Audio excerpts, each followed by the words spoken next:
We got London on the train. Everyone know I've been killed before. I've been bent like a centerfold. I crap with my money, no. Drop that top, get a breathe, oh. Got 4 million in jewelry, oh. Let that money fly to the ceiling, whoa. Did you pay someone's tuition? No. Do you own a store? No. Yeah, fuck all that bullshit. Diamonds for all us kings, yeah. Got my money, went ludicrous. Get some rest of a hood, bitch. Get some rest of a pulpit. Look at the grain, it's wood, bitch. On the floor, it's a war, bitch. She so thick like a whole tick. Diamonds on me, they cold as shit.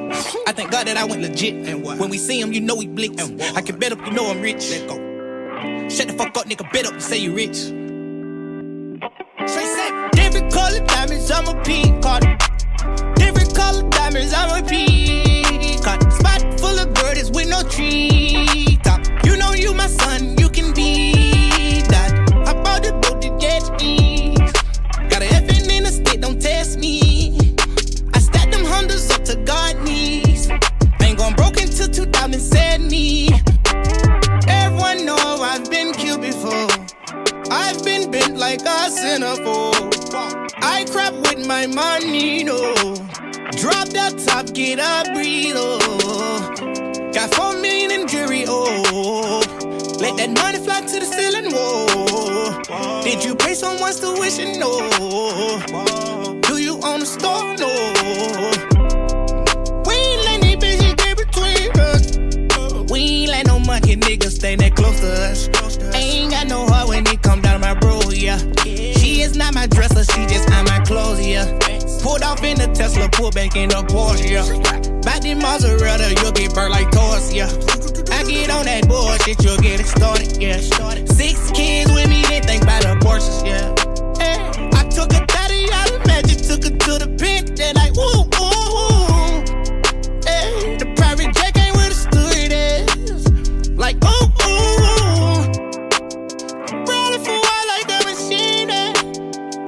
Came from pillar to post scheming. Now I got 50 hoes on their knees. I put an X in my codeine. But I'm putting nothing in my weed. Yeah, I took a jet right overseas. I want some hair from overseas. I caught a case, my jury seized. I started off with 50 keys. My bin take a clean like bleach. On a yacht with blue water and blue cheese. On the shit like fleas. Hey, everyone know I've been killed before. I've been bent like a centerfold. I crap with my money, no. Drop that top, get a breathe, oh. Got 4 million in jewelry, oh. Let that money fly to the ceiling, whoa. Did you pay someone's tuition? No. Do you own a store? No. Hey, I took a daddy out of magic, took her to the pit, then I woo, woo, woo. Hey, private jet ain't with the studio. Like, yeah, catch him down bad, beat him with the bat, hashtag that. I caught a new jack, yeah, bitch, I got a blue jet, yeah. I make that cash talk, nigga. I got a new house, you wanna get in, need a man code, nigga. 225 on the dashboard, nigga. Stack it up, big dick, get that foreign nigga. Stack it up and take care of your daughter, nigga. Stack it up and take care of your son, nigga. Stack it up and take care of that mom, nigga. You know I ran it all up by myself, and now your bitch been drinking corn, nigga. My diamonds yellow like a corn, nigga. Double line, the prawn, nigga. Got some hitters all over my cousin, nigga. Hey, girl, I know you love me. Love me. I know you love me. You love me. Billy Willer, nigga, fast killer, nigga, back it up. Fast killer, nigga, fast Willer, nigga, back it up. Ain't shit, nigga, Godzilla, nigga, act up. Go ain't shit, go Godzilla, hey, back it up. I just wanna have sex. I just wanna have baby. How you, girl? I just wanna go crazy about you, girl. Don't make a nigga act crazy, oh, girl. Cause you know I will. And I'm on a perky pill. This shit can get ugly for you. I pull up and bust your mom. I pull up and bust your brother. I ain't at your fucking fam. I ain't at your whole clan. I ain't at your motherfucking mama. I ain't at your fucking dad. I ain't at your daughter's son, nigga. I ain't in that everything. I ain't in the bed.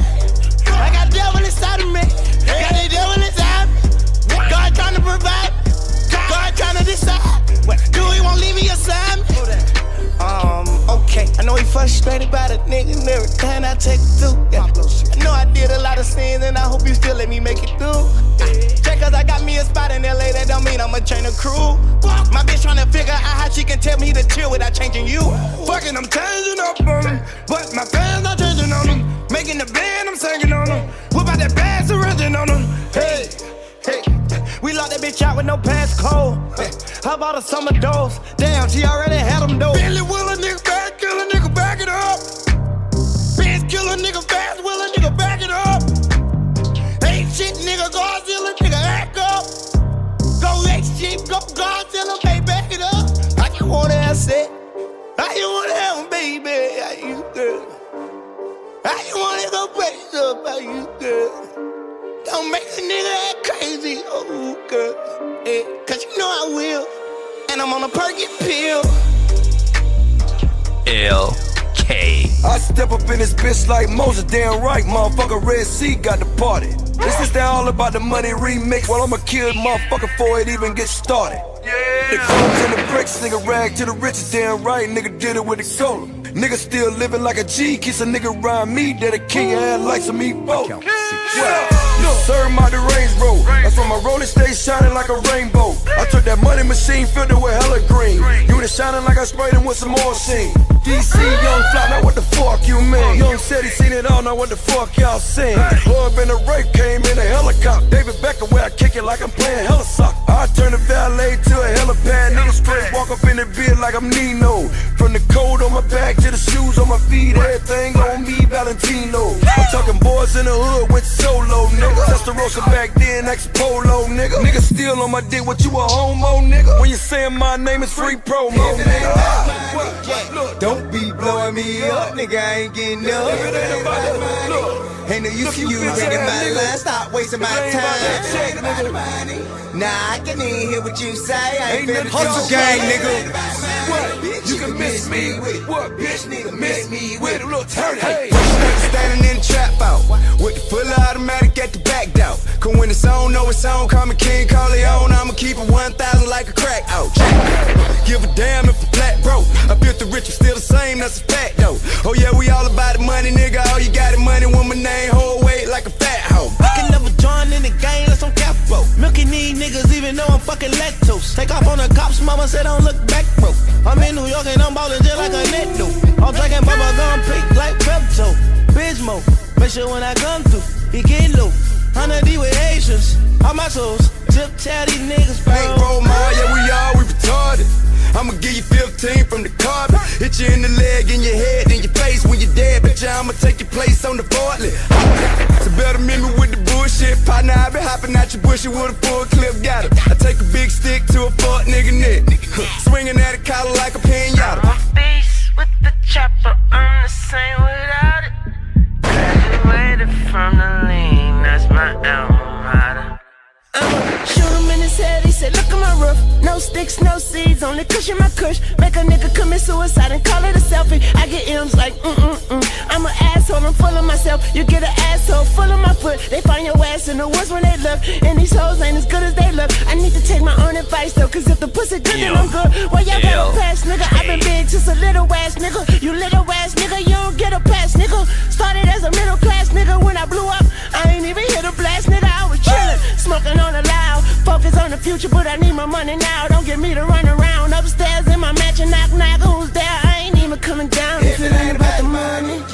Don't be blowing me up, nigga, I ain't getting up. If it ain't about the money, ain't no use to you ringing my line, stop wasting my time. If it ain't about the money, Hustle gang, nah, nigga. I can even hear what you say, I ain't finna do shit. If it ain't about the money, bitch, you can miss me with LK.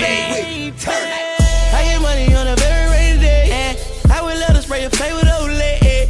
No computer cause she never want a space head. I swallow mama is the winners in the place head. I'm a big G dinosaur B. You know, YSL taking over streets. I'm a KC where it's jealousy. I'm a treat him bad like he supposed to be. I'm a blood nigga, don't try to approach me. Girl, let's hit like Kobe and Ginobili. If them not Gucci emoji, you can't ignore me. Her booty piped up like a circus, baby, show me. I might just take off on that boy cause she don't know me. They low, take that beat to macaroni. No scale, but my bitches say I'm bony. Lil' mama still blushing at the old Nigga thuggin' that Apollo, whole hustle game follow coming from 100,000 to another million now. You finna fuck around, get your ass whooped, dawg. We send your bullet about the size of a football. Got a youngin' with a shot to charge 100 for a body. I pay that to watch a monkey fuck a football. Ayo, units of the yayo. Since I was a day old, Uncle taught me said hasta luego if it ain't about the money. Fatality.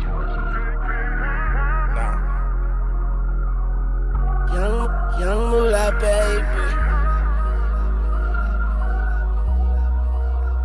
Young moolah, baby. Rich gang. We got London on the track. Poolin' at the basketball game. Dressing ball, man. Fresh. Try to hunt on the whole thing. Inside cost the whole thing. And I'ma give you my all first, my whole name. I'm out just like okay. I'm really feeling super like hey, like a hate. Ladies man like bait. Hop inside a Bentley with a red paper tape. Every time they hate, I throw them back like a bouquet. I ain't Ray J, but you could be my Kim K. Feeling like the flippin' love with green on like K. I would never believe what Lil' Kim say. Water like film, you jump my leak. Running to my head like a deal with this leak. Man, everywhere she go, she ballin'. Yeah, she got sand, she like what's her at. She don't gang bang, she say she bang gang. And she'll fight, night knock out my direct. Add a cold pill, she'll whip it like a whip. I just want a nut, she say that's easy like a big. She just want a nigga, how to serve but that little maple. And therefore she gon' watch me like cable. Hey, take care of her. If I don't do nothing in the world, what a cop take care of. Take care of little mama, take care of baby mama. Take care of, take care of, take care of, take care of. 100 million go to me to be. Right, bring the bill you can keep the ceiling. Ooh, take a trip to Peru. Baby, suck my dog like Snoop. Blood gang, big old so woo. Dinosaur bankroll, woo. H&M bought 100 till. Throw that boy shit, film. Baby, keep that pussy. Baby, keep that pussy clean drill. Bought a castle with my last deal. But don't talk about no bad deal. Little nigga, you lame. Okay, I'ma put it better to the race. I'ma put it better, not a break. I since I'm a ring, you can skate. Yeah, this shit cold like a case. That a nigga this snitch dealing with. All these motherfucking bitch. On the shit, yeah, on the shit. I'ma build a hole for a snitch, not a ditch. Shit. They be hating on my girl though, and they wish they was the bitch they hating. Salutations to my old hoe, and thank you for your participation. No chaser for my girl though, she go harder than me on okay. Getting wasted with my girl, then we 69 till we ain't even late. And you don't know about it, gotta open new accounts, cause the others overcrowded. Gotta open up the stores when they close, when we shopping. But my girl wear the clothes that ain't new about it, rock her, she so bad. I don't know what to do with her, I know just what to do in her. My homies hit me up and said they going out tonight. I sent her with my girl tonight, I can't fuck with you niggas, I'ma take care of her. Rich gang. Rich gang. We got London on the track. This is a non-chopped and screw version. Let me chop and screw though. She let me ride. There's an original version. Anyway, maybe one more. I was on my Thugger vibes real quick, man. I was on the Thugger vibes. Why self-life? He might be a killer, but he do make some good music. We got London on the track. Nigga, horses don't stop, they keep going. Yeah, you can lose your life, but it gon' keep going. Why not risk life when it's gon' keep going?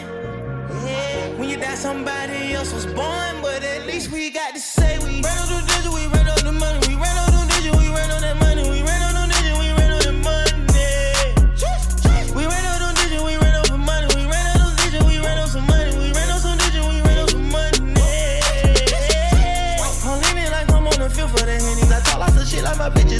They didn't know me once, so I left them with wishes. You know it's a drop when you drain and can't flip it.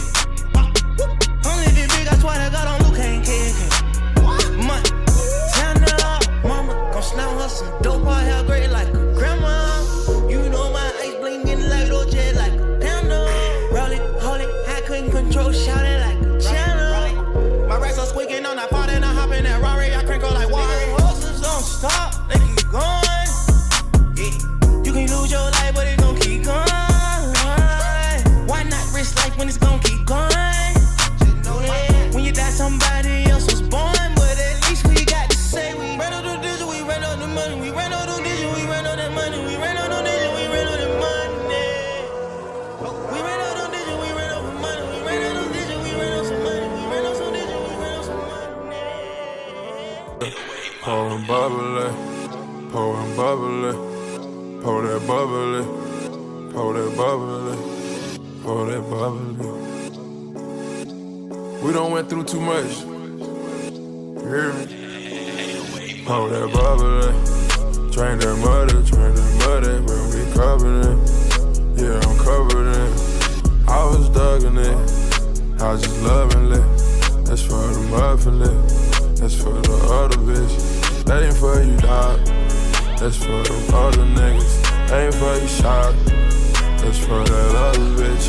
I'm going crazy about it. I'm going codeine crazy. That's how we living it.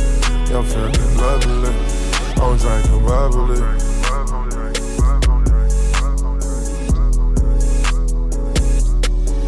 I'm drinking bubbly. Take out my problems and drink out the bottle and fuck on the model, yeah. Out of my this now the coronavirus to the Royal Cartier.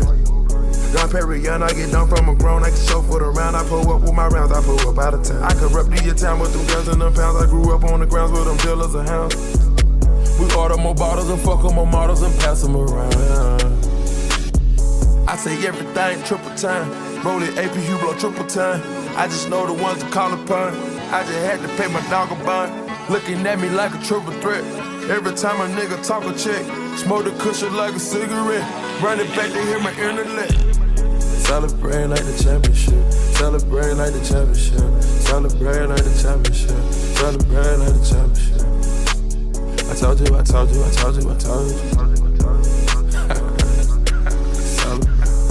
Don't tell me you sell a bin to the moolah. I just went rid the ruler with the jeweler. I just went Sandra paying like a gooner. Abu Dhabi nigga straight out the sewer. Like a loaded chopper, I'm about to shoot it. I'm so fucking sick and tired of these rumors. I just dive inside a cutie with spooner. Take it back and take a look at yourself. Take the lesson, put it all in the air. Too many days gone by. Sit by the phone, wait until I reply. Dry my eyes, believe it or not. I can never see a tear falling. Water dripping, don't be like a faucet. I just took a bitch to eat at Chipotle. Spend another 60,000 on the rolling. All my diamonds got your brain washed. She saw my nigga got my brain washed. And for that shit, you got your man pop. See what they did to Biggie and Pop. Pour a little liquor out. Pour a little more liquor out.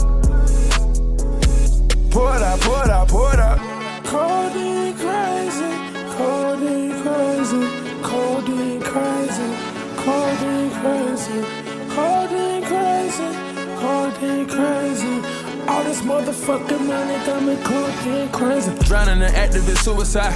When I hit the scene, it's homicide. Diamond pick a ring, a lollipop. Fuck the hate, I pull up in the drop. Diamonds colder than the glacier. Ballin' harder than the Pacers. I been trying to have some patience. Told my mama she should pray on it. Told the streets they gotta wait on it. She gon' put a nigga name on it. I just dropped the whole thing on it. I'm making USDs overseas. That's US dollars that you can't achieve. But my white girl just say nigga please. For that white girl, she say, nigga, please. Playing poker, now we back in stroke. I forgot her name, but her pussy soaking. When I seen her on the pole. Reminded myself when I used to come over. Reminded myself when I used to get loaded. Reminded myself that I'm still getting loaded. The coupe fully loaded. This whip fully loaded. This whip fully loaded. The clip fully loaded. I try to control it. Let's pop us a bottle. Let's pop us a bottle. These niggas who bogus. Let's pour up a paint. I'ma fuck around, faint like I'm Kid Cudi, probably. I fuck around, faint, I'ma fall on a drink. Rockin' tongue for it, poppin' Molly. Married to this motherfucking money. Codeine crazy, codeine crazy, codeine crazy, codeine crazy, codeine crazy, codeine crazy. All this motherfucking money got me cold crazy. You thought I forgot about us? I know that you know I don't fold under pressure. I'm back on the road, I get low on the pedal.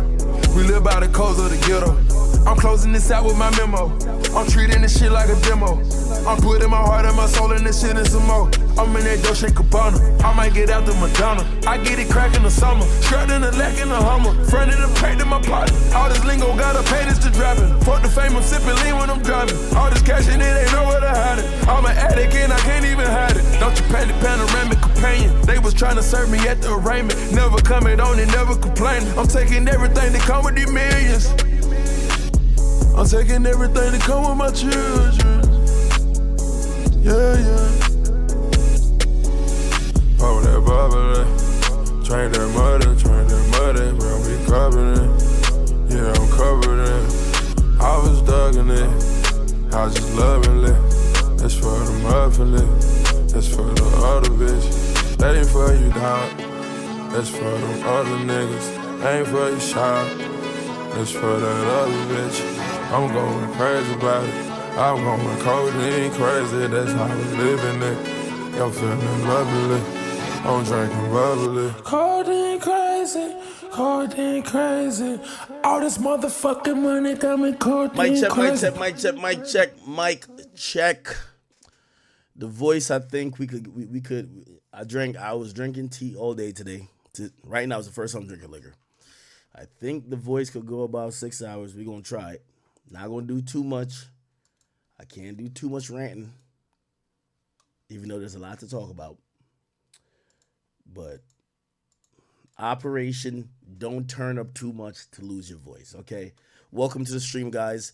As promised, I'm back. I think this is day 4 of the streak. Very excited that we are on a multi-streak streaming. Daily streams, if you don't know. So pretty much we're trying to stream every day as long as we can. You know, I feel like we've been slacking a bit. Inconsistent streams leads to inconsistent results and inconsistent just energy. So anyway, we're just trying to get that a little bit patched up. So trying to get these daily streams done for you guys.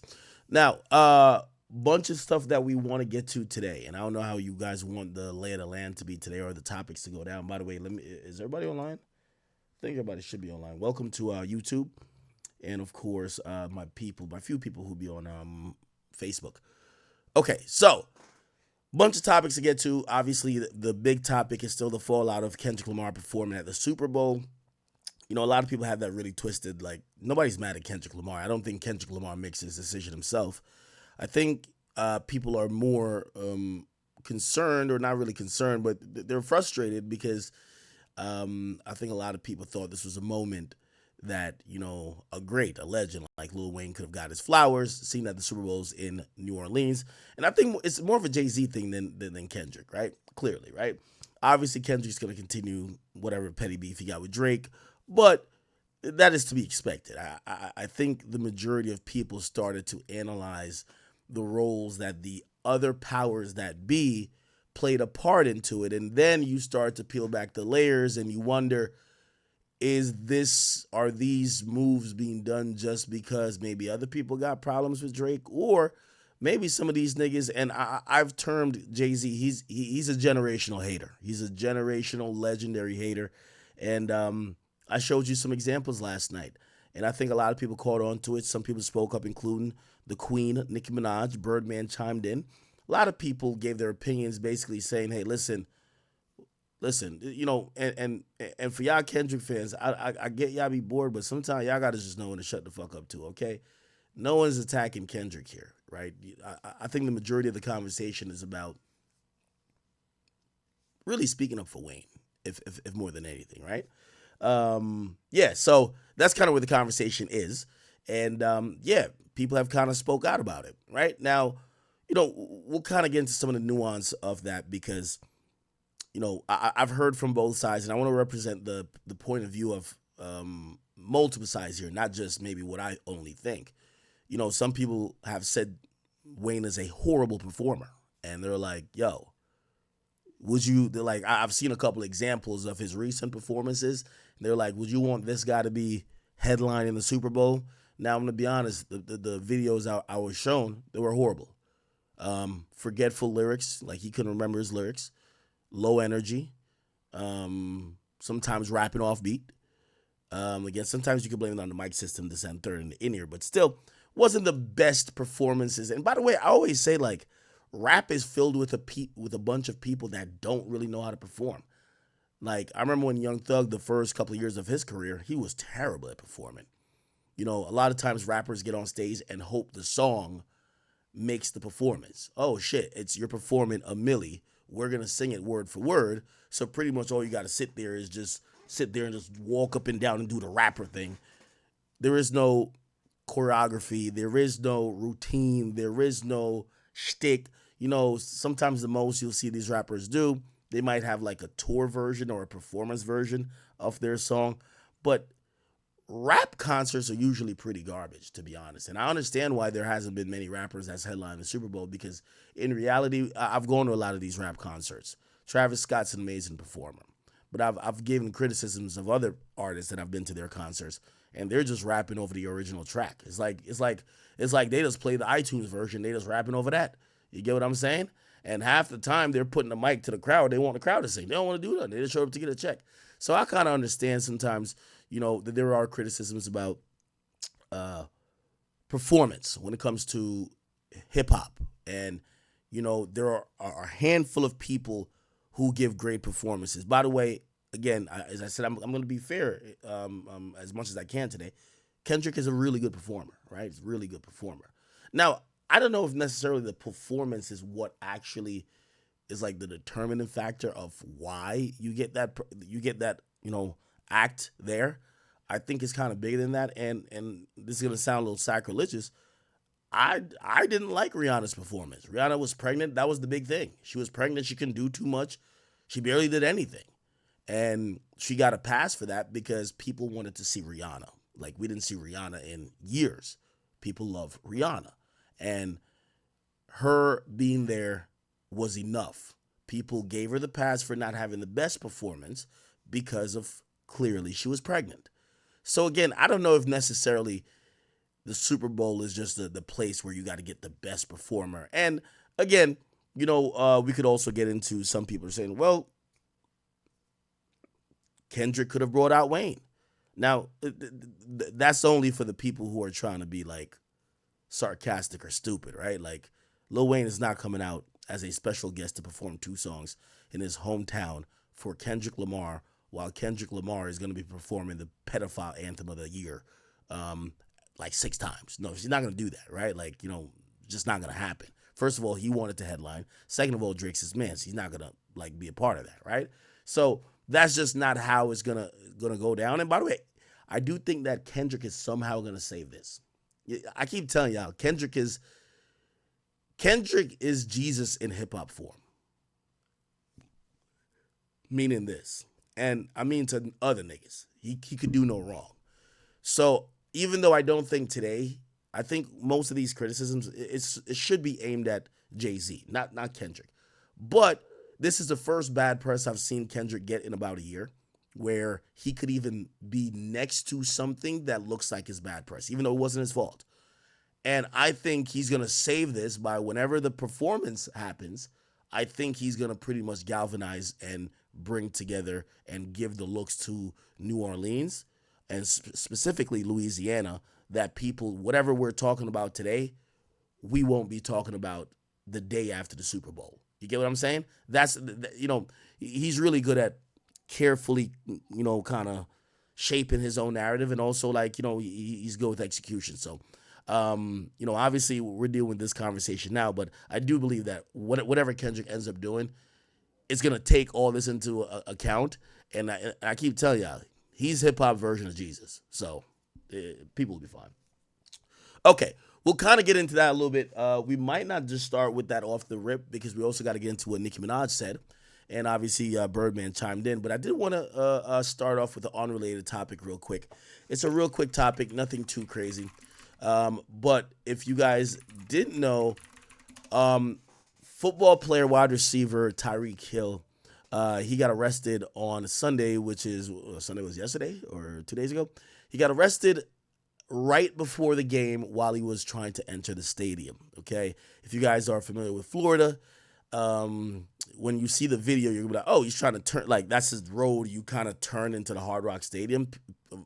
Passerbys filmed him being thrown to the ground, put in cuffs, and people were wondering what the heck was going on. This is the video that was filmed by some people.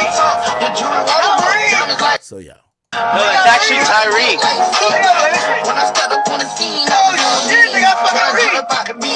Yeah, so he was. You also see a Rolls Royce pulling over. Apparently, he's one of his teammates. Apparently, this was earlier in the morning. You know, they play at 1.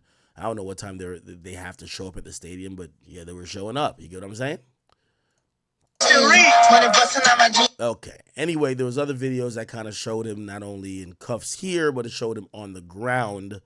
And yeah, it kind of looked like the police were being super heavy-handed with him. I remember yesterday when I was talking to either, what was it, AJ or Aiden, I specifically said, listen, everybody know I love police. I'm the type of nigga, not only do I believe in Second Amendment rights, that I could protect myself legally with weapons, but I'll call the cops on you too. And that's for any and everybody.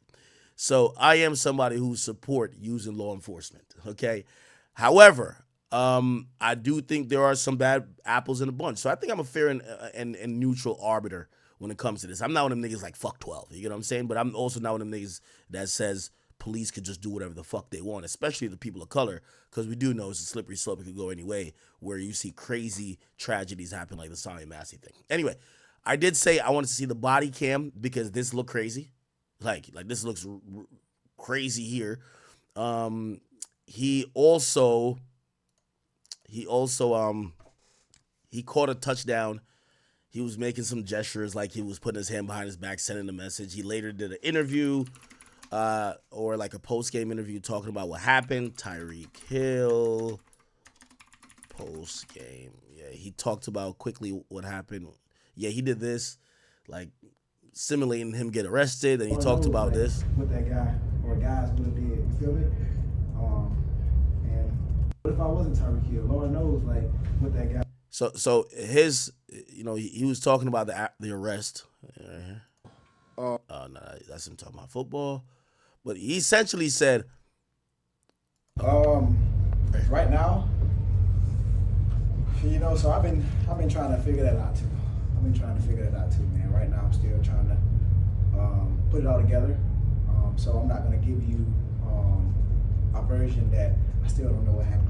You know what I'm saying? But I do want to be able to use this platform to say, like, what if I wasn't Tyreek Hill, bro? Like, worst case scenario, because it's crazy. Like, I want to be a cop one day. I got a state trooper hat, all that, so I got a lot of respect for cops, man. But obviously, everybody has bad apples in every situation, so I want to be able to, use this platform, to figure out a way to, like, flip this and, make it a positive on both ends, on my end and then also Miami-Dade, Now, what's interesting, remember, he's the biggest star, pretty much damn near, on the team. He plays for the Dolphins, so he's in that area. And you would think that the police, if anything, they would probably be giving a pass to, like, the players, even if they were doing fuck shit, because that's the hometown team. Obviously, those police officers are getting paid overtime to work the stadium. Like, they're at the perimeter of the stadium, they're getting paid overtime money, which is usually a lot of fucking money, right? Like, more than their normal cop money, like just doing patrol in the neighborhoods. So that way we can team together and, do something positive for the community, because that's what it's all about, bro. Like, you guys are here to, like, protect. Okay. Anyway, the body cam footage leaked, and I want to hear what you guys think, and I'll give you my opinion after we watch the whole thing. Here we go.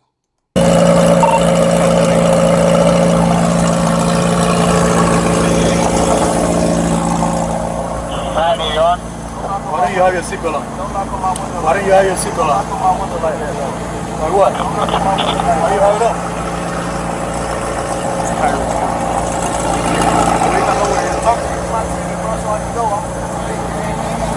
Now, I'm sorry, I always do the pause and shit, but it appears that they pull up on him and they're knocking on his window hard, right? That guy. I don't think he has a body cam on. the one we're seeing right now in the footage. So I guess he puts the window down and he's saying, bro, don't be knocking on my window like this, right? My boy is in his McLaren. You know what I mean? He's looking clean. He's about to go get like 3 touchdowns at the game. The stadium's in the back over here, by the way, right? So he's like, what the fuck? Why are you knocking on my window? Like, what the fuck? Like, you know, there's a way you could get someone's attention, tell them put their window down without banging like you're about to try to break a nigga window. So he says that to them, and looks like the police, you know, instantly feel like he's challenging their authority. And you'll see what he does next. What you gotta do? Hey. Now, he puts his window back up. And, you know, this is the only body cam footage everybody's using right now. We don't know if, like, they said, like, license and registration, and he gave it to them, then put the window up. But regardless, you know, I did see some people who made the point. They're like, yo, you can't expect a cop to let you put up a darkly tinted window while they're on a traffic stop. Nigga, you could be pulling out a gun. You could be doing whatever. Now, granted, we could use some, you know, common sense and be like, that's Tyreek Hill. Why would he do that? But, you know, for the people who, you know, think about cops during their normal duty when they're not dealing with a celebrity, that's just not a thing they normally allow. Like, bruh, we don't know if you about to go put a gun, do some shit. We want to be able to see you, right? So they start banging on the window, and let me play it. Keep your window down. Annie. Hey. Keep your window down. Keep your window down. I'm gonna get you out of the car. As a matter of fact, get out of the car. Give me your ass, bro. Get out of the car. Give me your ass, we'll break that freaking window. Get out of the car. Get out of the car right now. We're not playing this game. Get out. Get out. Get out. Get out. Get out. Get out. Get. Now, this nigga definitely ain't getting no box from his wife earlier this morning, man. This nigga been on 10. Ow! What part of law don't you understand? Hey, Drew, I'm getting arrested, Drew. I'm getting arrested. Now, it appears he was on the phone with his agent. Drew Rosenhaus is a very popular football agent. That nigga's, he's gotten money off all these popular athletes. I don't know how. I'm getting arrested, Drew. I'm getting out, bro. God damn. Wait, my mic is low? It's because I'm not shouting today. So, okay. If my mic is... All right, I got y'all. Sorry, Chad. Twin? When we tell you to do something, you do it. You understand? I'm getting out. You understand? Not what you want, but what we tell you. I'm getting You're a little out. fucking confused. I'm getting out, bro. Too late. Chill, Too bro. late. All right, bro. Take me to jail, bro. Do what you gotta do, bro. We are. We will. Good, bro. It is good. Hey, Drew. Hey. Don't worry about it. I hung up the phone. You stop crying. Bro. Y'all. Don't move. Good. Bro, you beating on my window like you crazy. You set him up? Why y'all beating on my window like y'all crazy for? Damn, yo, bro, dude, beating on my window like he crazy. I ain't do nothing, twin. Damn. Hey, don't park there. Don't park there. Hey. Now, the Rolls Royce is one of his teammates who clearly, you know, recognizes his car and pulls over.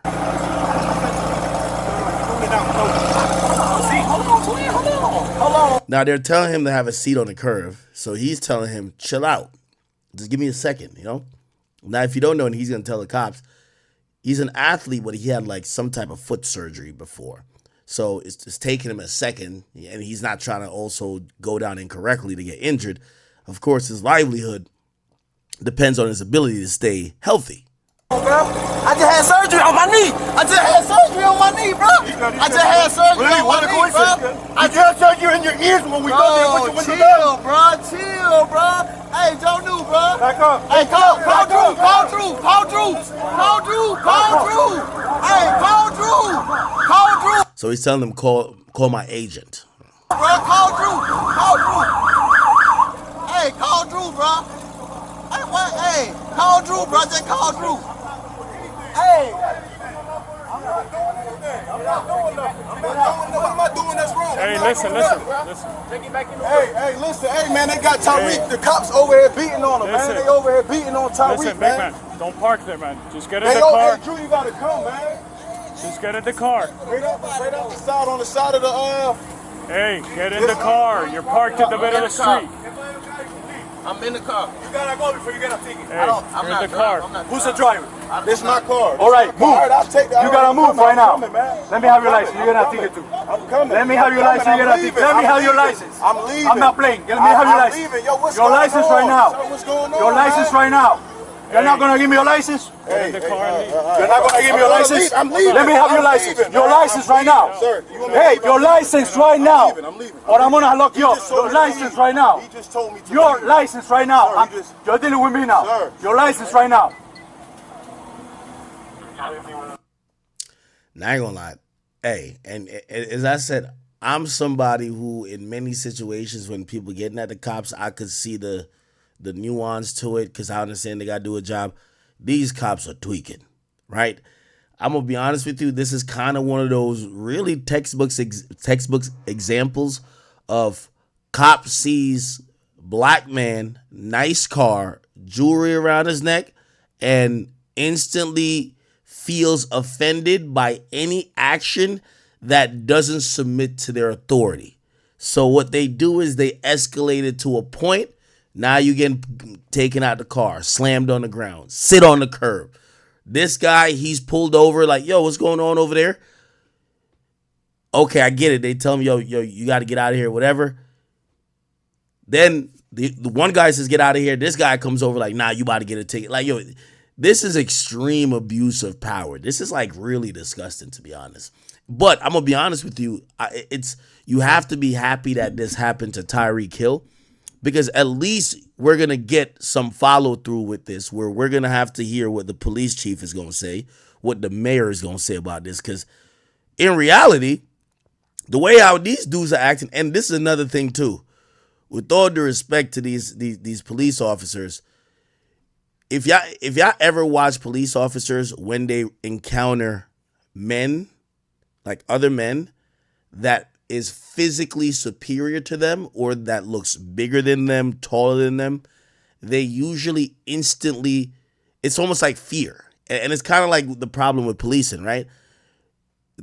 This is what people say a lot about like white cops in black communities. When a cop is in fear, they go to their instinctual training of trying to get control of the situation, but sometimes that gets violent and that could result in somebody dying. The mere fact that this dude is a football player issues no threat. He's not like approaching them. He's not doing nothing, but the dude is like 6'5", right? Big ass nigga with muscles.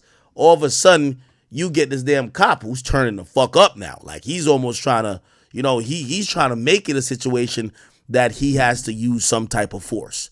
So it's kind of sad because, of course, if it's not Tyreek Hill, I think nothing comes out of this, or it might even get to the point where somebody dies. So, again, apparently this cop, I don't know if it was all of them, but apparently this cop in particular got put on administrative leave. Let me see if I could, police administrative leave, Tyreek Hill. They're going to investigate the whole situation. However, I got to be honest with you. Again, the difference between like a good cop and a bad cop is not like a cop that just blatantly breaks the rules. It's like a cop that realizes that even though you have a gun, a badge, and you have certain things that empower you as a police officer, your job is to de-escalate. Like this ain't like about ego and trying to out-thug another person or out-tough that other person. Like your job, every policeman job is serve and protect. So you're supposed to try to de-escalate. You're supposed to be like, yo, what's going on with you? Like, well, why are you, if you're dealing with somebody nervous, you're supposed to try to get them to calm down. You're not supposed to be the hot-headed one. So yeah, these guys either need some retraining or, I'm pretty sure if they did this broad daylight while you're working a detail at a football game and you're seeing people in expensive cars that look like football players, so they probably play for the team. If you're emboldened to do it to these guys, I guarantee you look up in this cop's history, we'll probably find a bunch of other super hyper aggressive actions that he's taken, probably against other people of color or people that look taller or bigger than this guy. Like these guys look like they're about like 5'7", 5'8", and look like they're probably quick to use that gun too. So gladly nothing happened, but yeah, nah, this shit was fucked up. Definitely I stand with Tyreek Hill for this, 100%. These cops are tweaking, right? Yeah, these things look like I don't even know why they were trying to tweak out like that. So one guy's like, y'all break your windows. Like, whoa, relax. God damn. Anyway, all right, people. Yeah. So today, chat, looked like Nicki Minaj finally found the found the Twitter button to respond to all the nonsense that was going on, and Wayne being snubbed, and everybody was kind of chiming in yesterday, but it took today for her to get her opinions off. Now, she got online today, and by the way, we didn't finish watching that video. We are going to watch it, but I wanted to read you what Nicki Minaj said. Nicki Minaj said this, which actually before I get to Nicki Minaj, let me read what Boosie said. And I want to make this very clear. This isn't like, I get it. I keep telling you, we're in post-battle. We're all suffering from post-battle syndrome. So Drake fans, there's certain Drake fans who don't really care if Wayne headlines. They're just mad that Kendrick is headlining, right? Then you have people who might feel both, right? Like they're like for example, me. Like I'm genuinely kind of disappointed that Wayne's not headlining. Now, do I think that Kendrick don't deserve to headline? Not necessarily. I just look at it as like this just feels like an extension of a battle or a beef because he hasn't put out any new original music other than the battle. You get what I'm saying? So it feels like almost a payoff from the battle. Regardless, here's the thing. And I think the point about Wayne that a lot of people were trying to make, it kind of rings true because, I'm going to read what Boosie said, but for everybody who's been questioning, like, oh no, if you're trying to pick up for Wayne, it's just because you like Drake and you're just mad that no. It's not necessarily that you're mad at Kendrick. You're mad that Wayne's getting snubbed. I don't think that if you think this would have happened anywhere else, Jay-Z's from New York. Jay-Z's from Brooklyn. If you think Jay-Z would have the Super Bowl here with a rap artist, and I've seen a lot of people message me and they were like, no, look at the last Super Bowl in New York. It had people not from New York performing. We're not talking about pop artists or R&B artists. We're talking about rap. Rap is a really regional type of, it has a really, in rap, there's a regionality connection to the majority, actually not the majority, every artist. Like part of Drake's story and content is that he's from Toronto. Part of Meek Mill's story is that he's from Philly. Part of 50, Jay, Locks is because they're from Nas, like is because they're from New York. So there's a regionality connection. I don't know where Post Malone is from. He could be from Idaho. It could be from motherfucking North Dakota. I don't know, right? I don't even know where is Usher from? I don't know. Like, I know he spent some time in Atlanta, but like, I don't know where Usher's from. So like, when it comes to R&B singers, we don't really care. Or we don't really know. Pop stars as well, right? Like, for example, Taylor Swift. I don't know where Taylor Swift's from. I think if we say most rappers, you could identify regionally where they're from because that's what their music's about. And also, usually before they bubble up to the national scene, their region is usually giving them the vote of confidence that their music kind of represents that region, the plight of somebody come up in that region, and they build a buzz up in that region. For example, again, we could name any rapper. If we say Dirk, you're gonna know Chicago, right? If we say Moneybagg Yo, you're gonna know Memphis. If you know the artist and you know their music reasonably well, the rapper, you're probably gonna know their region. So for everybody who was saying, why do we care that it's New Orleans? If it was, I'm gonna be honest with you, and this is my opinion. If it wasn't a rapper, I wouldn't care. I'm gonna be honest. I wouldn't care. Like if they gave it to Ed Sheeran, right? If they gave it to Ed Sheeran, I wouldn't give a fuck because I know that somebody's gonna be in his ear to say, bring out Wayne for a song or two, right? But when it comes to rap, right? And also, I think what happens is that, you know, Jay-Z took over the Super Bowl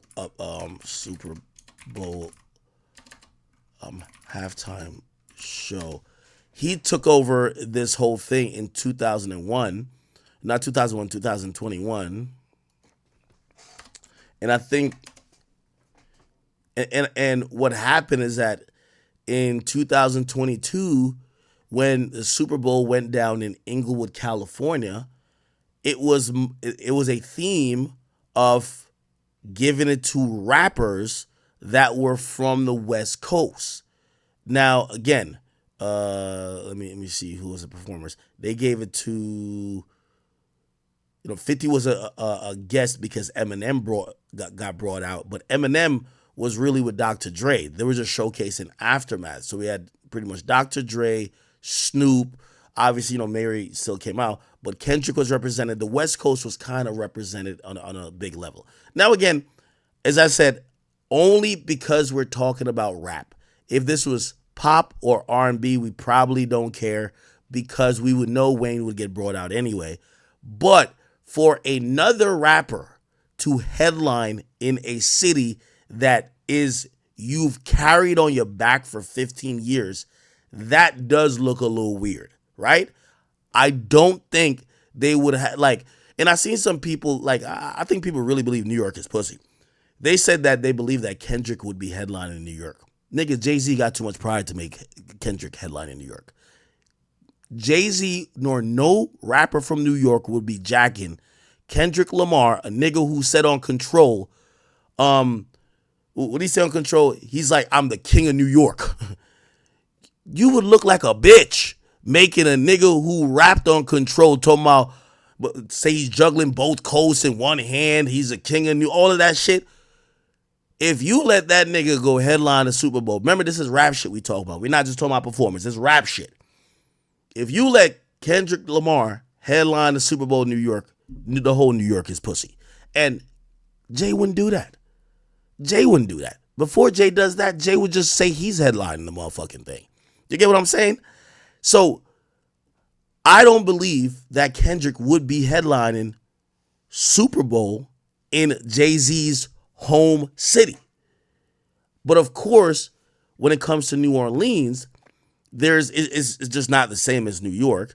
And also, we have to realize that Jay-Z had access to grind with Drake, access to grind with Wayne. And I know he was seen with Wayne two weeks ago at the Fanatics party.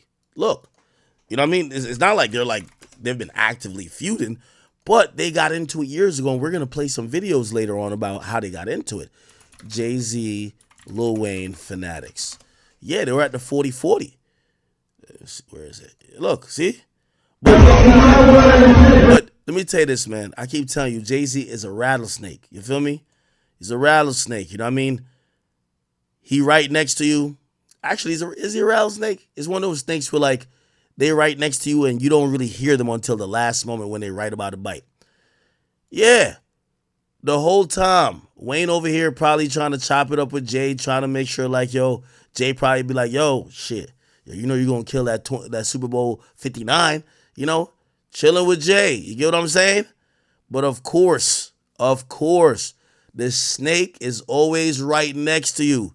You feel me? This whole time, Jay was looking at him like, this bitch nigga think he finna headline this shit. Let me find a way to snake him. You get what I'm saying? A true snake stays right next to you in every picture, and that is none other than Sean Carter, a.k.a. the Rattlesnake nigga, a.k.a. Hove. All right? So, essentially, they haven't had a bad relationship. And I know what some of y'all going to say, and we'll get to it, because Wayne did say, Jay helped him out with some taxes shit. And everybody believes that means that Jay just couldn't still have any animosity for Wayne. Jay's an ultra competitive dude. That's why I always tell you, and that's why I was telling you about the Game 2 thing with Drake. Jay-Z lost the battle, but he used every win in life afterwards to make sure it was abundantly seen that he won at life, and he won overall. You get what I'm saying? So I don't think he's beefing with Wayne. I don't think he hates Wayne. But Wayne at one point was saying that he's the best rapper alive. He was basically almost trying to dethrone Jay. There was almost at one time too, Birdman was chomping or kind of popping the shit like, yo, me and my son got more money than you. So you know what Jay does? Shits on them in the most subtle way.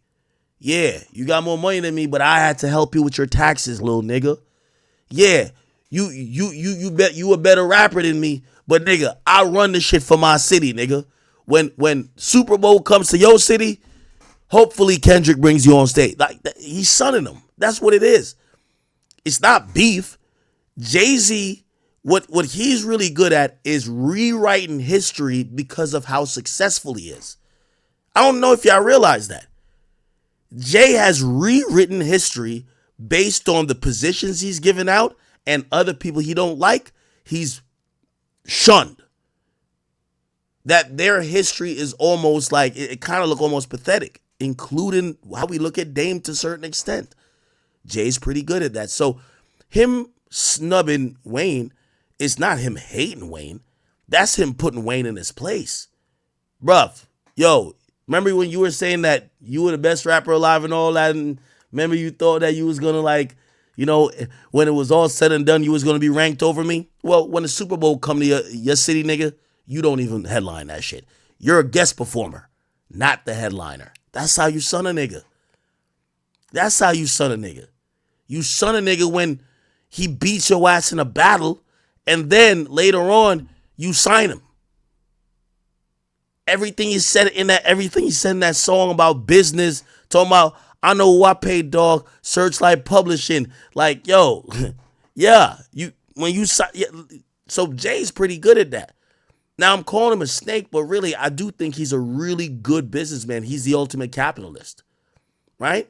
There's only one scummy thing about him. He will convince black people to drink Kool-Aid as long as he got to deal with the Kool-Aid maker.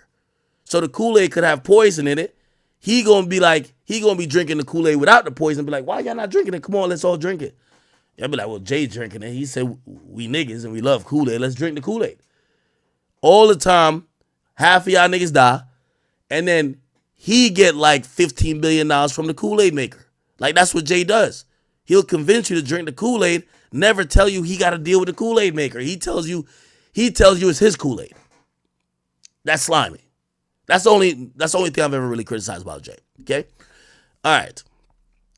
So, let me get to what Boosie said. Boosie said, man, all y'all acting like y'all cool with how they playing it for the Super Bowl, shaking my head. The most cultural city in the U.S., New Orleans. It's a smack in the face to every hip-hop legend from Louisiana. Master P. Birdman. This shows they never wanted y'all to kick in the door in the first place, because they still trying to lock it. Super Bowl 22 was in Cali, and a Cali artist was allowed to do their thing, and it was a great show. But now it's Louisiana, and no Louisiana legends can't do their thing. Again, there was a lot of ways to do this, like Super Bowl 22, the one we're talking about, or not 22, or the Super Bowl 2022. When you look at that, I don't think it was one headliner. The headliner was multiple people, right? So it's like they gave it to multiple people. Primarily, you know, obviously, I don't think Eminem gets on it if Dr. Dre. It was pretty much Dr. Dre says. Like, they showcased Dr. Dre, Snoop Dogg, but with Dr. Dre, you got to bring in M. And then apparently M is the one who fought for 50. But when you look at it, this is pretty much a West Coast thing. And here's the thing. I don't think people would be that bad.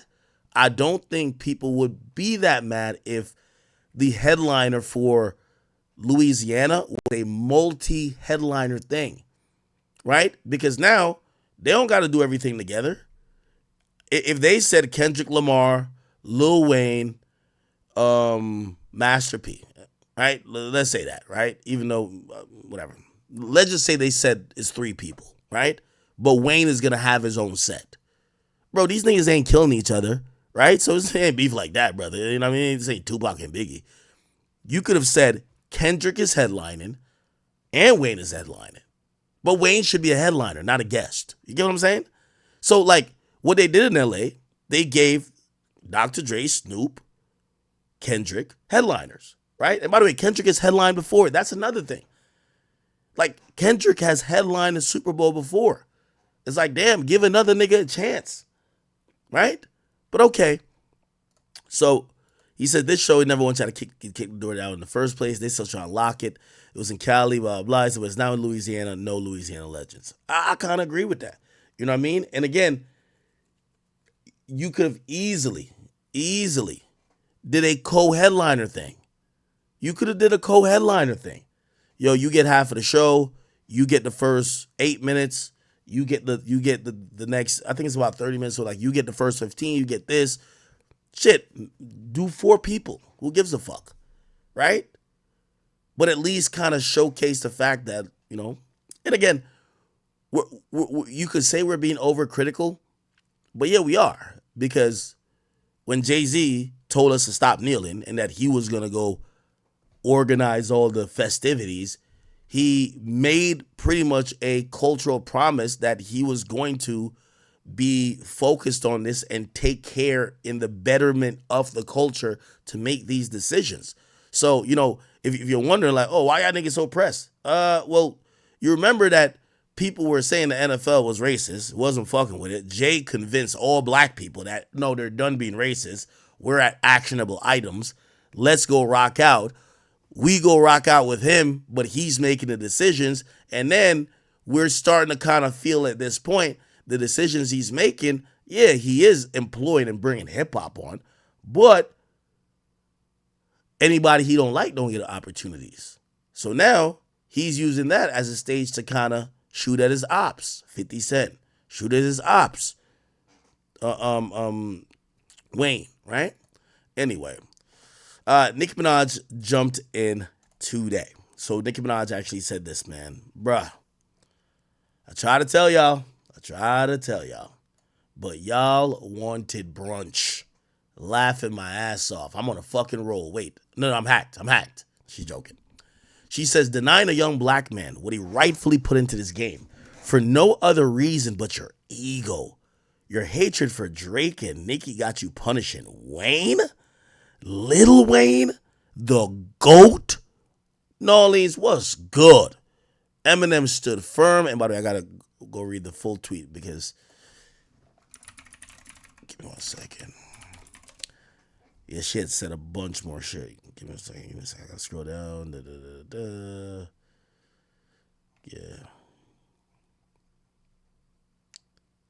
Yeah. She says Eminem stood firm on having 50 Cent come out. A white man. Shit is sad. House nigger things. But good for them. No loyalty. Welp. Then niggas gonna keep sunning you. I understand this part. She says no loyalty. Welp, them niggas gonna keep sunning you. She definitely not talking to Wayne. I'm wondering who she's talking to. Unless she's talking to Drake. Right? I don't know who she's basically saying, that's interesting. Anyway, she said, laugh my ass off. Good ass for them, y'all. Good ass for them. Cool.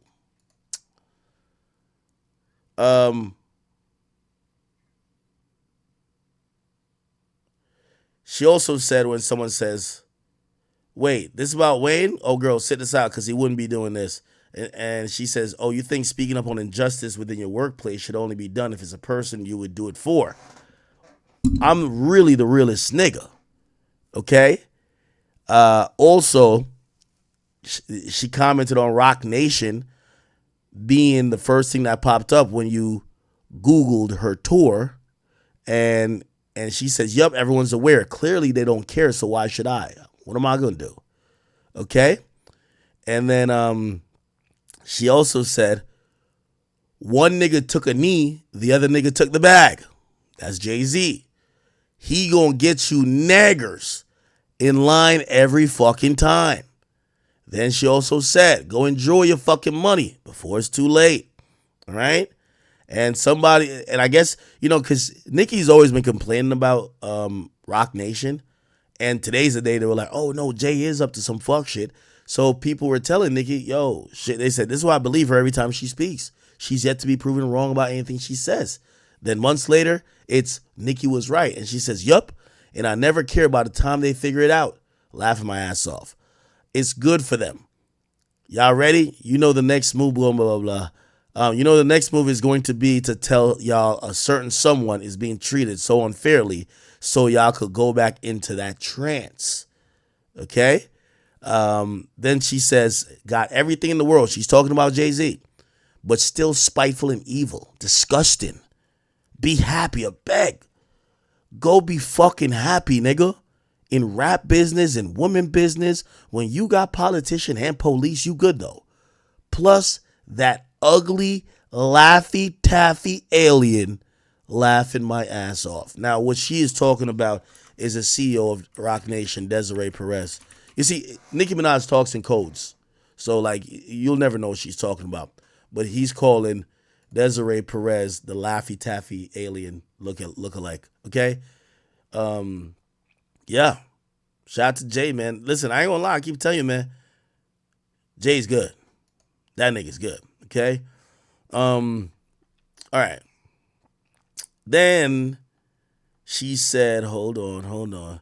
And she said, and by the way, y'all know that half of what Lil Wayne has done for me and others. Wayne had Drake and I on his tour. With no paper sign. He was on all my mixtapes with no paper sign.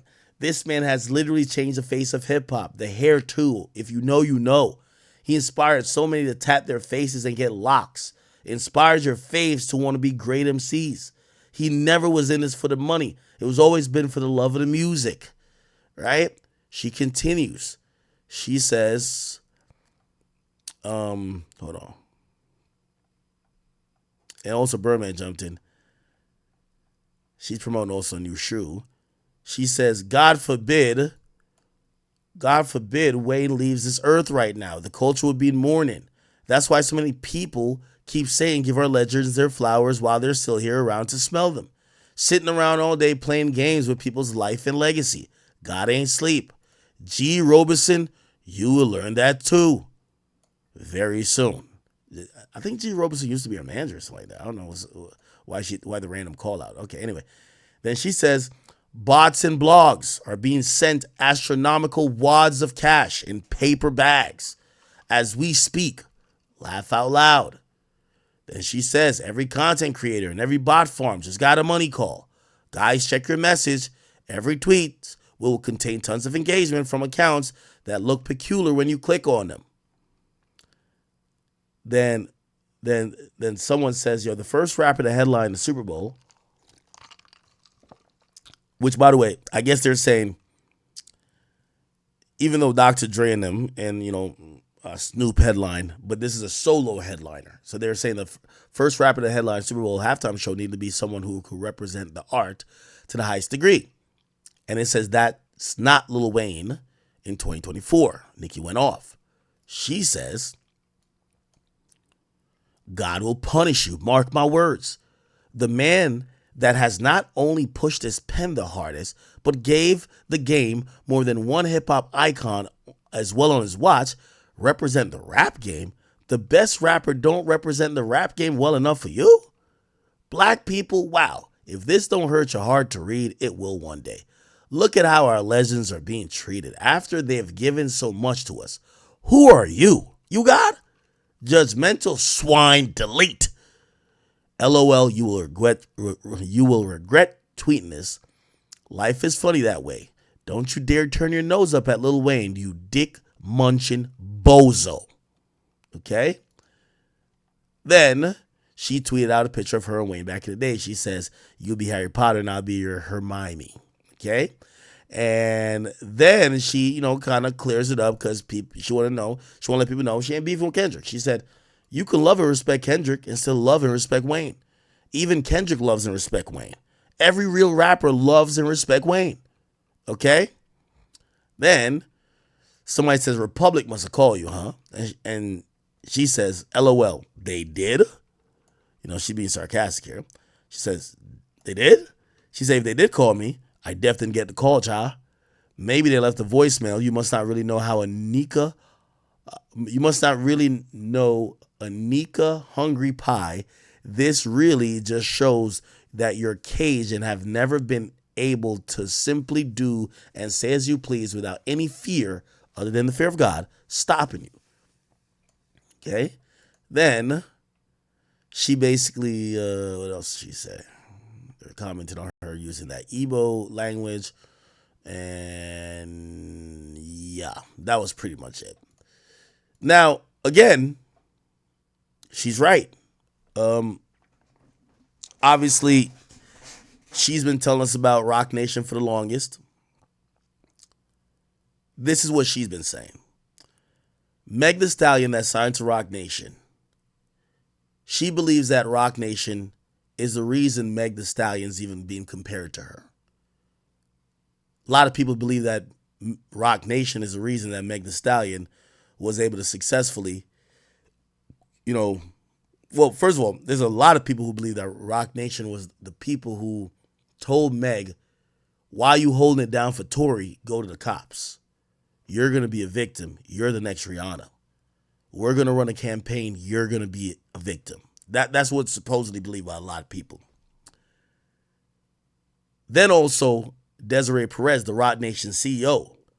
When does a CEO of a label go to a criminal hearing for a nigga that they don't manage and have nothing to do with, when the artist who is the victim that you do manage, the artist ain't there for every hearing? Desiree Perez was at almost damn near every hearing, making sure that nigga Tory was underneath a jail cell. So a lot of people believe Roc Nation was really instrumental in sending Tory to jail. Now, Meg, apparently they ran a whole thing trying to make Meg a victim or seen as a victim. Now, here's the thing with that. A lot of people saw through it. That didn't work too well. Now, when it came to Meg and Nicki, it was supposedly said that they were trying to have Meg compete with Nicki, inflating sales, pushing narratives, and other things that Nicki basically was saying that Roc Nation and Jay-Z was behind. Okay? So she's been saying that for a while. Then now when we see Roc Nation again, but it's at the Wayne situation, we're like, what the fuck? So she's saying, I've been telling y'all, but y'all just wanted that goddamn brunch. Okay?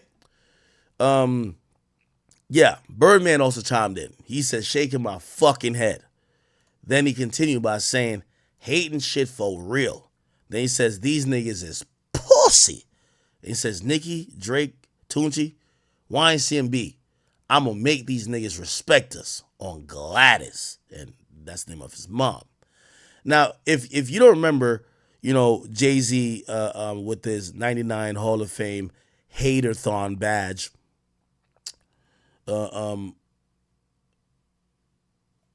here's a quick refresher of Jay-Z supposedly hating on 50 Cent when he didn't want 50 Cent to be a part of that 2022 Super Bowl performance where Eminem brought him out.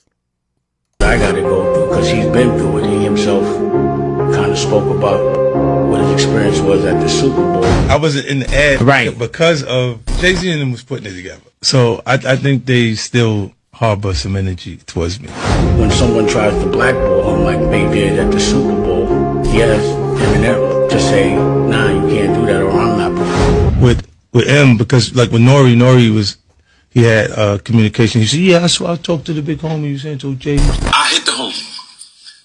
The big homie, Jay-Z, right? Eminem called directly for 50. He said, I can't do it if I can't bring 50 up. He has Dr. Dre. He has the support of his crew. I don't have that luxury of having the support of my crew. Actually, my crew were the ones that actually tried to stop me. So I actually admire that about him and his crew.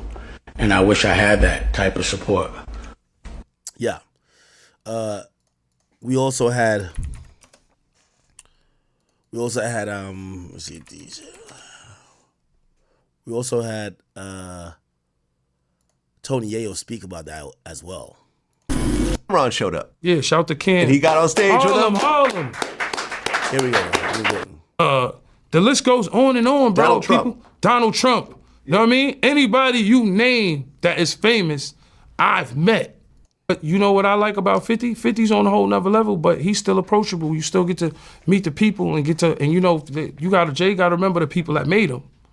You know, I'm not saying I don't got respect. I respect Jay-Z, 50, used to respect, Diddy, but all that crazy shit going on.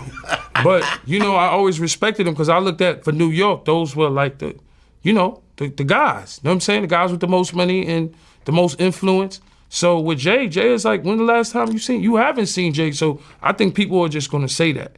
You know what I'm saying? But for me, I mean, Jay, you gotta remember, he didn't want 50 at the Super Bowl. That was crazy. I'm like, wait, Jay didn't want 50 at the Super you didn't Bowl? know that? Yeah, he didn't Well, want. I remember Eminem pushed for it. That was some hater shit. Yeah, I remember pushed for it, Eminem yeah. was like, I'm not gonna do it unless 50 does it.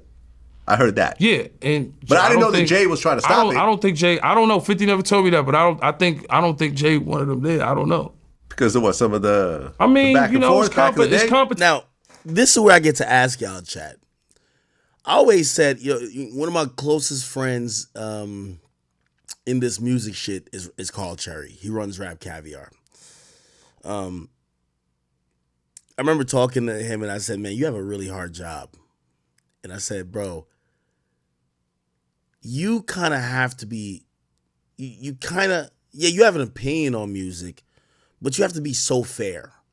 Nigga, I got mad beefs and people who I don't like.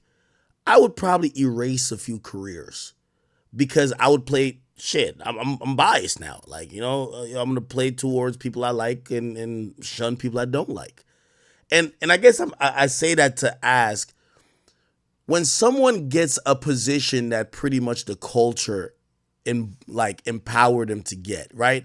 Because that's pretty much cultural equity and cachet in being able to be of service to the NFL to control the black populace and the hip hop community. That's why Jay-Z got that deal.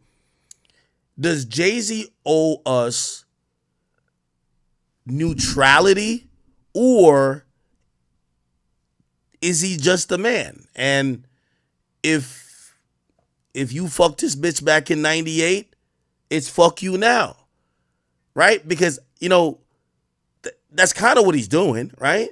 Yo, Fifth, you've been talking shit about me for a long time. I don't want you on the Super Bowl. Yo, Wayne, you thought you said some slick shit back then. You think I'm about to give you a Super Bowl performance to cement your legacy? Hell nah. You get what I'm saying? Now, you got to remember this too. And I probably should look up the Super Bowl list of Super Bowl halftime shows. Has Jay performed at the Super Bowl halftime? Okay, he has, 2020, but he's never headlined. So think about this too. If you got to remember, Jay-Z's Michael Jordan, or like, a lot of people consider him like a Michael Jordan-esque type of person. All these guys' accolades are going to be compared to yours, right? Now, do you want to go give some of these guys that headline in Super Bowl, look when you never had it by yourself, right? Now, for whatever reason, I think he either is just not threatened by Kendrick or he just fucks with Kendrick that much, because Kendrick gets those looks. I don't think, this is me personally speaking, I don't think you want to give those looks to Drake, 50, Wayne.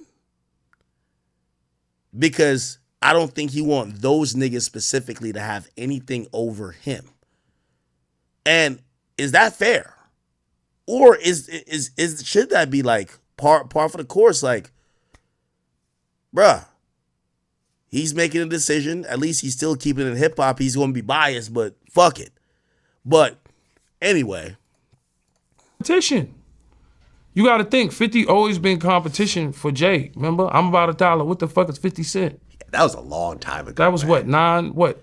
Was that, but 9? But after that, they did a song together. Remember the whole, of course, but 50 was always competition for niggas. Then remember Jay said, yo, 50's coming. He told Siegel and them, and Memphis Bleak and all them. Yeah. And come on, 50's like he's on a whole nother level. You got to remember he came after. Yeah, 50 interrupted. 50 interrupted that Rockefeller run. Jay-Z speaks on 50 Cent.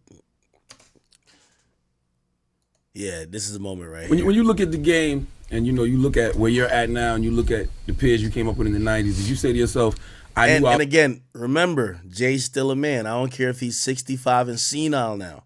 He's still a man. He's still competitive. You get what I'm saying? There was a time 50 came through like a whirlwind, like a hurricane. I was going to be here, and I knew those guys were going to be there.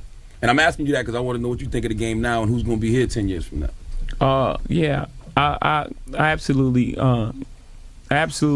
because I wanted to be here, and I saw a lot of people let opportunities go.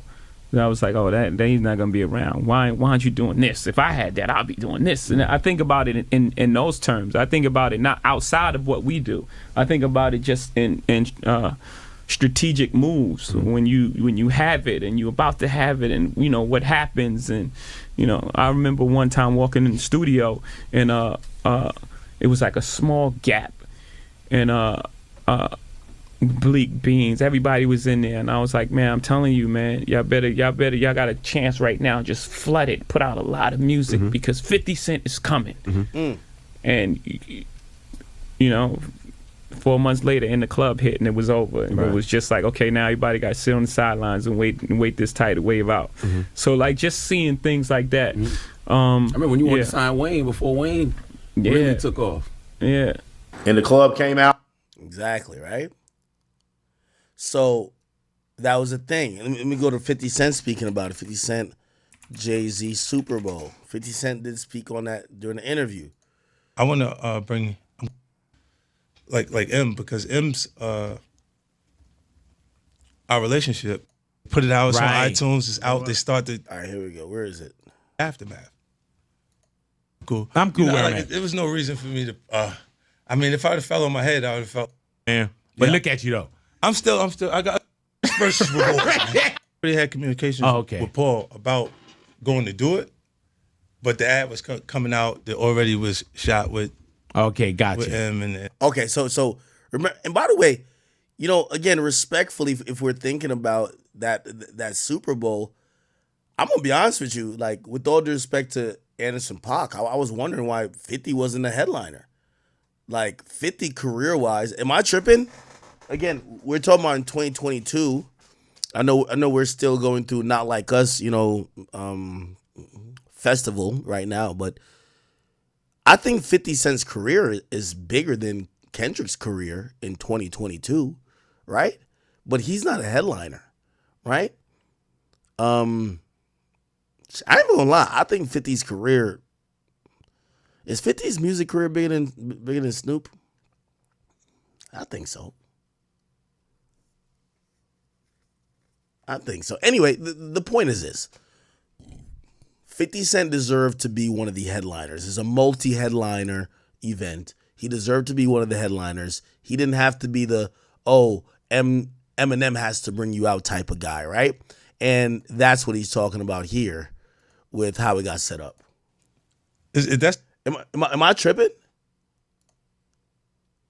Wait. Are y'all saying no to the Snoop Dogg one?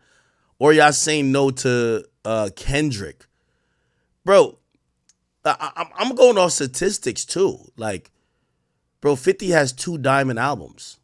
Kendrick does not have a diamond album.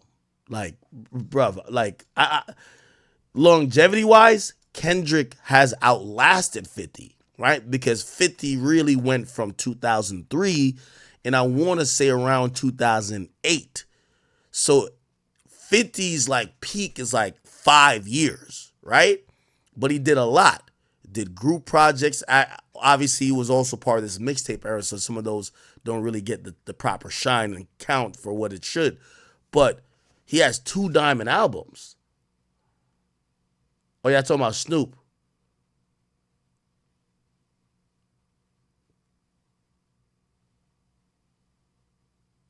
Okay. Oh, y'all saying Snoop had a bigger career? Yeah, well, I ain't gonna lie. Snoop been putting out music for forever. Yeah, Snoop got the longevity and he has the moments. Yeah, I mean, Snoop is Snoop, right? Okay. Anyway, let's listen to 50 talking about the Super Bowl in his own words. That's not mine. That's theirs. They heartbreak, right? But when you look at M is looking at the entire legacy. Here we go.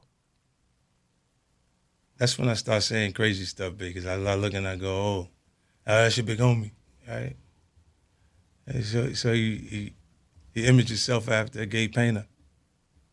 Your big homie want to look like a gay painter. What are we talking? I think he's talking about Jay. I don't know what those issues are. Like, I don't. Here we go. When did it come about? Like, how did 50 Cent become involved? Well, I got the call before the ad went out. Yeah, I hope so. But look, when I wasn't in the ad, right? Because of By the way, this was like what year was this? This was 2023 January.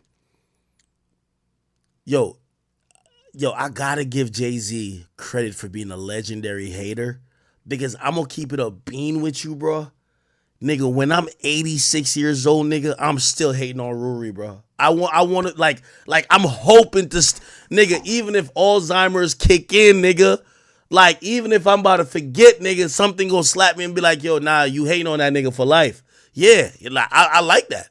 Legendary hater shit. Hate, like, if you hating on a nigga in 2022 and that nigga, the last time y'all even really have some musical back and forth was like over 10 years ago. I respect that. That's some legendary hater shit. Like, Jay-Z the type of hater, if he see you in the walker, like he in his walker, you with a walking stick, he gonna try to fuck up your walking stick. That's the type of hater he is. Like, that's the type of hater. Y'all gotta respect it. I gotta respect that type of hate, bro. This is generational hate, nigga. Yo, this is generational hate. I fuck with that, low key. The only thing is, Jay be acting like it's not hate. Like 50, 50 gonna hate Ja Rule 15 lifetimes from now. When 50 die and come back as an antelope, if he sees Ja Rule as a squid, nigga, he crashing out to kill that squid because it's Ja Rule, nigga. Like, that is multi-lifetime hate. But Jay, he don't really own the hate, though. Jay is a generational hater. Look, Jay-Z and them was putting it together. Mm-hmm. So I think they still harbor some energy towards me. You think you were purposely left out of the ad? No. Okay. I don't think. I think that they were saying the NFL had some issues with me that I don't know what those issues are. Like, what is the issue? You see what I'm saying? Like, and I with M, because like with Nori he had communication. He said, yeah, I talked to the big homie. He was saying to Jay, he was telling me, the white boy wouldn't do the truth without 50. Mm-hmm. Right? And I'm like, that's when I start saying crazy stuff because I look and I go, oh, that's your big homie, right? And so he imaged himself after a gay painter. Your big homie want to look like a gay painter. What are we talking about here? We're talking about Basquiat. He wants to look like a gay painter. Oh my God, I think I know where we're going with this. So this. now look, what I'm saying to you is, look, when you start looking at, that's not mine, that's theirs, they heartbreak, right? But when you look at, M is looking at the entire legacy. Yeah. The whole thing, like with M, Dre, and myself, like I'm a shady aftermath. You see what I'm saying? Like, there's so much G Unit Records. Right. They forget that I'm M and Dre's artist. Mm-hmm. You see what I'm saying? Like, but that's just the way it was. Like, were you a part of it? Even like you say, you weren't on the ad, right? Yeah. When we saw the initial asset that came out, and you weren't on there, but were you already a part of it? No, I already had communications with Paul about going to do it, but the ad was coming out that already was shot with. Okay, gotcha. With him and everybody else in it. So I'm like, nah, cool. I'll be surprised. Like, it's cool to be surprised. Right. Yeah, I was surprised too. I remember at rehearsal. That's also humbling. That's 50 being humbled. Like being very. It's a humble response, but that's a nigga who knows. You see, when you a controversial nigga who be beefing, you don't walk around with entitlements. You're like, nah, it's cool. Nah, it's fine. Like, I get it. Like, my op is putting the shit together. I get it. I'm not tripping. You get what I'm saying? Like, I fuck with that response by 50. First, I was like, man. By the way, yo, chat, let me ask y'all a question. Ain't it ironic? And this is why, yo, in life, yo, every time we're judging people, bro, we're judging, like, you know the famous saying where they say, if Malcolm X died at a certain age, he'd be Malcolm Little, a guy who was like a criminal, right? And it's basically about like your life, depending on what point people look at it, you could be seen as something, but later on you could grow and develop into something greater. And sometimes you could go up or you could go down or you could progress or regress. You know what's so interesting? 50 was seen as like this, I mean, he's still seen as like a provocateur, like an antagonist figure of sorts, but he kind of was seen as a guy who was all about the money, selfish, and also just wanted to cause chaos and problems. That's how he was seen about 8 years ago. You know how 50's seen these days? 50's whole image has changed. He's still a provocateur. He talks his shit. But people look at him as, yo, he's the guy who's going to call out the Diddies. He's going to call out the industry guys who are getting protected. He's going to say it because he don't give a fuck. He's also going to, like, he's kind of seen more like a people person nowadays, right? Like, everything with Shreveport, humor and harmony. Like, he's kind of, if I was to tell you 8 years ago, right? Like, let me go more than 10 years ago. 10 years ago, if I had to say Jay-Z, Puff Daddy, and Diddy, no, not Diddy, I mean, I'm 50, so those three, if I had to say pick the ones you would think are for the people, the ones who would be calling out the BS or the ones who wouldn't be, just seen as frauds, I think we would have a different answer than today. Do you get what I'm saying? I think 50's image over time, and maybe time has just helped him, or maybe he's just grown and developed. Where we look at 50 now, we're like, yeah, I ain't gonna lie, man. 50's a lot of things, but he ain't on the weird timing like them niggas. He wasn't fucking 15-year-olds, like, allegedly. He wasn't having the freak-offs. And he been telling us they were weird. When we thought he was hating. You know they used to think 50 was hating back then, right? I used to watch 50 talk about Puff, and I used to be like, damn, 50's a hater, bro. But I didn't really say hate because I was like, I think that's just his op. He treats all his ops the same. He hates on his ops. That's not really hate. That's just beefing, right? These days, we look at it differently because everybody he went at it with, they're looking bad. Jay-Z is seen as the incumbent or next up to get exposed on a Summer Jam screen on some Diddy shit. By the way, they start heating that shit up a little bit earlier. Apparently, a lot of 15-year-old fuckery was going on, or 16-year-old, whatever they had going on back then.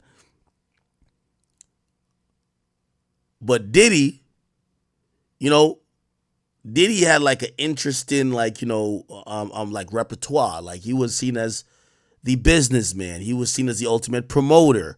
I'm not saying he was ever seen as like for the people, but he definitely had that cachet to galvanize the culture. 50 never had that. That's what 50 lacked. He never had where the culture would get behind an effort because they're like, oh, 50 say let's do it. Let's, he's for us. People always saw 50 as for the money. You get what I'm saying? Anyway, hopefully you get that. What the hell? I won $20. Right. Yeah, me and Louis betted against it, and I was like, 50's going to show up. Watch. When nobody, when I reach out, because I want to see what the complications are, when nobody has any information about it, and it only came from that angle, I have to believe that was something that's from that. Did you and Jay-Z ever have a conversation, or y'all in different offices as far as like? We don't need to talk about nothing. I heard that. Yeah. Uh-huh. So when you do get the call, it's a no-brainer for you to do Super Bowl. Yeah. I'm like, yeah, let's do it. And because it's Dre's show, you got to pay for that. That was expensive. Yeah, I know. And we had to be here for 7 days ahead of the show to rehearse it. I was like, I know the words. Right. Yeah. Hang me upside down, man. I'm good. Hey, man, was it different hanging upside down 20 years later? Yeah. Okay. So we get to realize Jay is just an old school hater. All of his ops, he never forgave. He never forgot. You get what I'm saying? By the way, let me tell you another thing, which we don't got to get into it because I feel like he's been chronicling Jay hating on him. Dame. Did you see Jay recently hate on Dame? Dame been trying to, Dame is in debt, right? So I'm going to explain a little bit, right? So Dame Dash Instagram. I'm going to give you a little synopsis without playing a video. I'll break it down for y'all. Okay. So check this out, right? Dame Dash is in debt. He owes about like $200,000 in child support. He owes a few other debts or, creditors, hundreds of thousands of dollars. But the biggest debt he owes is $8 million for taxes. Okay, so if we really add up all the debt, he owes about $10 million. Okay, Dame is the guy who always says, I keep my money in the street, whatever that means. He said, my money's in the streets, whatever the case is, right? Now, here's the thing. As a result of one of the lawsuits and, him being forced to pay, which he's saying he doesn't have the money, they realize he has an asset that could be liquidated. What is that? Is that he owns a third of Rockefeller. Now, here's the thing. The court has forced him to sell his stake in Rockefeller to pay back some of the debt he owes, which is about $10 million. Now, Dame, again, y'all should know how these court proceedings go. You know when you hear say Dame is broke, he ain't broke. He's rich nigga broke, right? You should remember that even 50 Cent himself filed for bankruptcy at a point. Rich nigga broke and broke nigga broke are two different type of brokes, and I hope you understand that. Don't let that go over your head. Shout out to Casanova. Money? Hell no, it ain't no money. Nigga, I owe $8 million in taxes right now to one state. A man ain't gonna help me. I can't even have no money until I make at least $16 million. I got to pay the taxes. If I got $5 million, they taking it. Okay. So basically, he's trying to pay some debt that he could become whole, that he could start owning shit again and really start using millions again. Again, he won't ever be like, oh, he's getting $40,000 a year. Like, this is a millionaire broke, okay? So what he's doing is that he's kind of being like a salesperson. They're putting the auction on his stake in Rockefeller, right? They're putting his stake in auction. Whatever it goes for is going to be a down payment for some of the debt he owes. So of course, if he's forced to sell, he wants this thing to sell for $20 million. That it could get him out of debt completely, right? Now, if you do the math, Dame Dash auction starts. The first auction, they announced it was going to be on August 29th, right? And this is when the news started picking it up. The opening bid was $1.2 million. I remember thinking, shit, I think I could make a bid for this bitch. Maybe I'm like, wouldn't it be dope if Akademiks owns like 1/3 of Rockefeller? Which, by the way, the only asset is reasonable doubt. The only asset. Now, this is a whole clusterfuck. If you really want to know why the only asset's that. There was a separation. It was a bunch of stuff that happened. Anyway, here's the point. Now, because the interest and the interest in this Rockefeller stake, and Dame Dash is talking about it, the news are reporting about it. Recently, they pushed it back, and they said we're gonna do the auction is gonna be. It was previously scheduled for the 29th of August.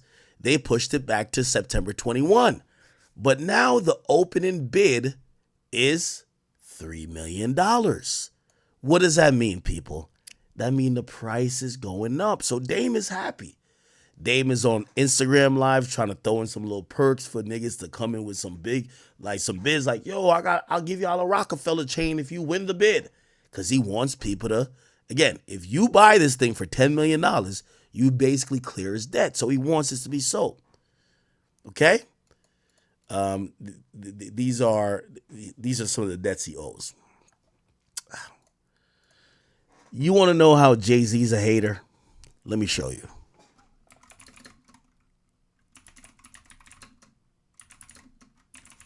Let me look it up. Here we go.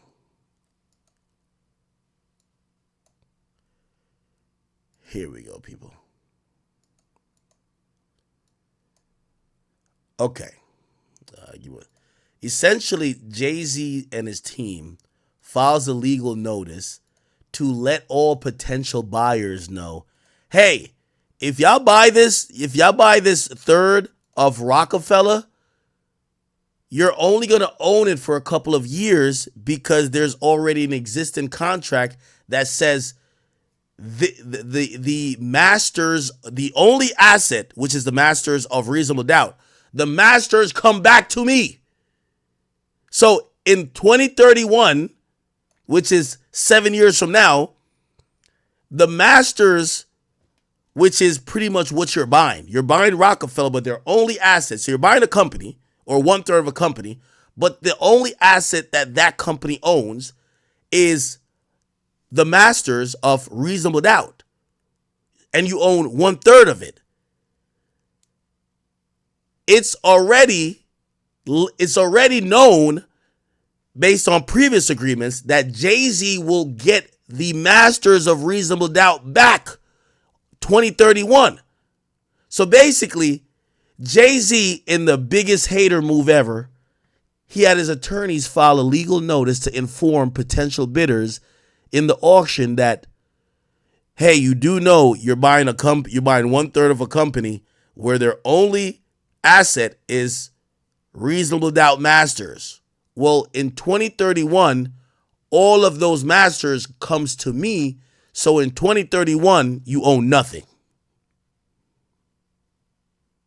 Sinks the fucking price. Classic hater shit. Jay, I ain't gonna lie. I'm telling you, I'm learning to hate from Jay. He sees his man's teeth fall out of his mouth. He sees his man is about to, like, the state asking him for $10 million. So now this nigga's over here like, yo, okay, I'll sell this to try to pay it off. Jay-Z says, let me let niggas know, because the price went up from 1.2, the minimum bid, to $3 million. So now here's the thing. Which idiot would pay the starting bid? The auction's going down on September 21st. Which fucking idiot is going to buy 1/3 of Rockefeller when their only motherfucking asset is reasonable doubt masters, right? Let's say even if say the master recordings, say the revenue that brings in yearly is $500,000, or let's say $1 million. Let's say $1 million.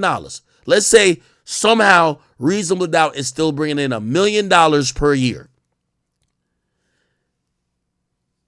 For you to bid for 1/3 of the company, you probably got to bid maybe like the winning bid is probably going to be like 7-8 million if it started at 3. So you're in 7 million. Let's say 7 million.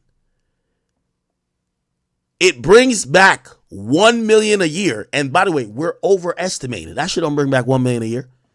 It brings back 1 million a year, and you only get 1/3 of it, so you get 300,000 of that. So now let's do the math. You're only gonna have it for 7 years. 7 times $300,000. That's $2.1 million.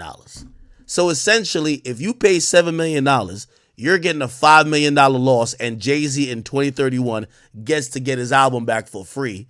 And now you look like an idiot. You just bailed out Dame Dash. And again, yes, this whole thing's a finesse. Dame Dash, he was trying to throw in some shit to sweeten the pot. Yo, I'll give you a Rockefeller chain. Hating ass Jay-Z comes in. Hey, we want to let all y'all potential bidders know, since y'all about to bid $3 million, in 2031, I got that shit. You're going to own nothing in 2031. So you're only going to own this shit for 7 years. Actually 6 now. Classic hater, man. Yo, I love Jay-Z, man. This is the type of hate I'm admiring to get to, bro. I got to get to this type of level of hate. Like, I got to.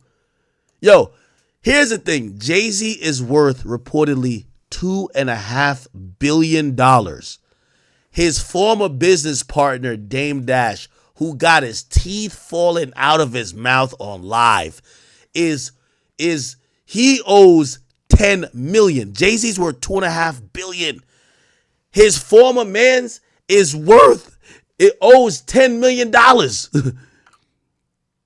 And rather let him get his finesse off, because here's the thing, whichever sucker that buys his Rockefeller thing is probably a person that cares about the culture, and at least they could, it's one of those things where people like, oh, I got just like how Drake bought the first mic of Pusha T. Nigga, it's a fucking mic, who cares? But it's Pusha T mic. You know what I'm saying? It's like, it has to be somebody who knows they're going to be, like, you're not buying it for a business decision. You're buying it to own part of culture. You're going to own part of hip hop. And Rockefeller's a hip hop, like cornerstone when it comes to like black labels. So you're going to own 1/3 of it. Cool. Even if it has no assets. You get what I'm saying? Jay-Z up $2.5 billion. His man's owed $10 million. And trying to get off a $10 million finesse, Jay-Z had his lawyers hate on that shit. Shout out to Jigga, man. Legendary hater, bro. Legendary. I gotta clap it up. I've been trying to figure out if this type of level of hate is a Brooklyn thing. Might be a Brooklyn thing. I don't know. But I gotta clap it up for Jay, man. Jay hate on everybody. Anyway. And by the way, some people also, to be fair, some people could interpret this as, well, he's not hating. He just wants no drama, because in 2031, he don't want somebody, like 7 years from now, he don't want somebody to be like, yo, Jay-Z stole this from me. I bought it for $7 million. He wants people to know now, in 2031, I get the masters. So, yeah, okay, whatever. Anyway, people. Anyway, shout out to Jay, man. Legendary hater. I fuck with it, bro. Okay, anyway. So,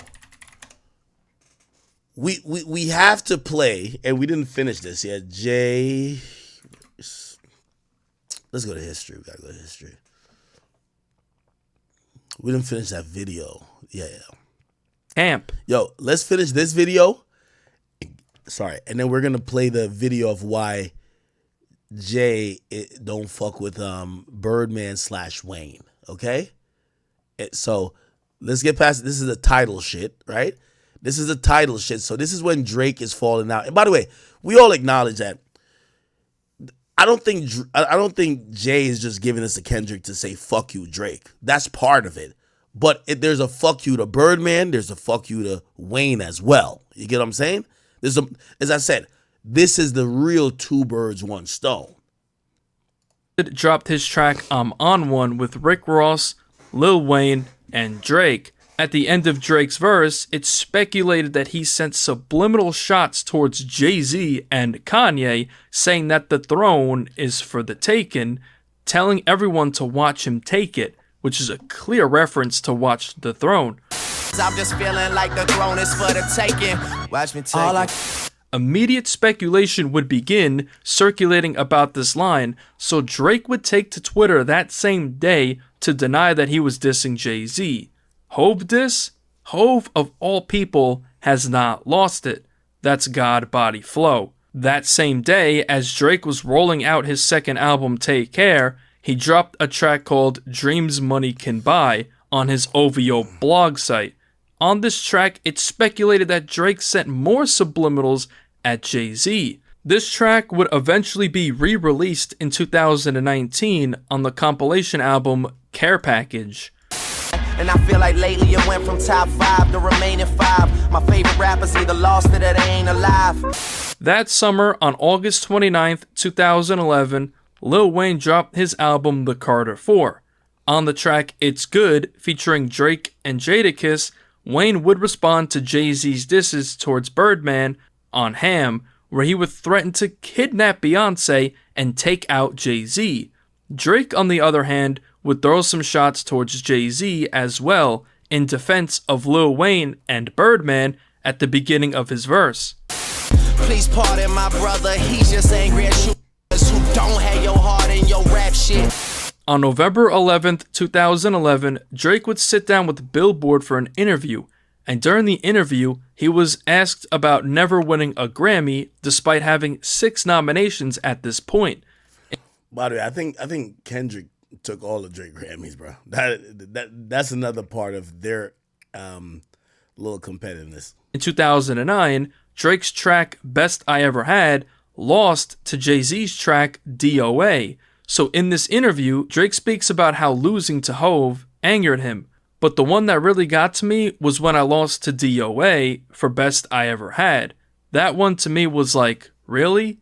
Not to say that Jay-Z isn't the most incredible rapper and that DOA wasn't a good song. I just felt like they had an option to give me a Grammy for a mixtape, and they just didn't do it, because it goes against the grain of everything that is traditional. On November 15th, 2011, Drake dropped his album Take Care. On the track The Ride, it's once again speculated that Drake took subliminal shots at Jay-Z. Getting older, I see no threat in Yoda. A couple of weeks later, Jay-Z would share a handwritten note on the OVO blog site congratulating Drake on selling 631,000 copies in the first week with Take Care. That's what I like about Jay, man. You see, when you a legendary hater, sometimes you got to give props, but really you're going to disguise the hate. You got to disguise the hate. Shout to Hove, bro. Saying, quote, "Monster numbers comes in. Proud of your journey. Peace, Hove." After this, beef rumors would be quieted following Jay's comments, and things would settle down in 2012, and in 2013, Drake was gearing up for the release of his third album, Nothing Was the Same. Now by this time, Drake was just dominating. Everything he touched was a colossal hit record. On July 25th, 2013, Jay-Z did an interview with Elliott Wilson, where he would speak on his competition with Drake, saying that Drake's the Kobe Bryant to his Michael Jordan. There's a respect thing there. But there's also a competitive thing, and it's done in the right way. He's definitely the one that's reared his head as the guy. He's definitely Kobe Bryant. That August, Drake brought out Kanye at the 2013 OVO Fest, where Ye would say that him and Jay wouldn't have done Watch the Throne if it wasn't for Drake putting so much pressure on them by taking over the game. And we wouldn't be able to make the music that we make. Me and Hov would have never made Watch the Throne if this wasn't putting pressure on us like that. On September 24th, 2013, Drake dropped his album Nothing Was the Same. On the track Pound Cake, Jay-Z is featured.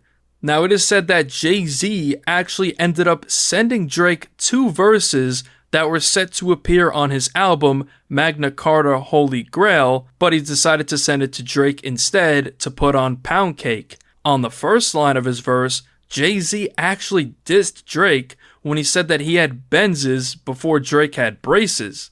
I had Benzes before you had braces.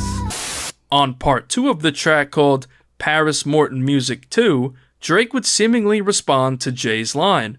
Later in the verse, he says that he studied the game from past artists like Jay-Z, but now he's doing it better. Like I didn't study the game to the letter and understand that I'm not doing it the same and I'm doing it better. That same day, Drake appeared on Hot 97 for an interview to speak on his album, and he spoke on Pound Cake and his relationship with Jay-Z. Drake would say that they have a great relationship and that Hov is a great mentor to him. Rap. So you have like built a nice relationship with him. I mean, Jay. yeah, I think like one of the strongest, I think, if not the strongest. Of all the other rappers? Yeah, definitely. Wow. Who knew? Yeah, I know. Yeah, he's like he's just like an incredible mentor to me and gives me great guidance and is very, very supportive. And is that a new relationship or were you guys always cool? No, it's always been like that. You Really? know, I mean, I think the more I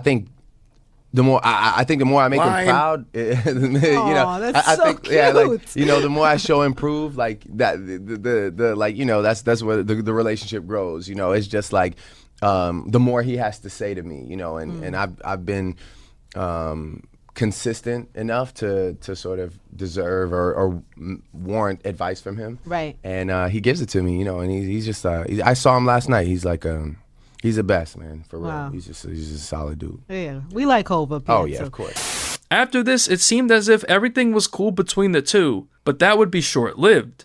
Just months later, in February of 2014, Drake did an interview with Rolling Stone where he would take a jab at Jay-Z for having art references in his songs. It's like Hov can't drop bars these days without at least 4 art references. I would love to collect at some point, but I think the whole rap/art world thing is getting kind of corny. Now, I ain't gonna lie.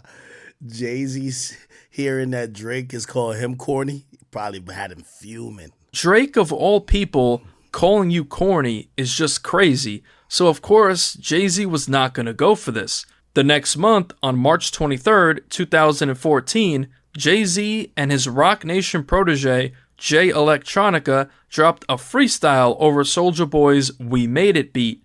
Now this in itself was a shot at Drake, because in late 2013, Drake did his own version over this exact beat. On his verse, Jay-Z would directly respond to Drake's comments in his Rolling Stone interview, where he would apologize to Drake for the art references, but calls him Mrs. Drizzy. Sorry, Mr. Drizzy, for so much y'all talk. Silly me rapping about that I really bought. Why these rappers rap about guns they ain't shot. A week later, on April 1st, 2014, Drake would drop a track called Draft Day, which is dedicated to the then rookie football star Johnny Manziel. On this track, it's speculated that he clapped back at Jay-Z with some subliminals. I think I'm on my 8th flow, just watch me paint flow. We all do it for the art, so I can never hate though. Later that month, during an NBA playoff game between the Toronto Raptors and the Brooklyn Nets, which of course Drake, hailing from Toronto, supports the Raptors, and Jay-Z, being from Brooklyn, supports the Nets. During an on-court interview, Drake would send more shots at Jay-Z, saying, "This is the people's team out here tonight. You know what I mean? Toronto Raptors." Jay-Z somewhere eating a fondue plate. On May 13th, 2014, DJ Khaled dropped the track They Don't Love You No More with Meek Mill, French Montana, Rick Ross, and Jay-Z. On his verse, Jay-Z clapped back at Drake for his disses on his track Draft Day. Haters wanna ball, let me tighten up my drawstring. Wrong sports ball, you know yourself as a lacrosse team. Fast forward to February 13th, 2015, Drake dropped his album. Those actually, I obviously knew about the Sorry Miss Drizzy for so much art talk. Yeah, I knew that one. Ooh, I didn't know about the last one. If you're reading this, it's too late. And on the track 6 p.m. in New York, he sent more subliminal shots towards Jay-Z, saying that he should be the third member of the Throne duo. You rapping like the throne should be the three of y'all. That same year in 2015, Jay-Z would announce the relaunch of his newly bought streaming service called Tidal. At the launch announcement, a bunch of big names were on stage, except for Drake. That's because it was reported that Drake turned down Jay's offer to partner with Tidal. According to Billboard, Drake was supposed to be one of the many celebrities that signed on for joint ownership of Tidal at a star-studded launch ceremony back in March, but he dropped out as late as 2 days before the event. Drake seemingly rejected the offer because he did not want to be under Jay-Z and would end up signing a $19 million deal with Apple, which was a direct competitor of Tidal. In the summer of 2015, Drake and Meek Mill would be engaged in a beef, prompting Drake to drop a diss track called Charged Up on July 27th, 2015. On this track, he speaks about signing the deal with Apple and throws shots at Jay-Z's Tidal, keeping in mind that Meek Mill is a Roc Nation artist. Drake uses the word entitled to do a play on Tidal. I'm trying to take the high road. I still got love for my idols. I got me a deal with Apple and I still feel entitled. On January 31st, 2016, Drake would start off the year dropping a track called Summer 16. On this track, Drake took a really disrespectful jab at Jay-Z. I used to want to be on Rockefeller, then I turned into Jay. A couple of months later, on April 5th, 2016, Drake would drop his album Views. That same day, he dropped the track called Pop Style, along with One Dance as singles promoting the album. The tracks were released for exclusive digital download on iTunes. On the single version of the track, Pop Style features the duo of Kanye West and Jay-Z, listed as The Throne. On this track, Jay-Z just did a single line, not a verse. Now on the album itself, Drake did his own version of the track, leaving Jay-Z and Ye off it. Drake would later explain why Jay-Z only had a single line on the track the next month in an interview with Zane Lowe. Of course, people want to hear Jay-Z rap, so hearing him do 2 lines might be frustrating to a certain audience. That's just landed in my lap. I just dealt with it accordingly. It didn't play out how I wanted it to as far as business or whatever goes, so I figured it would be easier to go with my version. Sometimes we just fall on opposite sides of the spectrum. It's always mutual respect, but sometimes it has to be from afar. According to Kanye, at a show during his St. Pablo tour in October of that year, the track was scrapped from Drake's album due to streaming politics with Apple and Tidal, also out of respect for Meek Mill.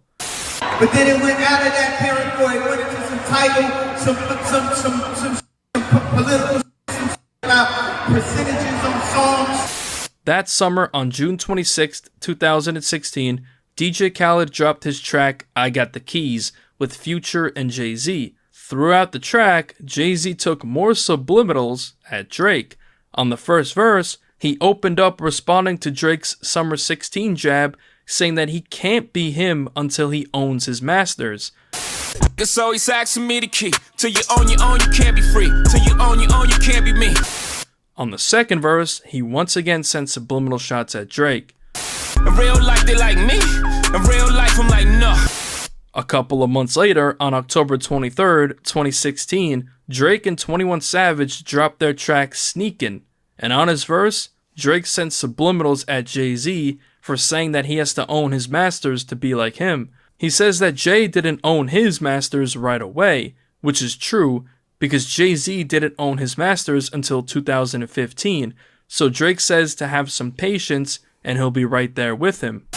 You ain't on it right away, you had to wait on us. Man, I'm only 29, had some patience with us. A couple of months later, on February 12th, 2017, DJ Khaled dropped the track Shining with Jay-Z and Beyonce. What's also forgotten about is that Jay popped up on these Khaled records and gave those moments because he used that to sign Khaled to Roc Nation. Remember, Khaled was on Roc Nation.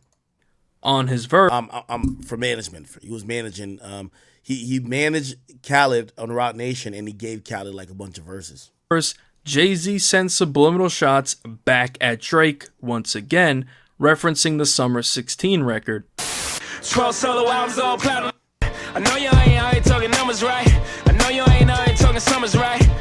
Later that year, in November 2017, Jay-Z was on his 444 tour, and he decided to pay homage to Drake, remixing his tracks Know Yourself and KMT, while Drake was actually in attendance in Toronto.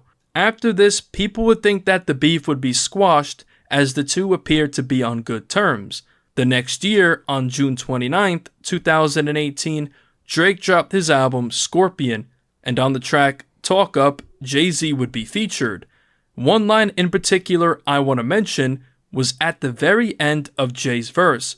He talks about killing X, which is a reference to the murder of the late rapper XXXTentacion. Drake has been heavily speculated to have allegedly had something to do with X's murder, so I find it funny that Jay mentioned this here. It's also been said that Hove recorded his verse while in Europe for the On the Run 2 tour days before the album's release, and X was killed 11 days prior. Y'all kill X, let Cinnamon live. Streets is done. On that album was a track called Survival, where Drake would reference how he's trading shots with the GOAT, which is referring to Jay-Z, and how they talked about their subliminal beef. Taking shots with the gold and talking about shots that we send it. The next month, while Jay and Beyonce were still on their On the Run 2 tour, they stopped in Detroit, where Drake and Jay-Z would link up, being photographed by Roc Nation Senior Vice President Lenny S. This would mark their first time being photographed together in over 5 years. In December of 2019, Drake did his infamous Rap Radar interview, where he would speak on his beef with Jay-Z. Yeah, everybody. Yeah, I mean, yeah. We smoke. But you like the sparring, though, you know, because, like, you say you take shots with the GOAT, you talk about the shots that you send with Jay-Z. Like, why has that relation remained intact? Why has it never gone left? I think Jay has a lot of respect for me, and he's aware of the massive amount of respect that I have for him at the end of the day.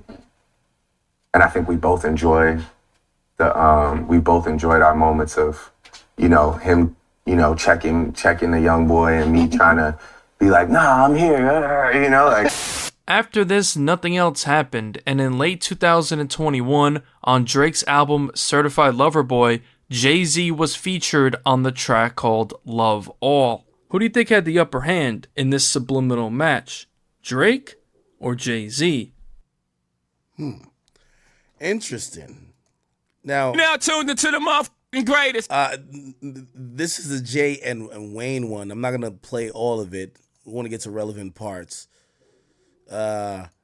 Some of the stuff that you might not know about what really happened with Jay and Wayne is a very interesting thing, because there's at times when Wayne was falling out with Birdman, or when Wayne was in contract negotiations, Jay was actually there.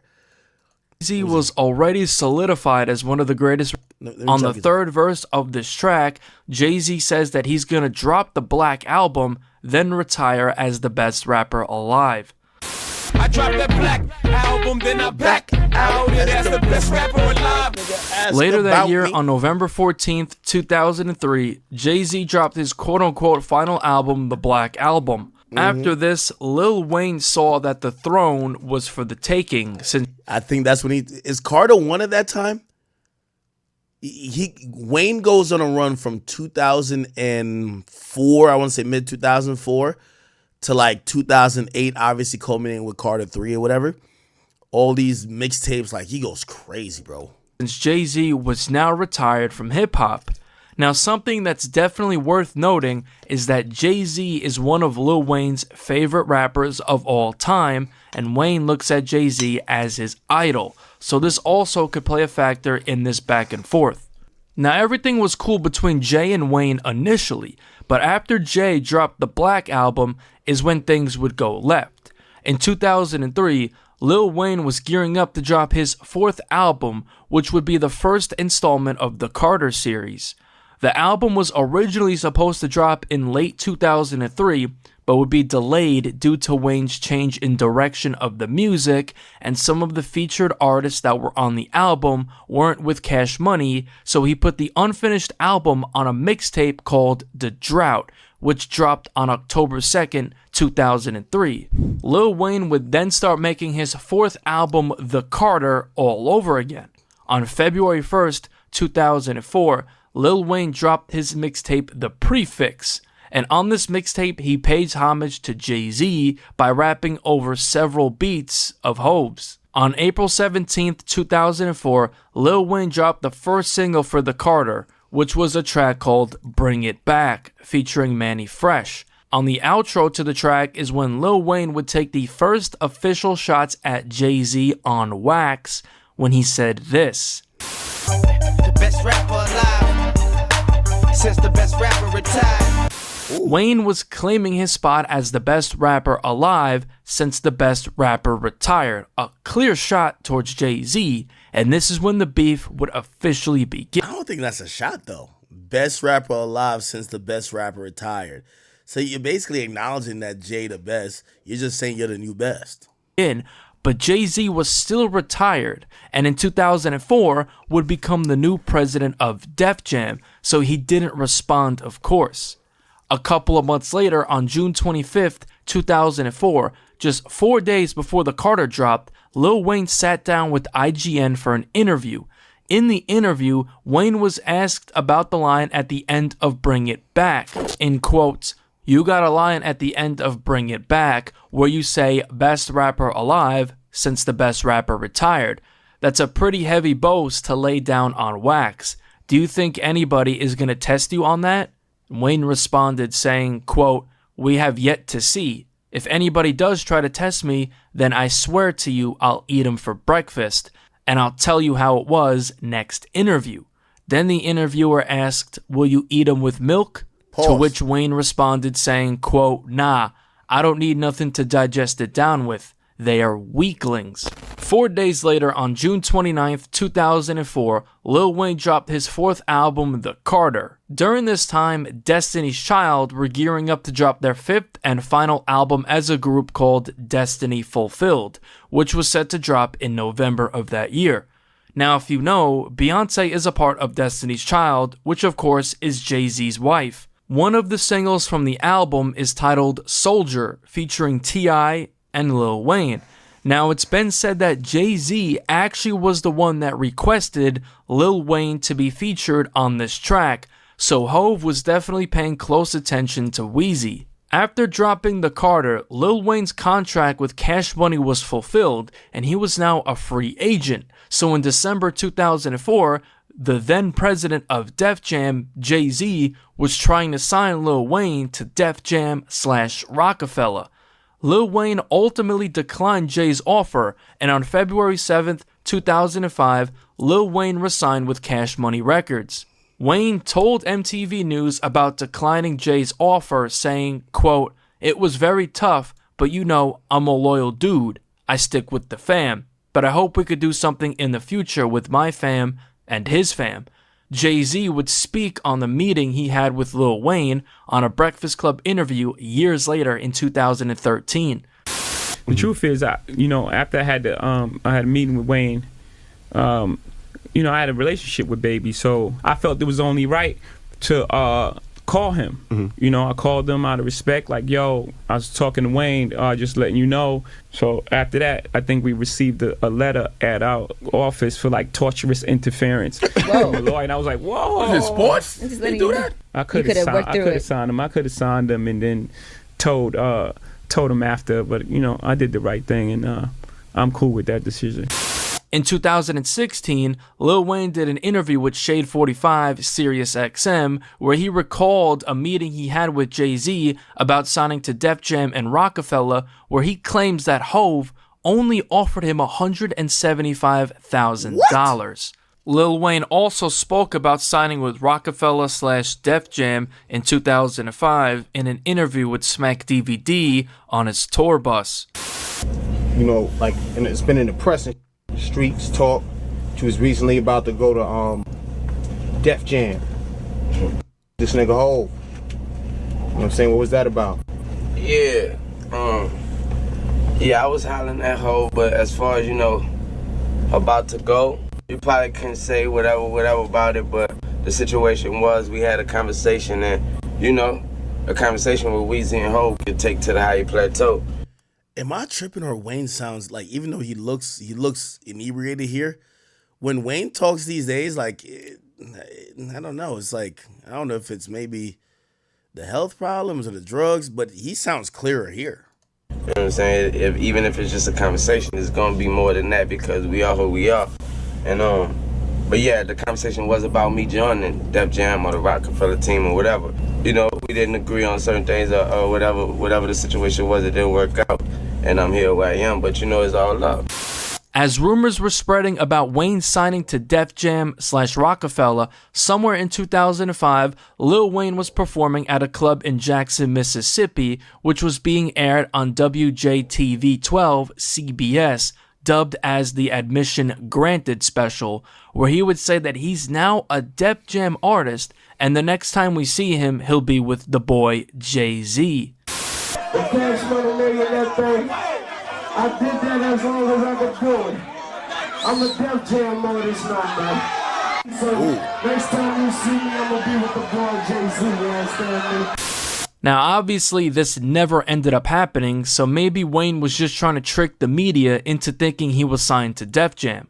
Later that year, on December 6th, 2005, Lil Wayne dropped his album The Carter 2, and on this is a track called Best Rapper Alive, where Wayne once again boasts about being the best rapper alive. The next year, in 2006, Lil Wayne did an interview with Music Choice, and he spoke on his track Best Rapper Alive, saying that he got no flack for the track, and says that Jay-Z didn't give him no flack for it either.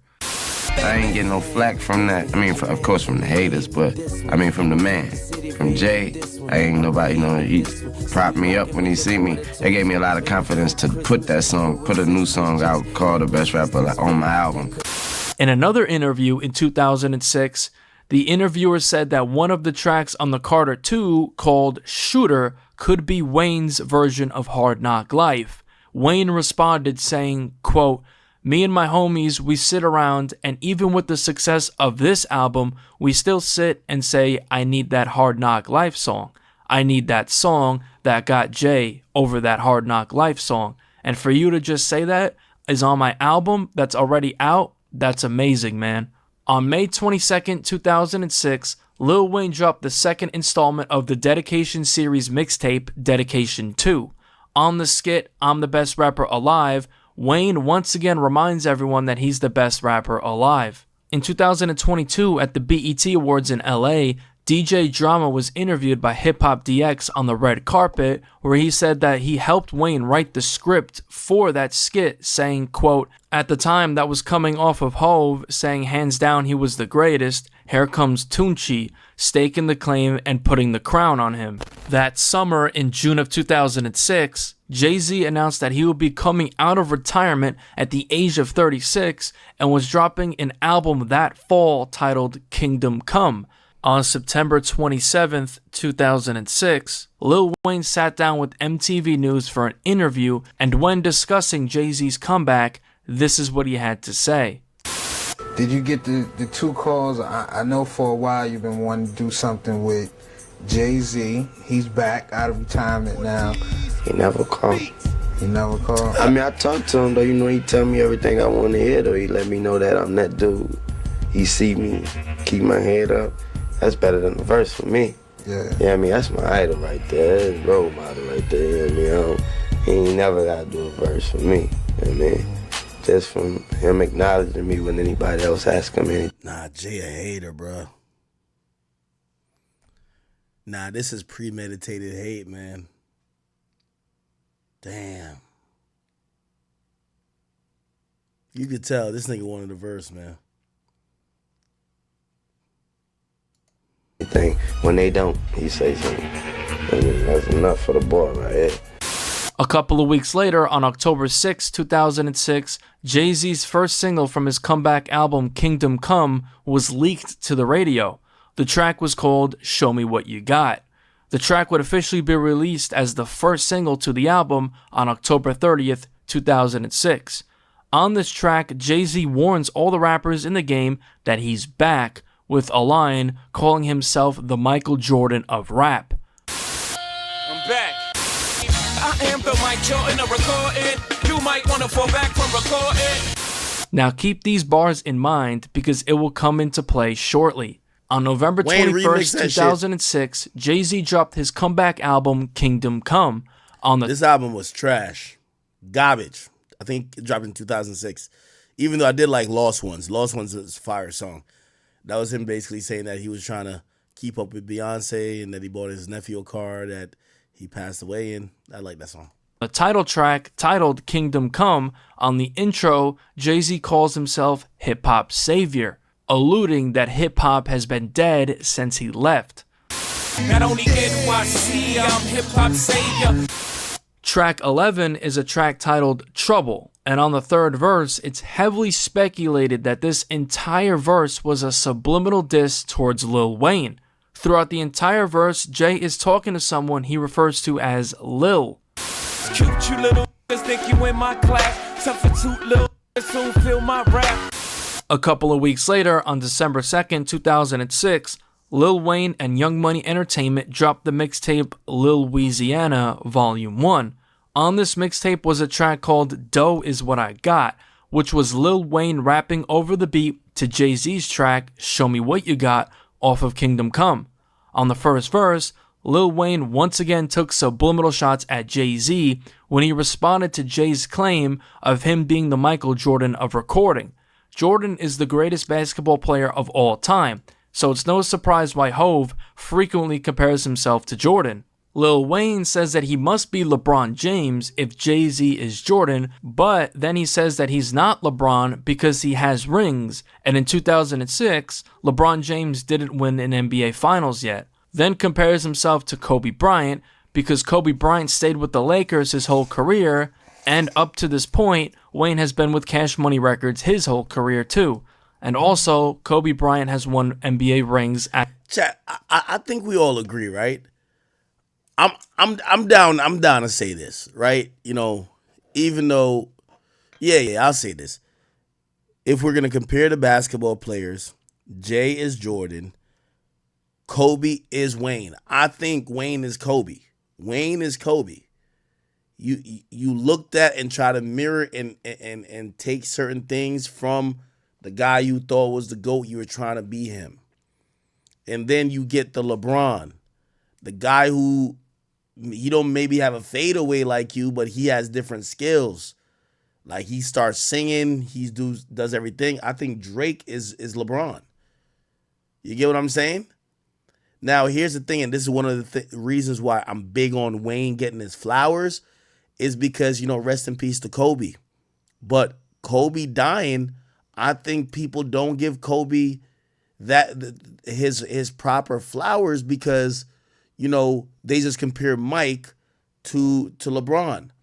And also, here's the thing too. This is why, as you go along in life and you're watching sports, at some point you gotta hit your idol with the Allen Iverson crossover. Because if you stay in their shadow too much and you're seen as the consummate student and you're seen as someone who's like, for example, I think, I'm going to be honest with you, I think Kobe would have given Mike the business. But nobody will say that because Kobe's game was modeled after Mike. So he's in Mike's shadow. It's sacrilegious to say he's better than Mike when he learned everything by watching Mike. So that's why, you know, he put himself that, yeah, he's in the same conversation as Mike, but he'll never be greater than Mike because all you're known as is that you looked up to this guy, right? See, LeBron's a little bit different, right? Even if he fucks with Mike, like his build and his play is different from Mike. That's where I feel Wayne, you know, Wayne's kind of in that, even though, by the way, I don't think Wayne really, you know, if you listen to Jay's raps, Wayne's raps isn't really like, especially latter years when he starts going with auto-tune and start doing a lot of melodic shit, like, You know, but I do think the propensity and the dedication to lyricism that Wayne had definitely was inspired and came from Jay-Z. At that point. Yo, somebody said J. Cole is Iverson. Yo, Mods, time that nigga out, please. Don't ever disrespect Iverson like that. Allen Iverson's a nigga that had heart and had guts. He was playing with bum-ass niggas like Eric Snow and Tyrone Hill, and he went to war. He was 165 pounds soaking wet, getting knocked on the floor by a 300-pound Shaquille O'Neal. He never stepped down from a challenge. He never made an excuse. He never backpedaled, and he never apologized. Don't you ever, time that nigga out, don't you ever compare a warrior. Let me tell you this. I'd rather have 55 Allen Iversons around me than have 300 motherfucking J. Coles. A J. Cole nigga, once you start losing, he start apologizing to the op. You squabbling, you look over, J. Cole's having a conversation with the op talking about, I'm sorry. Yeah, don't you ever compare Allen Iverson to bum ass, and it's not bum ass. Let me not disrespect J. Cole. It's not bum ass J. Cole, but it's a nigga without a heart. J. Cole, like when you think about J. Cole is like, he's like the Scarecrow. He's like the Tin Man. He lacks a heart. He's like the lion in Wizard of Oz. He lacks a heart. He lacks everything that makes a warrior. That's J. Cole. Allen Iverson was never that. If anything, Allen Iverson just had too much loyalty because he never had enough to win the championship. And if he did what LeBron did by going to Miami and teamed up with a couple niggas early on in his career, Allen Iverson would have had a couple rings. Word too. Point. I am the Mike Jordan of recording. You might want to fall back from recording. I must be LeBron James if he's Jordan. No, I won rings for my performance. I'm on Kobe Bryant up in all this. In 2020, Nori claimed that after Jay-Z heard Wayne's "Dough Is What I Got," it made Hov go on a long walk and look at himself in the mirror, questioning if he still got it. He said when he rapped on Show Me What You Got, I had to take a long walk and look at myself in the mirror. And I said, are you sure you still got this? That same month, Lil Wayne appeared on the cover of the December 2006 issue of the Complex magazine and sat down for an interview. During the interview, he was asked about Jay-Z's comeback. This is what he had to say. The interviewer asked, quote, "How do you feel about Jay's return so far? How many songs have you heard of his?" Wayne replied saying, quote, "I heard a couple, and I'm going to tell you if I like what he's talking about. But I don't like what he's talking about, and I'm going to tell you why. Because he's saying it like he had to come back, like hip-hop's dead, all this, like I'm a hip-hop artist." Hey, by the way, Just Be Yapping, thank you for the $10 donation. Of course, I see you. You know I'm not going to ignore you. She said, Wayne isn't performing because the New Orleans city panel didn't pick him. The whole city makes the final decision from what the NFL gives. Wayne/YM is on the list thanks to Jay, but New Orleans, the city, did not pick him and them. Wayne's still a GOAT. Just Be Yapping. I need some proof of that. Again, we don't know how the decision's made, but from what we were told, pretty much the majority of the authority on picking these individuals relied upon Jay-Z. Now, granted, if Jay-Z says he wants, I don't know, Quando Rondo, of course, the NFL is going to be like, no, we don't want that, right? Like, yeah. So the NFL or some other governing body could still trump what Jay's saying, but they kind of gave him free reign of the entertainment aspect of it, which is the halftime show.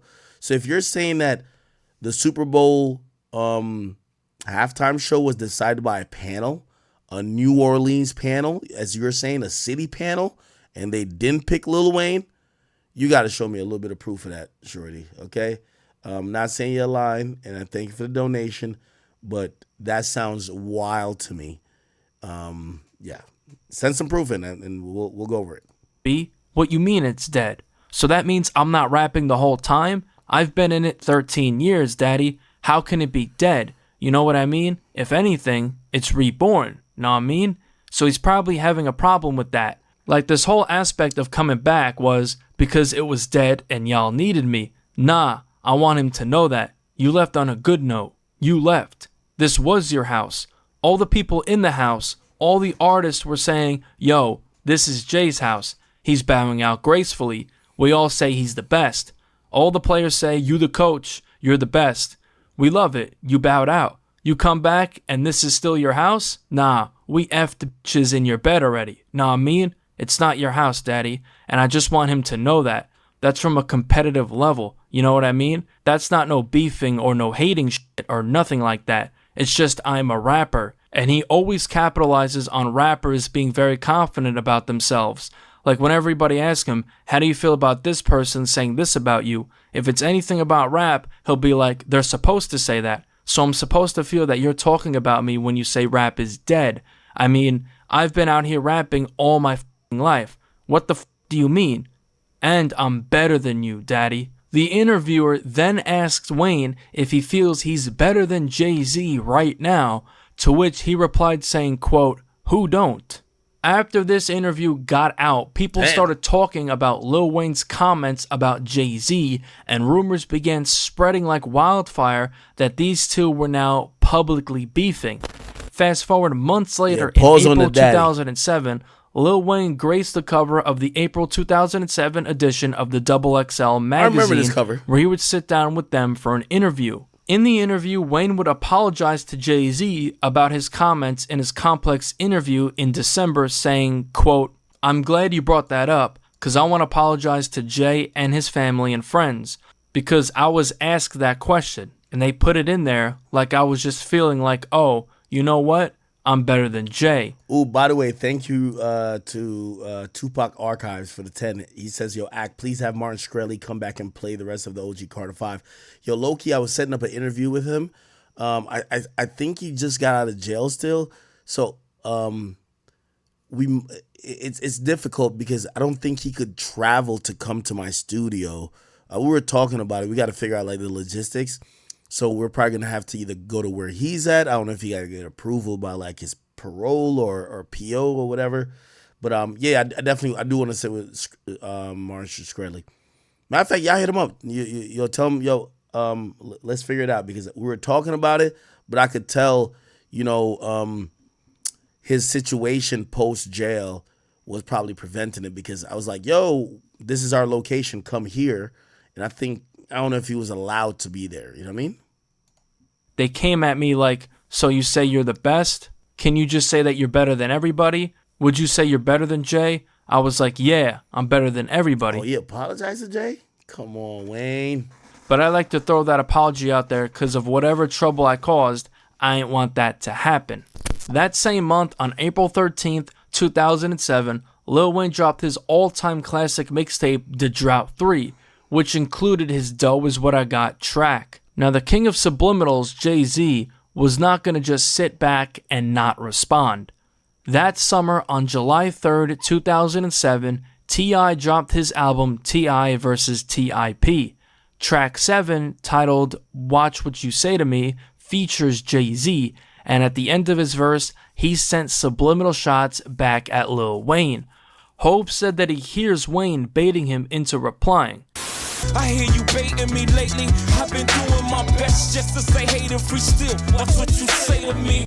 Jay-Z then says he's going to take up Lil Wayne on that offer if he keeps throwing subliminals, meaning he's going to engage in this rap battle. Then Hope said that he's going to replace Birdman as Wayne's father. Sooner or later I take you up on your offer and put you all in your place like I'm replacing your father. And says that his DNA is in Wayne's music because Lil Wayne has said that Jay-Z inspired him a lot. You talking to the author, the architect of the blueprint, my DNA in your music, motherfucker. After this, the beef rumors were running rampant, but something weird happened later that year. On November 6th, 2007, Jay-Z dropped his album American Gangster, and on the track Hello Brooklyn 2.0, Lil Wayne is featured. This marked the first official collaboration between Weezy and Hove. This track was originally just a solo Lil Wayne track, most likely to appear on the Carter 3, but according to Wayne in an MTV interview, He said, quote, Jay heard the song some type of way. When he heard it, he said, ask the homie if I can get this. More honored than offended, it was an easy answer. When I asked the question, I told him it wasn't even a question. He's got it. Everybody in the world knows how I feel about Jay. He's the king. Utmost respect. That same month... You know what? Yo, a lot of these relationships, and I think, as you go along in life, you'll learn you can't look up too much to a nigga because you'll always get blinded by your admiration and your respect for them, and you'll start to ignore their blatant disrespect for you, right? I think that's the same thing that Kanye had with Jay. Yo, he's like, yo, my big brother was Big's brother. Then he was talking about how the whole time he's talking about how Jay's hoeing him. You know what I mean? Like, these guys are looking up to Jay, but really, they're just chronicling how Jay is disrespecting him. Jay-Z was performing at the Hammerstein Ballroom in New York City at his American Gangster concert when he would bring out Lil Wayne as the two both performed Hello Brooklyn 2.0 together. After the performance, Wayne and Jay shut down beef rumors when Wayne pointed to Jay, calling him the best rapper alive, then pointing to himself and said that he's the next rapper in line. The best rapper alive, the next rapper in line. After that, everything seemed cool between the two. The next year, in 2008, Lil Wayne would be on fire as he began the rollout to his album The Carter 3. On March 13th, 2008, Lil Wayne dropped the first single to the album, a track titled Lollipop. This track would be Wayne's highest charting single up to this point, peaking at number 1 on the Billboard, becoming Lil Wayne's first single to reach number 1. After this, it was clear that we were officially in the Lil Wayne era, as he was easily the hottest rapper on the planet commercially, and... Oh, by the way, I seen somebody just send a donation. Who was that? Yo, Freak the Gemini, thank you. By the way, you're going to be the reason I send out a text right now. You say you think Lil Wayne was denied because he would have brought Nicki Minaj and Drake out to perform like Nicki claims. Yo, his manager texted me. I'm going to ask his manager. So, hey, Freak the Gemini, I'm going to get an answer for you, but the reason why I'm doing this is because of you, just to let you know. You just brought up a good point.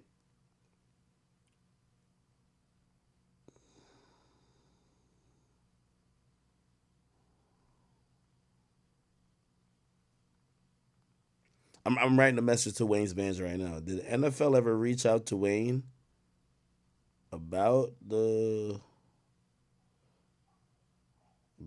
Super Bowl?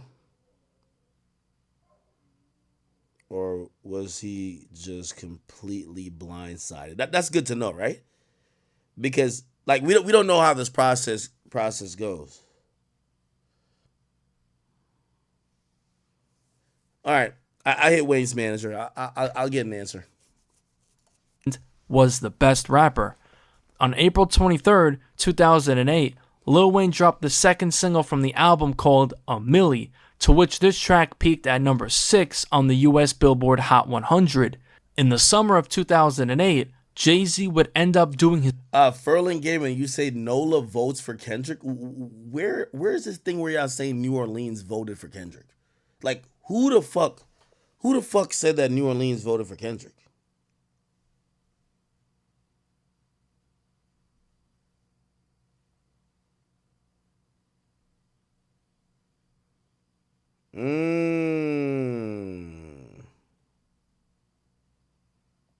Okay. All right. So, we're getting a little bit more information here. Hold on.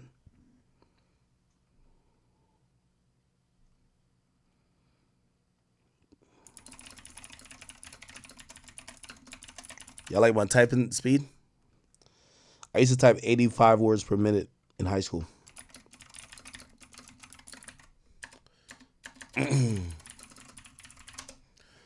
Okay, all right. Here's an article. So this article was published on January 10th, 2024. It says, here's how the NFL chooses the halftime performers, okay? It Says the Super Bowl halftime show is probably one of the most highest profile spectacles in all sports. After all, when else do musical artists have a captive audience of more than 100 million people? Even if half the TV viewers get snacks and go to the bathroom at halftime, there's still at least 50 million people watching the show.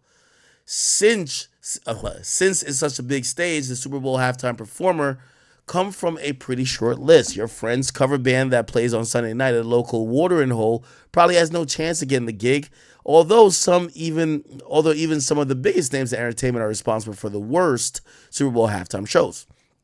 Probably because only the biggest stars are invited. This is how it works. Duh. But how does the NFL choose who plays? The NFL is a massive entity and the most popular sport in the United States of America. So it takes a lot of care to make the right decision for the Super Bowl halftime show.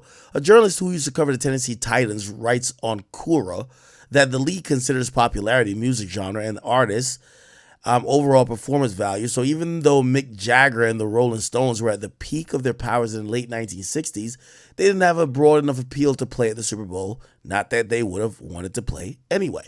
So the leagues start with popular performers who appeal to many people as possible, and goes from there. However, it is not the NFL who chooses who takes the stage. The league comes up with a short list, but the host city picks the Super Bowl halftime performers. Okay, let's stop it right there, chat.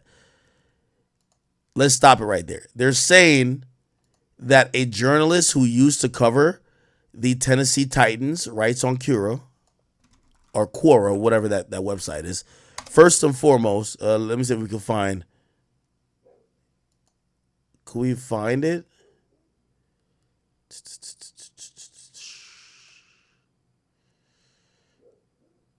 No. Okay, no.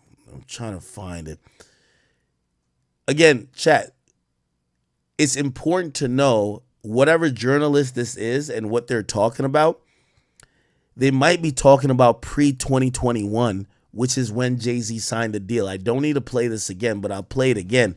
It literally said the deal, or I'll Google it. It said the deal, Jay-Z deal, NFL. It said that he was going to, look. Then here's a new partnership. Let's read again. It was entering a partnership with Roc Nation. Okay, the deal, which has been reportedly been in the works for several months, means Roc Nation will now advise on selecting artists for major NFL performances like the Super Bowl. Okay, now we're not saying that Jay-Z made the decision, but shit, he's definitely in the room and advising. That's the point. Now, to this article, we're not sure if this is the same method that they're going by. So it's important to try to figure out when this Tennessee Titan journalist is talking. Are they talking after the deal, or are they talking before the deal? Because pretty much what we've heard from everybody who has performed since 2021, they basically almost say it's not just an advisory position. It's almost like if Jay says you should perform, you're going to perform. And if Jay don't want you to perform, you ain't going to perform. Or it's going to be hard for you to perform. You get what I'm saying? So, yeah, okay. So the league starts with, okay. The league starts with popular performers who appeals to as many people as possible and goes from there. However, it's not the NFL that chooses who takes the stage. The league comes up with a short list, but it's the host city that picks the Super Bowl halftime performers. We don't know if that's the case anymore. We don't know. We just don't know. Okay?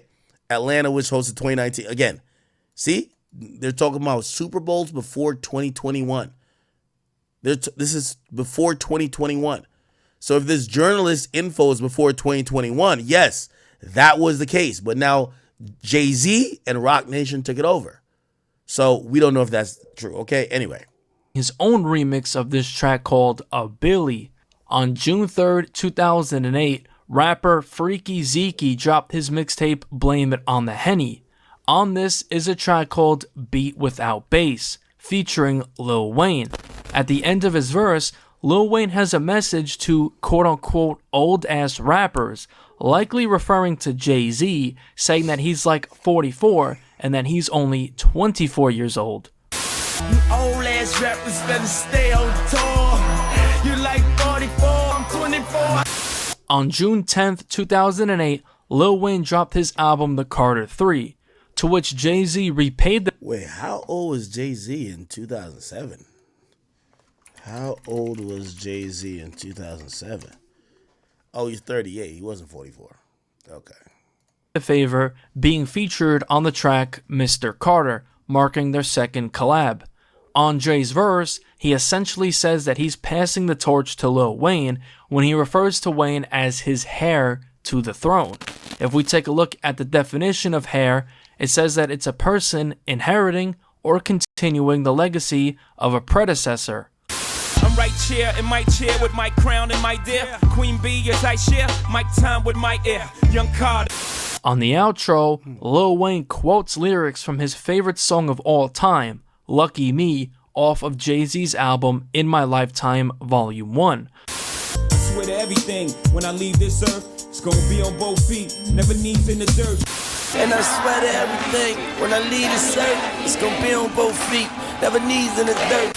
This album would go on to sell over 1 million copies in the first week, going #1 on the Billboard charts, making history as one of the very few rap albums to achieve 1 million plus copies sold in the first week. By the way, Ryan, thank you for the 10. He says, yo, Dame Dash, Dipset, DMX, Drake, Lil Wayne, Nas, etc. all talk shit about Hove, then they need him after. Hove said, y'all niggas gonna learn to respect the king. Don't be the next contestants on the Summer Jam screen. Yeah, we'll get to it because Memphis Bleak basically put something up, basically saying it was like an old J quote saying, anytime niggas got a problem with me, it's always about what I didn't do for them. It's never what I did to them.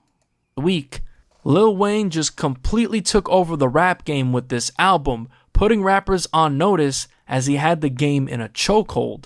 A couple of weeks later, on June 23rd, 2008, Lil Wayne did an interview with Rolling Stone. When they asked him how it felt to be called Jay-Z's heir on Mr. Carter, Wayne replied saying, quote, "That line right there was hard. Unbelievable. I didn't realize it at first. My homie had to tell me, you know what he said, right? I didn't even get it. I was like, why is he saying heir? Is he just talking about the heir? But I'm smart enough to know that he's smart enough not to just be talking about the heir. I felt real dumb, but then I felt so good. It was an incredible compliment." On July 14th, 2008, Lil Wayne did an interview with People magazine where he would speak on the 4 albums that changed his life, one of them being Jay-Z's In My Lifetime Volume 1. Wayne spoke about the song Lucky Me, which we discussed earlier, saying, quote, "Lucky Me is my favorite song of all, period. I actually have Lucky Me tattooed on my neck, and I have a verse of that song tattooed on my leg." Now, Lil Wayne does in fact have Lucky Me tattooed on his neck and lyrics on his leg. That year in 2008, T.I. was gearing up to drop his album Paper Trail. On September 6th, 2008, T.I. and Jay-Z dropped the track Swagger Like Us, to which they recruited Kanye and Lil Wayne to be featured. This track was originally intended to appear on both T.I.'s album Paper Trail and Jay-Z's upcoming album Blueprint 3, but only ended up being on T.I.'s album. That same month, Jay-Z graced the cover of Vibe magazine where he sat down for an interview, and during the interview, he spoke on Lil Wayne being next in line, saying, quote, "You should embrace the next generation. In hip-hop, you always fight the next person coming in because the person wants your spot. But as a person, as a competitor, that's only natural. There was a time Kobe was like, I think I can take Mike.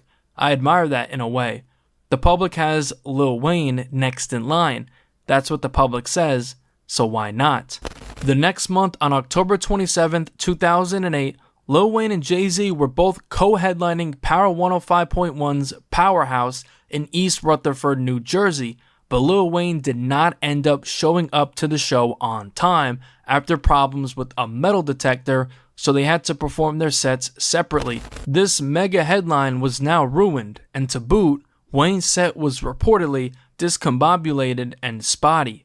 A couple of months later, on February 8th, 2009, the 51st annual Grammys were held at the Staples Center in Los Angeles, where Lil Wayne and Jay-Z would perform Swagger Like Us together, and they won a Grammy for that track under the Best Rap Performance by a Duo or Group category. On September 8th, 2009...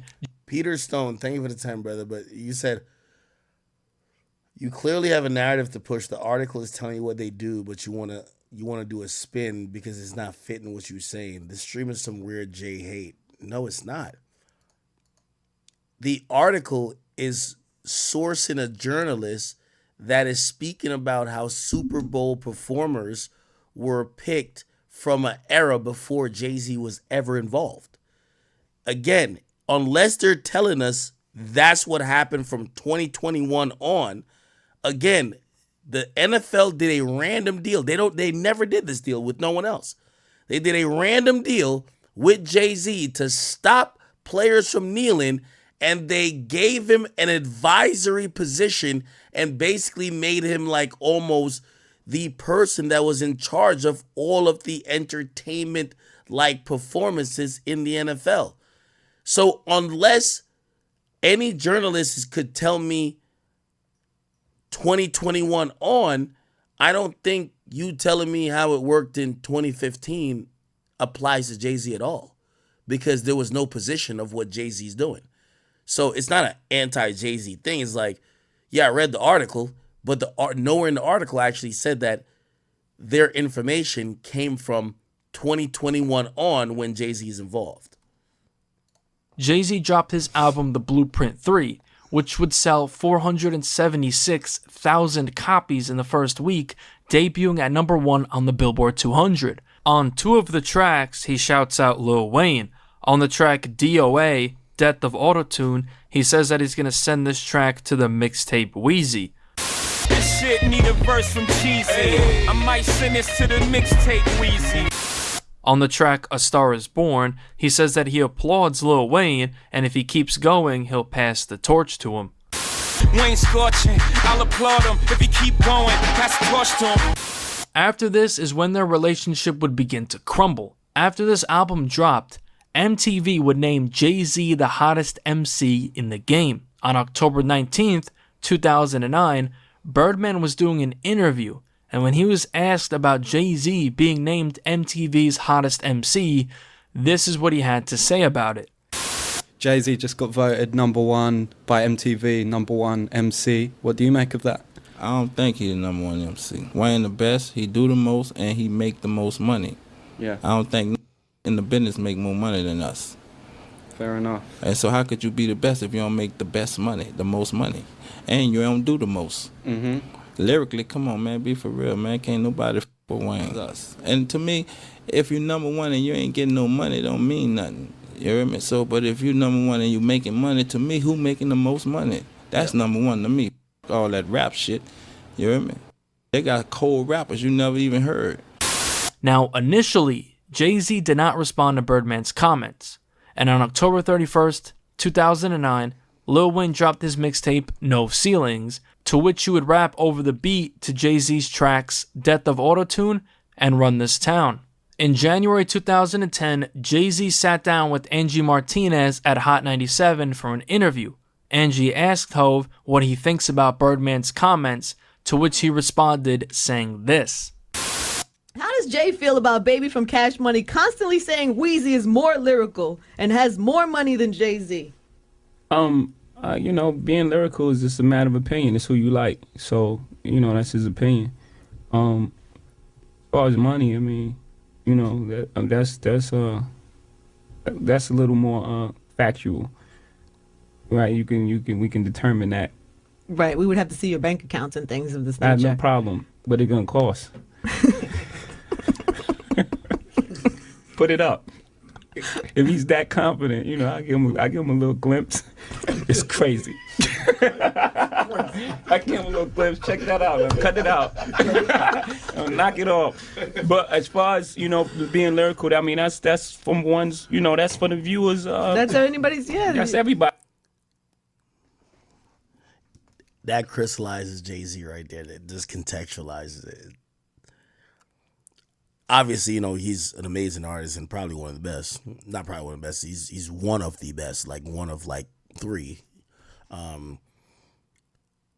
But the reason why he's a great businessman, even he knows, even as great as he is musically, that's subjective. When it comes to business, that ain't subjective. So if he Everybody believes has an that, then opinion. I respect that, you know, and that's his guy, so he's supposed to ride with his guy. So I don't have no problems with that. I have no problems with nobody. It's my positive. I want this to be my most positive year. I don't want no problems. Beyonce and Jay-Z earned $122 million, becoming the highest earning. Right after that. Huh? Right after that. Right So I'm after saying the black and white is the ink, baby. I'm just having fun. Fast forward to March of 2010, Jay-Z was on his Blueprint 3 tour with Jeezy at a show in Madison Square Garden, where Jeezy would bring out Drake, Nicki Minaj, and Lil Wayne. Now, unfortunately, just a couple of days after this concert, on March 8th, 2010, Lil Wayne was sentenced to a 1-year jail sentence after pleading guilty to possession of a gun, which stemmed from a July 2007 arrest when a loaded .40 caliber semi-automatic gun was found on his tour bus. Lil Wayne would begin his 1-year jail sentence in Rikers Island Jail with a possible shortened sentence of 8 months if he has good behavior. During this time, Lil Wayne's Young Money protege, Drake, would take over the rap game, releasing his debut album, Thank Me Later, in June of 2010, which would sell over 400,000 copies in the first week. And after this, it was clear that Drake was up next. In July of 2010, Drake did an interview with Tim Westwood where he would reveal that him and Lil Wayne were planning on dropping a collab album. Lil Wayne would be released in November of 2010, just 8 months after being sentenced. Now, we're going to get into when Birdman and Wayne try to wake up the whole money thing again. That same month, Kanye West and Jay-Z would announce that they were dropping a collaboration album called Watch the Throne, to which the production began in November of 2010. In January of 2011, Drake would do another interview with Tim Westwood where he would accuse Kanye West and Jay-Z of stealing his and Lil Wayne's idea of a collaboration album. I mean, you know, that we still got to do that album. Yes, you still got to do that Some album. other guys are coming out with the album too. There's 2 other guys that are coming out with it together.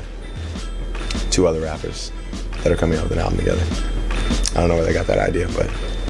That same month, Jay-Z and Kanye West would begin the rollout for the collab album Watch the Throne.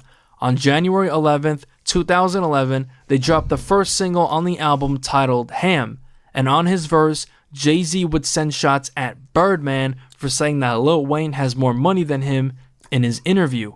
He directly mentions Birdman's nickname, Baby, and says that they don't even have as much money as his wife, Beyonce.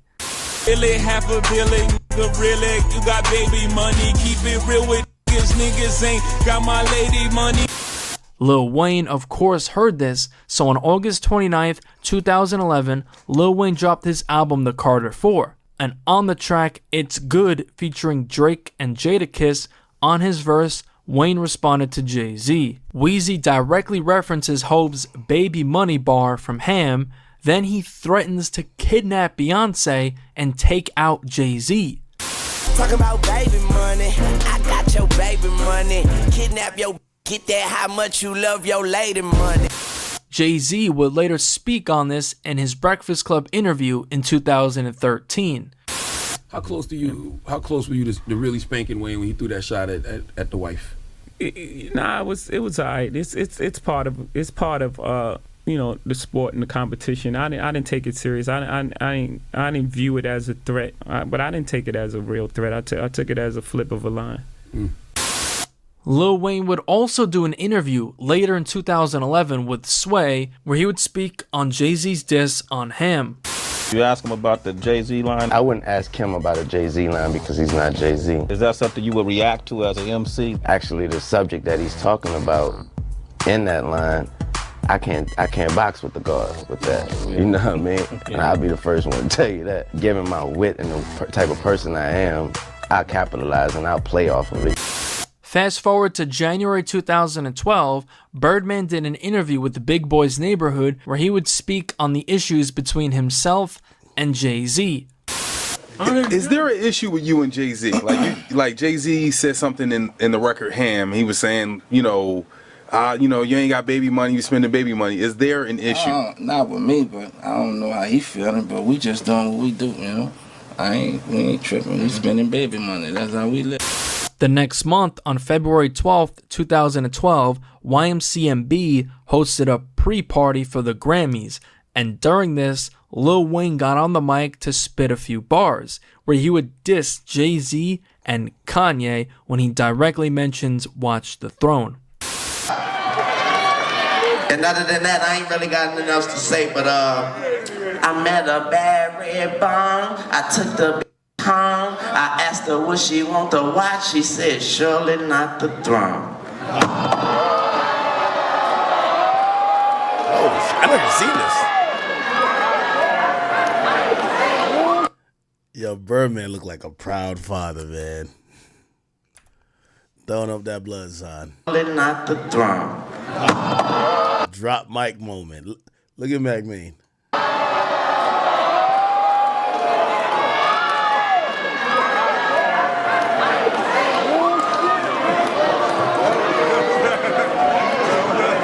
Oh shit, I just realized Drake was and there his too. fam. Jay-Z would speak God damn it. Westwood, where he would reference to spit a few bars. Where's Nicki at? And other than that, I ain't really got nothing else I know Drake is here. Where's Nicki? to say, but I met a bad red bomb, I took the Who's this nigga right here? Is this Little Twist? Oh shit. home, I asked her what she want to I forgot this girl's name. What was this girl's name again? watch, she said surely not the throne.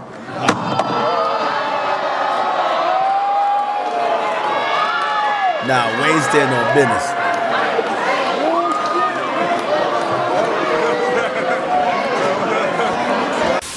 The next year, on July 4th, 2013, Jay-Z dropped his album Magna Carta Holy Grail. And on the track La Familia, he responded to Wayne saying he was going to kidnap Beyonce, telling him good luck on trying to kidnap her. Just wanna kidnap white feet. Good luck with that, bruh. After this, the beef would begin to die down as Wayne never responded to these lines. The next year, Lil Wayne was gearing up to drop the 5th installment of the Carter series. On May 15th, 2014, Lil Wayne dropped what would have been the second single on the album, a track called Douce. Now, if you know, Douce was the liquor brand Jay-Z was endorsing at the time, having stake in the company. On the intro to the track, Wayne shouts out Jay-Z. Ho, what your boy?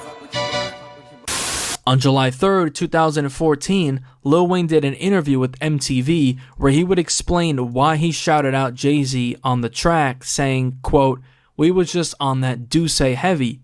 I don't write none of my music. I don't write it down. So I just go in there and say whatever come to my mind. So what came to my mind that night was what was on my mind that night." The Carter 5 would end up being delayed due to Wayne going through troubles with Cash Money, which is for a whole separate video.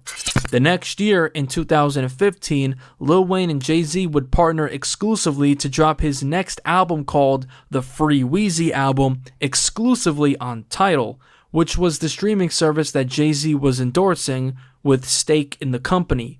The next year, in November 2016, Lil Wayne was performing his track I'm Me at the Camp Flog Gnaw Music Festival, where he would change the lyrics saying he's a Rockefeller millionaire instead of Cash Money millionaire. Rockefeller millionaire.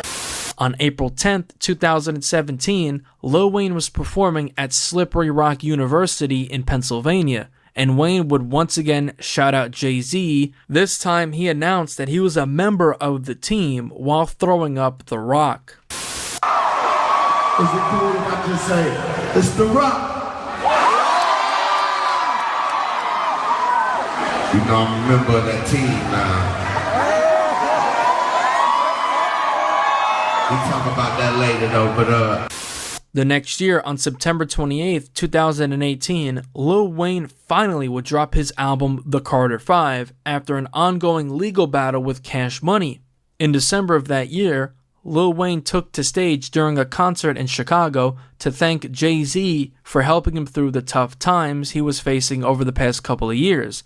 Jay-Z helped him through a $7 million tax debt in 2011 and $6.8 million in 2012, totaling to over $14.1 million in taxes owed. Wayne thanks Jay-Z and Swizz Beatz for helping him with taxes and production when he was really down. there's people like Jay-Z. You know what I mean? He helped me when I was really, really, really down. Really, really, really down. There's people like Swizz Beatz that's gonna send me every beat he make and want me to rap on every single one until I got my situation straight. He don't want me to talk about it, don't want me to tell nobody. Jay don't want me to tell nobody. That man helped me with my tax. These are real friends, y'all. Shout out to Jay, shout out to my Swiss, shout out to my brother Chance. Music! Y'all know his name? After that, Lil Wayne would go on to praise Jay-Z on podcasts, even suggesting that if any rapper were to become president, it should be Jay-Z. What rapper should run for president? If there was a rapper that should ever run for president, I believe that rapper would easily or should easily be Jay-Z. Plain and simple. I don't even think there's a why that should come with that. After that, plain and simple. I would love to see B as the first lady. Plain and simple. Just another Carter in the White House. So there you have it, the full timeline of Lil Wayne versus Jay-Z. Not really a serious beef, but a nice sparring match as the two competed for that #1 spot in hip-hop. Yeah, I ain't gonna lie, man. Salute to Jay-Z, man. Classic Snake. I'll fuck with it. Classic motherfucking Snake, man. Anyway, there's a few other people that, try to jump in, and, it was kind of interesting. First of all, because somebody tell me, so allegedly, it's being said that Jack, this guy Jack right here, Jack Dorsey, they saying that Drake fucked his girl or something like that, man. Yo, Drake, you gotta stop fucking these niggas' girls, bro. You gotta. I don't know if it's his girl or his ex. I don't know who Drake fucked, but apparently Drake done fuck somebody he been with. He hate the fuck out of Drake. That's why if you look back at Jack Dorsey, by the way, if you don't know, that's the former co-founder of Twitter. He's now on the board of Square. He's Jay-Z's friend. If you look up Jack Dorsey, Drake. Actually, Aiden even came out and said that Drake fucked his chick too. So I don't know if Aiden was speaking from intel or what. But if you I said, now why would Jack Dorsey hate Drake? He been going in the whole time. Yeah, the whole time he's always been just kind of egging on Kendrick to just kill Drake. You know what I'm saying? Now, Aiden did say this. That's why he's not the CEO anymore, and that's why Elon Musk is doing a way better job than him, allowing freedom of speech and shit. I don't give a fuck, bro. It's fucking libtard. I don't care. I said it. He banned Trump, and now Trump owns this app, this fucking Quillfest app. It's bad. Yo, Elon Musk did what Jack couldn't do. I don't care. It's better now. X is way better now. It's owned by somebody who supports Trump. Thank God. We needed that. And Drake fucked your wife. My name Kendrick Lamar. What? Yeah, Jack Dorsey been mad. I don't even know if he got a wife though. Look like he been dating. Yeah, Drake probably definitely Drake the type of nigga you introduce him to your girlfriend, he DM your girlfriend. Or like he'll follow her, and you're like, why the fuck you follow my girl? He wait till your girl and you beefing, then he hang out with her and fuck her. So like you get back with your girl, and like, you'd be like, yo, what'd you do during the break? What you do during the break? She gonna tell you she sucked Drake off, bro. I don't know if that's true, but that is crazy. But Jack Dorsey and Drake. Now, granted, if you look up Jack Dorsey and Jay-Z, you're going to see tons of pictures of them just like chilling. Jack Dorsey back here. Jack Dorsey in the back. Jay right here. Right here. Like, they're super cool. Jack Dorsey here. Jay's right here. This is both of them right here. Yeah, like, that's definitely, look, both of them right here. Like, Jay fucks with him, but he hates the fuck out of Drake, bro. Hates the fuck out of Drake.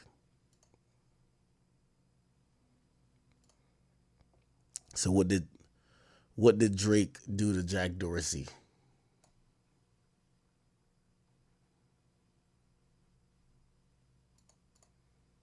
You can't really figure it out. I don't think he's married. But anyway, don't matter. Okay. Regardless, did y'all see Hurricane Chris chiming on the whole matter? Watch this. So now you niggas understanding, huh? Same motherfucking shit that I was just saying 50 Cent did in Shreveport. Now it's happening in New Orleans on a bigger scale, so people like Master P come in on it, so now everybody understand. I just made this same fucking statement, but I guess, because I ain't my brother, motherfuckers ain't get it. Well, I'm glad it's going down like it's going down. God told me to just sit back and motherfuckers. Y'all got Hurricane Chris started, man. If only 50 had just booked him for that Humor and Harmony shit, man. This nigga crashing out. The eyes was gonna be open. It don't matter whether you small or big. It don't matter whether you large. It don't matter whether you tiny. Homage is old. Respect is old. You supposed to pay respect to the motherfuckers that laid the foundation before you. I wouldn't give a damn what your organization is. I wouldn't give a damn how much money you spent. I wouldn't give a damn what you did. When you walk into a house, you speak to everybody who live in that house, and you pay respect to everybody who live in that house. I'm from the South. Now, wherever you from, you go do what you do wherever you go do it. But when you come to the South, y'all got to show more respect in this, bro. We got our own culture here. Niggas coming down here laughing, playing games, thinking they just gonna use their money and take over everything. It ain't going down like that. We going back to that old fucking law. You niggas stepping on turf, gon' do what you supposed to do, or you gonna pack your shit up and get the fuck on somewhere. All the nice guy shit out the window. Fuck being nice. Fuck trying to cop deuces. Take back every nice word I said to you niggas. Get your fucking mind right, or we gonna make niggas get their mind right. How about that? Now, Slim Jimmy, he got in the comments and said, bruh, ain't no way you so reaching. And Hurricane Chris says, mind your fucking business unless you want to see these hands, bro. On God, what's popping? So Hurricane Chris ready to, fight over it. Slim Jimmy said, you don't want no smoke. Okay? This is some bullshit right here, man. Anyway, Master P, he chimed in as well. Master P chimed in. I might have read this yesterday. But he said, yo, listen, salute to Kendrick Lamar for performing at the NFL halftime show at Super Bowl 59. Well deserved. He's one of the hottest musical artists out now in the world, and he has one of the biggest songs out right now. As an ambassador of entertainment in the city of New Orleans, I have to agree with the fans that Lil Wayne should have been a part of the celebration as well. He's one of the greatest hip-hop artists alive. Still relevant, and he's a New Orleans native. Let's not miss a cultural moment in the South. Life is too short. We have to give our legends their flowers while they're still here. Change starts with us. I agree with that as well. Again, I think my compromise for that, because I understand the Kendrick point, but you could have done a co-headliner. Why not do a co-headliner? Kendrick, Master P, and Lil Wayne, right? Like, you could have done a co-headliner. So it didn't have to be one or the other, right? So that's my thoughts on that. Regardless, let me see.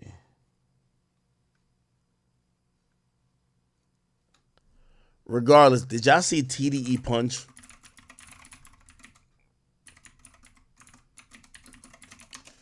TDE Punch immediately started trolling. He at Mac Main in one of these posts, and he basically, let me see. He says, yo, right here. He says, yo, Mac Main, what's up? You know, he's trying to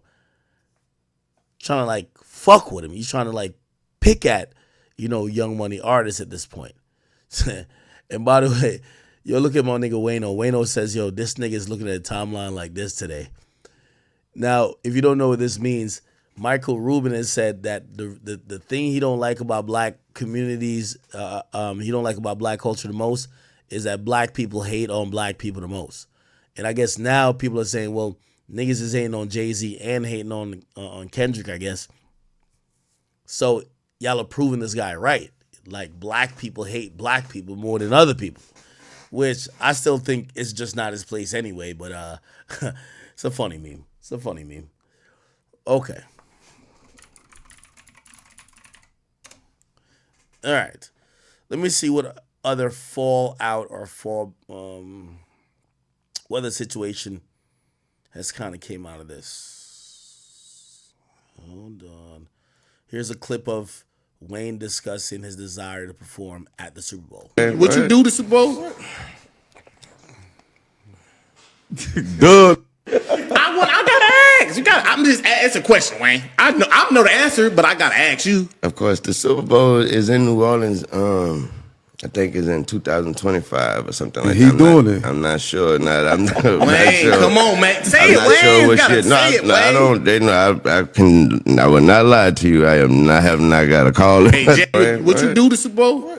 Got a call. Hey, Jay, like but I'm camera folk, Jay. But we all praying. We praying. We keeping our fingers crossed. I'm working hard. I'm gonna make sure this next album and everything I do is killer. So I'm gonna make it very hard for them to. I want to just make it hard for them not to holler at the boy. Got a call. Hey, Jay, but I'm camera folk, Jay. But we. Okay. Some people chimed in. They said, listen, I'm not hating on Kendrick hosting the Super Bowl. He's definitely a big enough artist. He deserves it with enough hits, but nobody should be headlining Super Bowl in New Orleans over Wayne. No fucking body. Somebody says the internet is in an uproar and gets everyone crying, validates why Kendrick is the right person to perform in the halftime Super Bowl in 2025. These folks know business. I'll be here for a Not Like Us performance. History is made. What else? Sorry. What the fuck?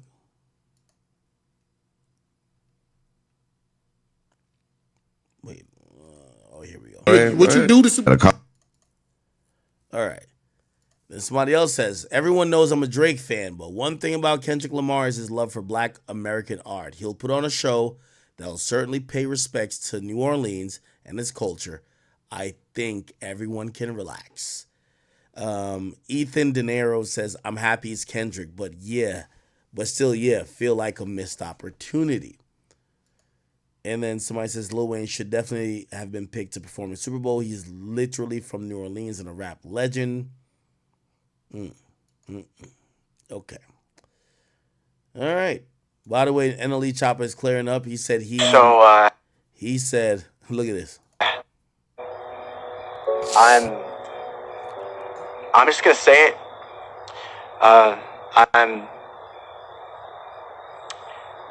I'm gay. So.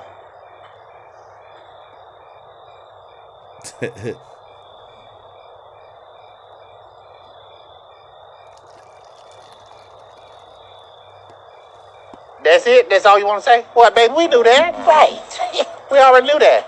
Wait, you guys don't want to talk about me being gay? Baby, we've been talking about that for years. We all knew that. We all talked about it. We all knew. Yeah, we waiting. Yo, nah, this is exactly. Hey, the funny thing is, I think these rappers been playing with the zesty shit so much, niggas already thought y'all was gay. No, you can say something, baby. We don't rush nobody to come out. You come out when you want to. That's fine. That's fine. You all right. You all right. We know that. Really? Baby, we knew back when you was a little boy. We knew. So, Hilarious. So NLE Chopper is saying that he never said he was gay, and he's saying with a new song he has a new project coming out. Anyway, whatever, man. Whatever. Any more fallout from this shit? There's obviously a Birdman angle here. I think the angle we should probably look into is Nicki Minaj, Meg Thee Stallion, Rock Nation. That's where the shit is. So if you get shot in one and you get shot in two, now that leaves zero. Okay, So how let's you twerking 2 gonna days? get me in How you trouble. Let me twerking 2 mute days up. later? If you got, do you know what? Have you ever been shot? Have you? I've never been shot, Nikki. Oh, okay. I know. I know people that have been shot. I know people like that shoot. Okay. Now let me tell you what the fuck don't. Let me tell you what the fuck don't happen 2 days after a bitch get shot in 2 hoofs. Twerking on socials. First of all, even emotionally, you just got shot. Girl, Nikki's cold. How are you laughing saying somebody got shot like that? No. But, however, the point is, you know what really grinded my fucking gears, guys? What grinded my gears was when Doodoo on the beats. They or them I've never met in my life. She's talking about Juju on the beats.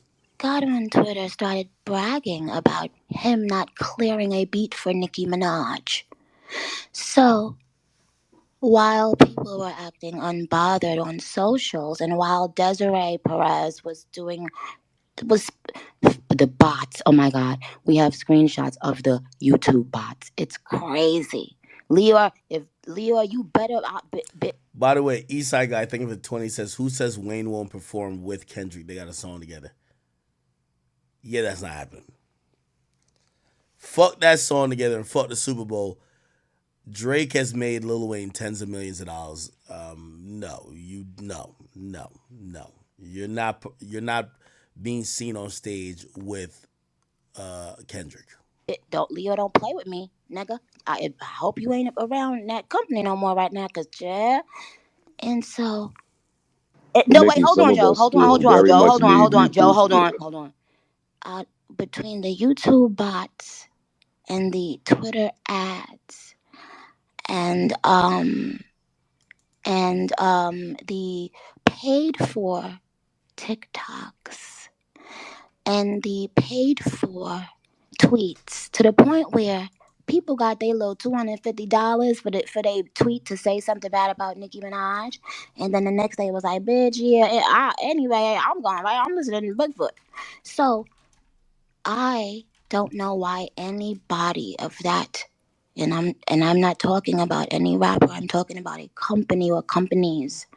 Why would they want to prove everything I've been saying is true? Because what happens is, if you already make a smear campaign to market and tell people somebody is quote unquote crazy, then you are training them not to believe whatever this person says. So why would Doodoo on the beats that night come out like a dummy on the beats and prove my point? And you know what the barbs do? Oh, once one point Nikki say has been proven, oh, they will go back for the last 50 years and research some shit. And they will realize, oh, wow, they've been doing this, they've been doing that, they've been doing this. And now you ask yourself why. So if you think this is an issue between two rappers, you're wrong. This is a dialogue between the machine, and a bunch of different machines having to come together constantly, using different people. When one fails, let's go somewhere else and try to. It never works. But that's the point that I wanted the world to see, and that It's gonna be sympathy again. It's gonna be nonsense again. And nobody will ever respect that in rap. What's poppin', yo? In 2018, on Drake's Talk Up track on his Scorpion album, Jay-Z would rap, "I'm what Meech should have been, I'm what Supreme didn't become. If Alpo didn't snitch, niggas would be like Young. I got your president tweeting, I won't even meet with him. Y'all killed X and let Zimmerman live. Shh, Streets is done." What if I told you that The Streets was done nearly 2 decades prior, involving Jay-Z himself, and an individual he worked and still works closely with? If you look up Desiree Perez, there's an article on Hits Daily Double in 2016 where they describe her saying, "But after the defection of a string of executives, Tidal has its third CEO, who exactly is orchestrating these 5-star exclusive artist plays. Sources behind the scenes say that person is Desiree Perez, a trusted close associate of Jay-Z for nearly 20 years who has a long track record running SC Enterprises. And with her husband, OG Juan Perez, runs Rock Nation Sports as well. Perez is known for being a fiercely tough negotiator and rabid numbers cruncher, and has a history and street rep that even Empire's own Cookie wouldn't challenge. Des is a boss. Simply put, insiders point out that she negotiated the Beyonce Formation Stadium tour and had a strong hand in the Rihanna Samsung deal as well. Impressive. Perez is part of the Hova circle of influence that includes her husband, Jay Brown, Ty Smith, Shaka Pilgrim, and Jana Fleischman. This is the collective running the entire operation of not just Rock Nation and its various wings of management, label operations, and publishing, but the forces behind the operation of Tidal itself. There are a couple of missing pieces. So it's kind of interesting how Rock Nation has kind of fell into like this. They're like the villains of the music industry, because even though, you know, technically black owned, Rock Nation employs a lot of the same type of tactics that you would expect a non-cultural entity to do. To the full bio of Desiree Perez, and I don't know if you really want to say street rep, but I've been eyeing on making this video for the past 2 or 3 weeks, until 6ix9ine had to come out and really bring to a larger scale the reports that Desiree Perez, who's the current CEO of Rock Nation, was a government mole and informant back in the mid-90s. This isn't some new information, but it is the biggest scale it's ever blown up on, especially within hip-hop. In a Daily News article from 2014 is when I first remember it being revealed, and the article wasn't even about anything music related. It was about Alex Rodriguez's suspension from Major League Baseball due to doping, and how Desiree Perez was advising him through what to do afterwards. The headline of the article was, "Alex Rodriguez was set to quit baseball until former drug mole and ex-convict Desiree Perez convinced the Yankees slugger to fight MLB over PED suspension." In the article, it talks about how A-Rod was considering retiring and cutting a settlement deal with the MLB so he could just go away quietly after being caught through a test. He spoke with the president of the Yankees to explore an exit strategy, but he told him that his problem was with the MLB, not the Yankees. And Desiree Perez came in and forced him back on the team, according to a source. When Levine declined, telling Rodriguez that his problem was with MLB and not the team, Perez confronted A-Rod with demands to return to the field, according to one source familiar with the strategy. This is when Desiree Perez hijacked the process and forced him back on the team, the source said. At one point, after Rodriguez missed a minor league rehab game because of a tight quad, and the Yankees asked him to return to New York for an MRI, Perez helped locate a doctor to review the test and find there was no strain, according to the source. The plan backfired when SNY and the News reported that the orthopedist, Dr. Michael Gross, had been disciplined by the New Jersey State Board of Medical Examiners for failing to adequately ensure proper patient treatment involving the prescribing of hormones, including steroids.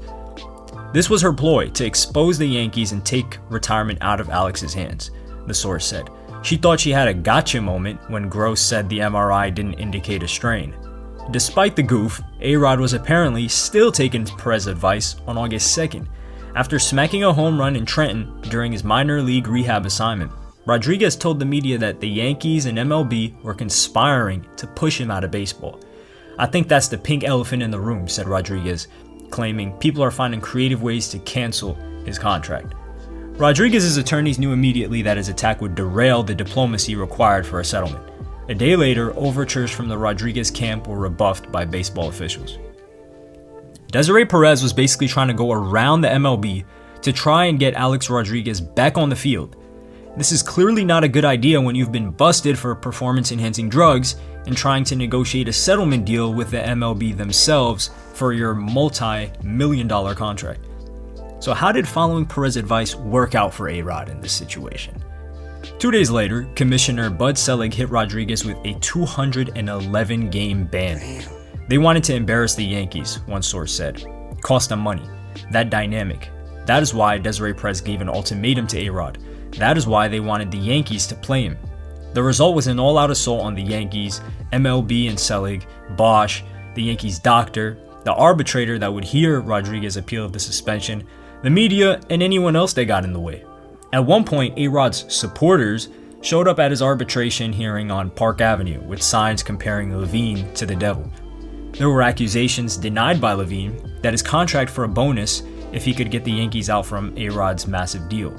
Scratch the commissioner's eyes out and kick the Yankees in the shin is how Rodriguez lawyer David Cornwell, speaking at Villanova Sports Law Symposium, described the strategy that led to Rodriguez's suspension for the entire 2014 season. Nothing was more important than the effort to smear, intimidate, and outspend Bosch. Discrediting the witness who knew the most about A-Rod's doping was a top priority, and the best ammunition was to call him out for having been forced to cooperate with authorities. Bosch had his back against the wall and had no chance but to flip against his friend. It was a position Perez knew all too well. Taking Desiree Perez's advice got him the longest suspension in the history of Major League Baseball, and the loss of over $20 million in base salary for that 2014 season. The Bosch that they're referring to is Anthony Bosch, who was the owner of Biogenesis.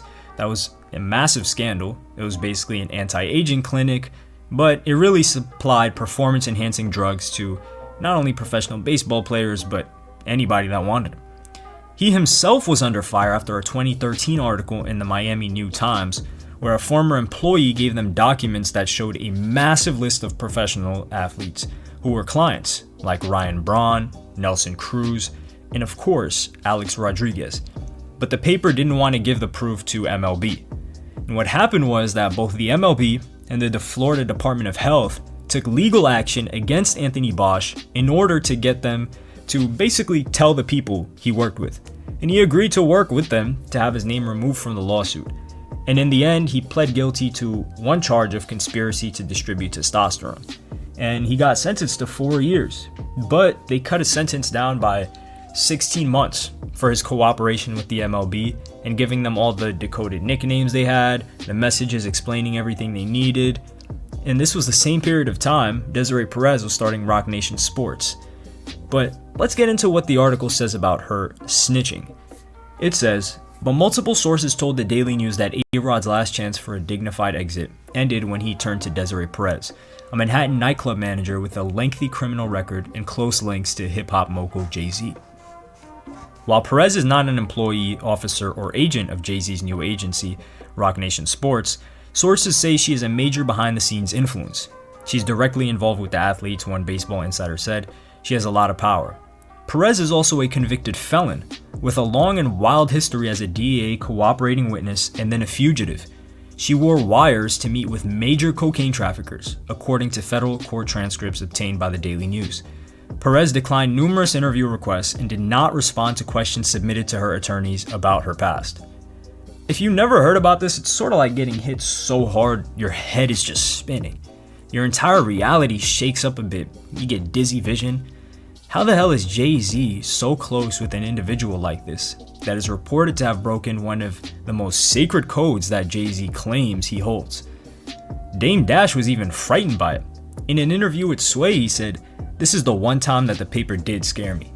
I read about his affiliation with an informant, that he's in business with certain people. It's tricky for me to say, but just based on where I'm from, I can't have nothing to do with that. There's no more business being done with me and him until I understand the situation." And court records were obtained by the newspaper, and they said as follows: Perez was a 26-year-old mother of young children in 1994 when she was arrested in New York for possession with intent to distribute 35 kilograms of cocaine, according to court records reviewed by the News.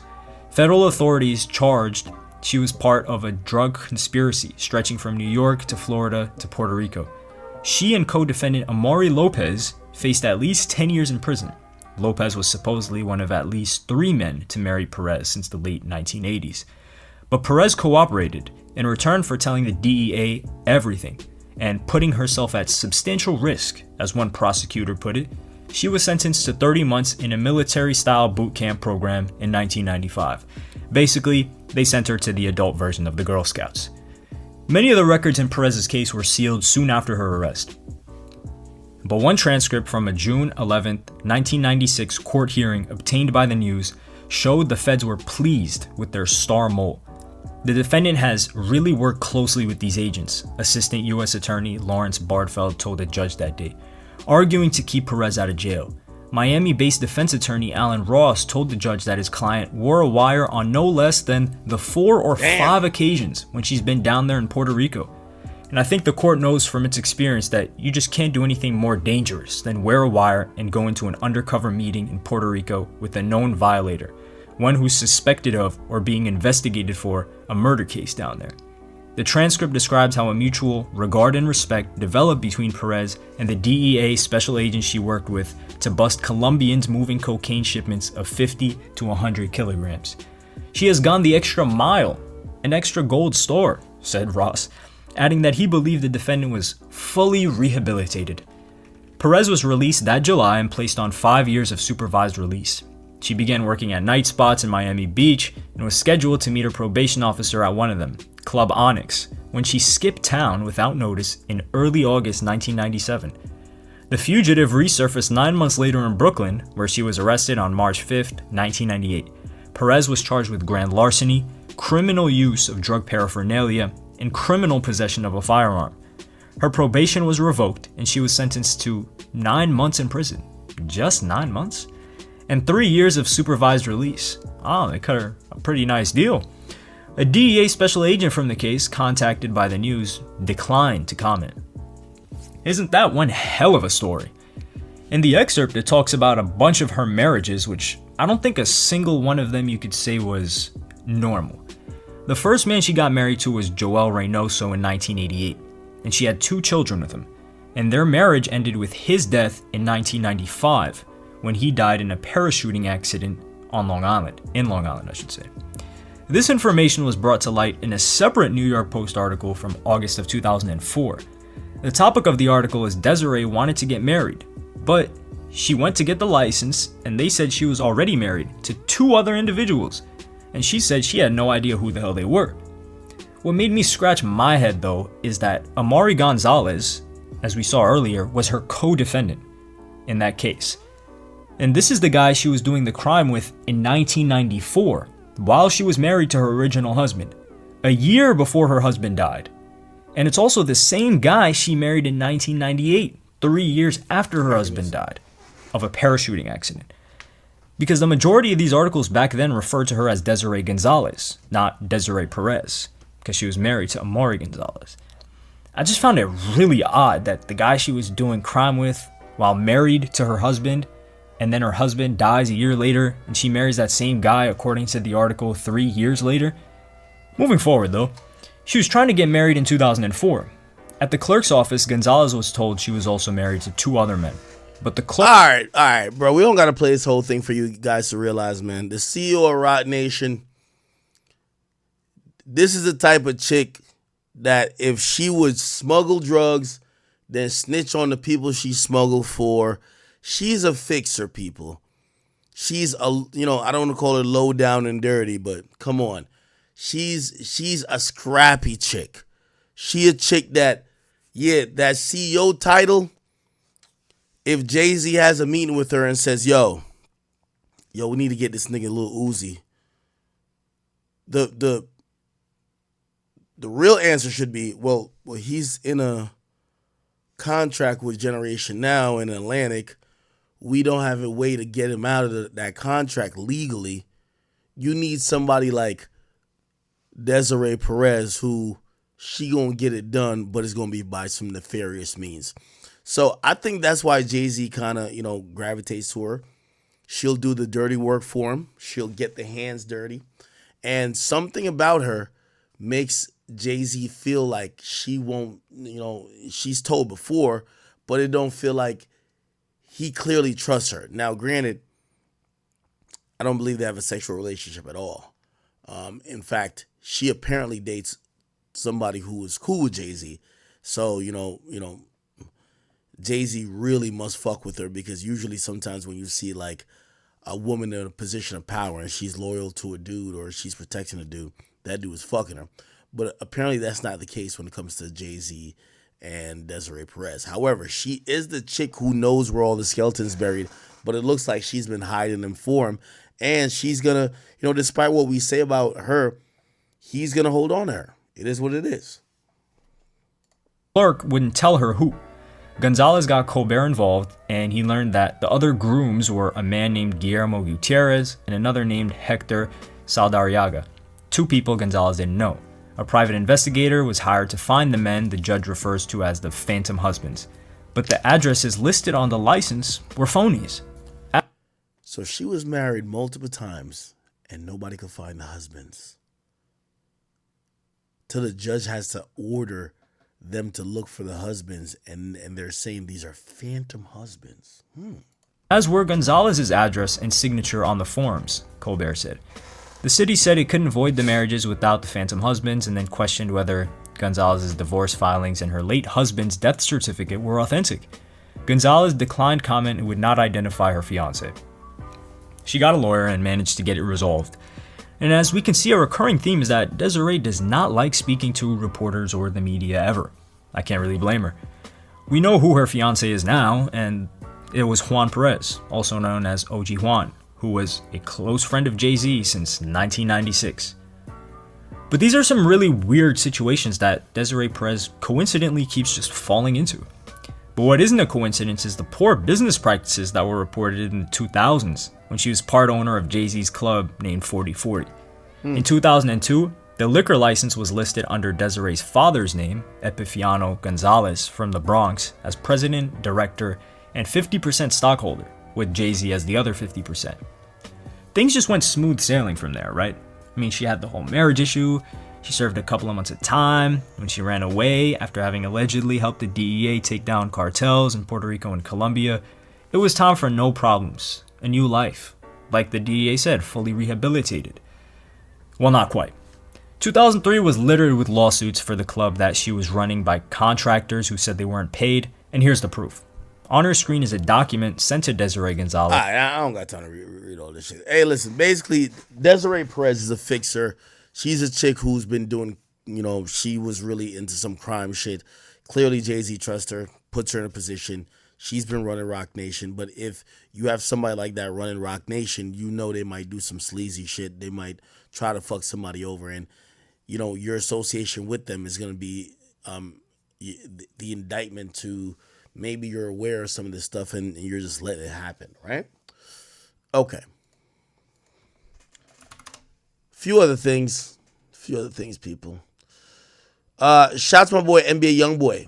He has struck a plea with the United States government. If you guys don't know, shout to my man, Bradford Cohen. He basically predicted this, and Youngboy has struck what's called a global plea. So he's settled, or he's entered into an agreement with both the state government and also the federal government.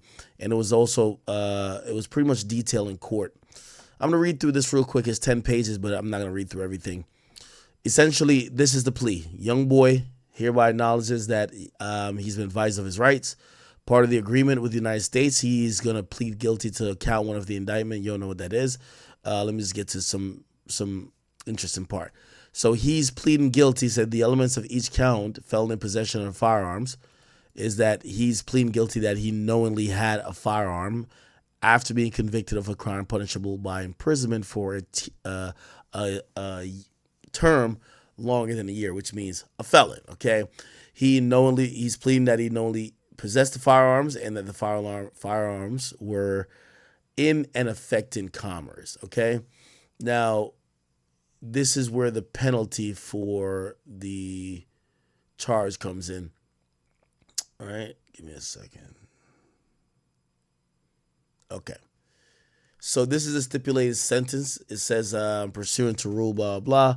The federal rules of criminal procedures and sentences imposed by the court will be as follows, okay? Which it's been agreed that they're reasonable sentences. He's going to be getting 27 months for gun possession as a felon, federal gun possession, with credit for time served going back to May 10th. So now so he gets 4 months off of that. So really he's about to serve 23 months. If we look at 85% of 23 months, because that's, it's the feds, that's the only way they don't do early release like that. So, yeah, 23 times 0.85. He's going to do about 20 months, which honestly, in about a year from now, or let's say before we get on to 2026, he'll be free. So I think he got off pretty well. His federal case, he's pleading guilty with 27 months in prison. He's also getting 5 years in probation, by the way. So he's taking 5 years in probation for another charge. That will be consecutive to the 27 months in prison. And also he will have to pay a fine of $200,000, okay? Yeah. Now, as a part of that's his federal charge. He has a state charge for acting like he was a doctor and taking all these pills. It does say, hold on.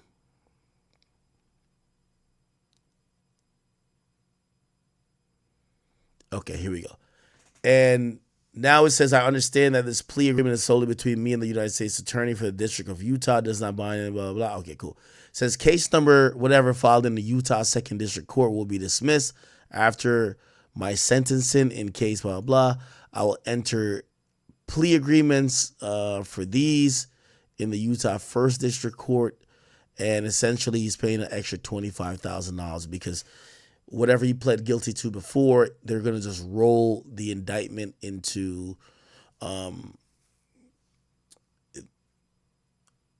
whatever he pled guilty to before.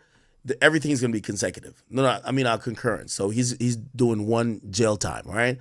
He just has to pay about $225,000. He'll be getting out in pretty much a year, 14 months. I think he got off easy.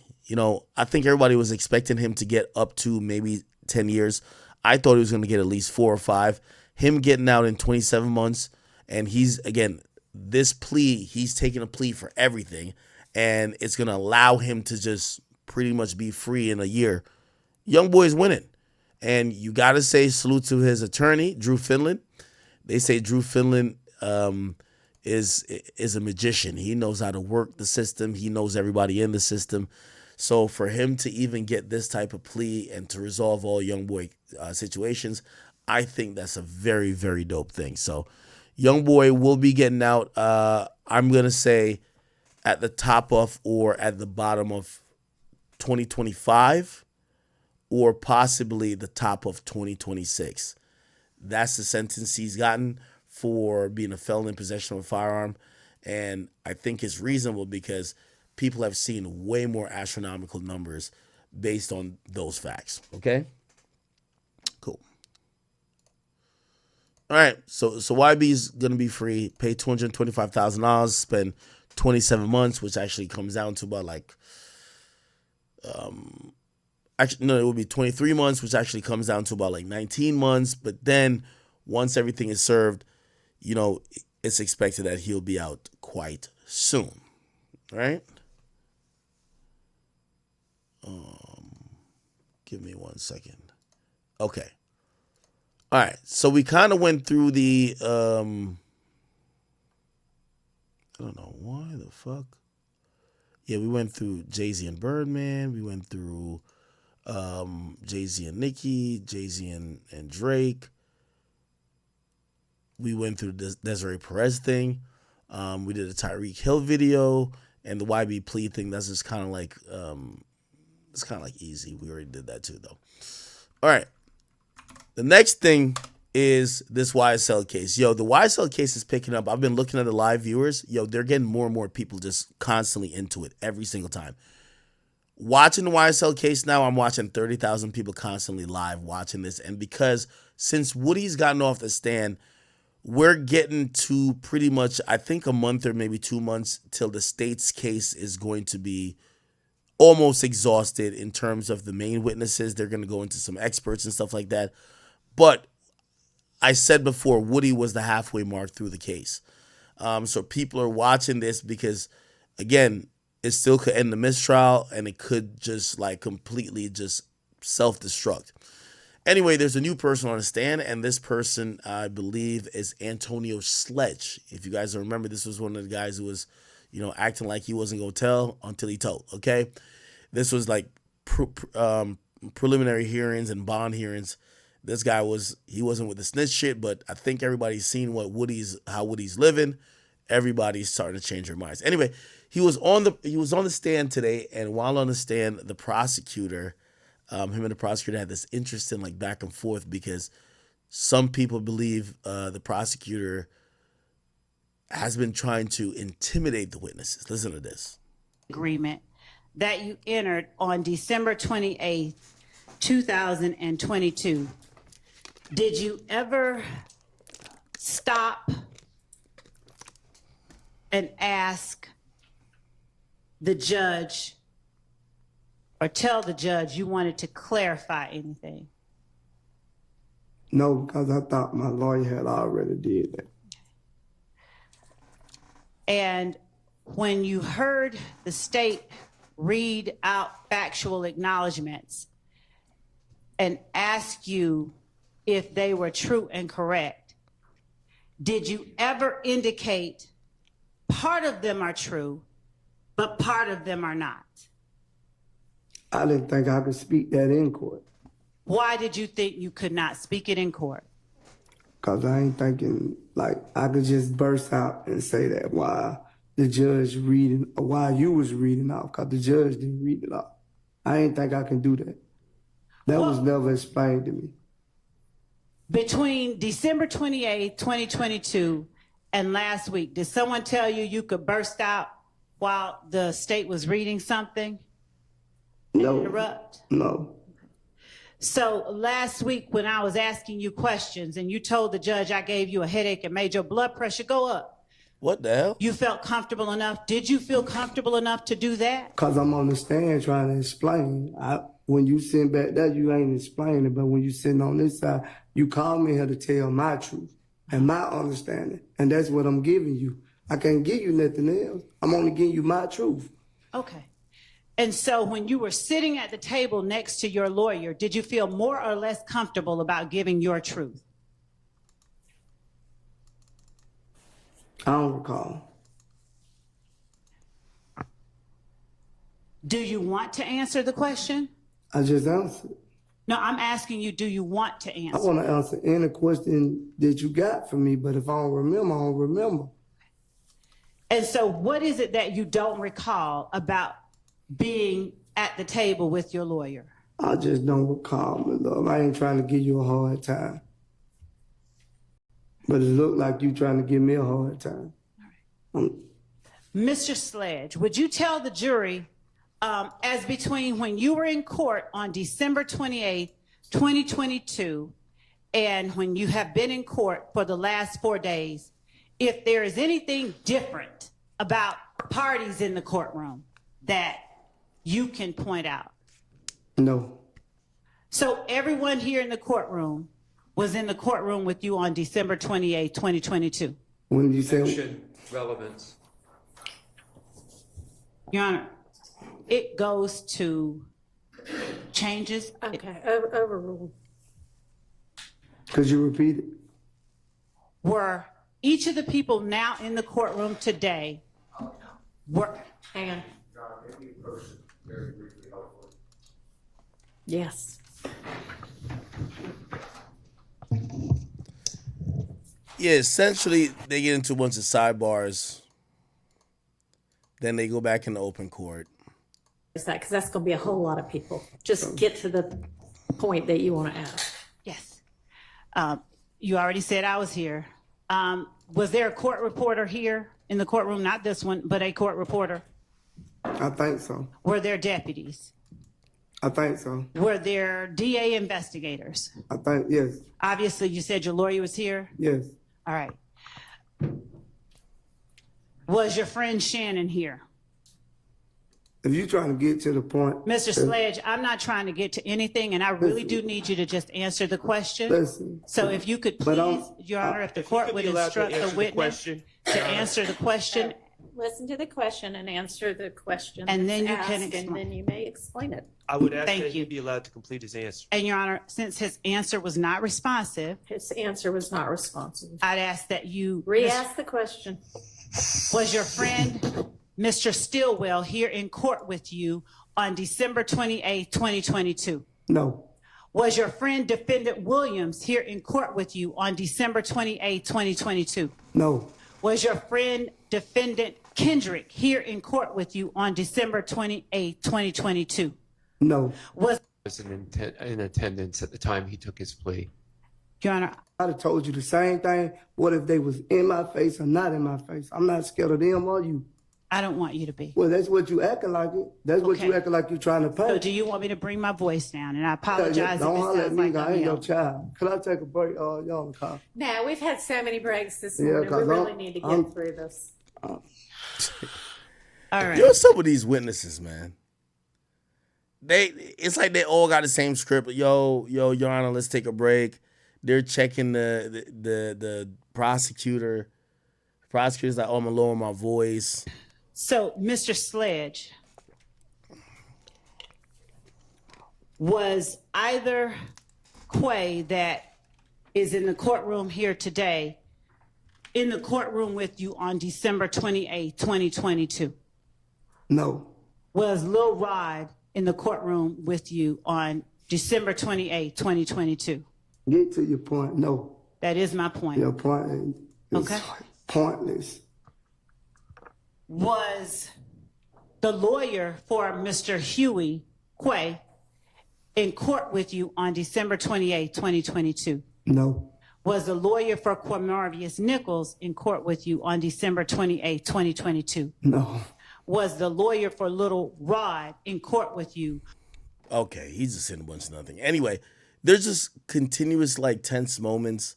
I believe this guy got a plea. Like, so here's how Fulton County is looking like a bunch of idiots. They gave mad people a plea, basically saying, "Hey, listen, in your plea, you're gonna agree that whether they're in a gang or they're whatever, we might not call you." Now everybody signed those plea agreements, and it was a get out of jail free card because did they stop doing violence? Did they start like being perfect citizens? Hell no. So that's kind of where we are with it. And I believe this guy got a plea, right? Yo, Bag Chaser, I do read the super chats. This guy got a plea, and now they come in court, and they're all doing the same script because they're all trying to save Thug. On December 28, 2022. I don't know if that's been asked and answered or not. It was not. Okay, well, go ahead if you say it was. Was the lawyer for No. Little Rod? No.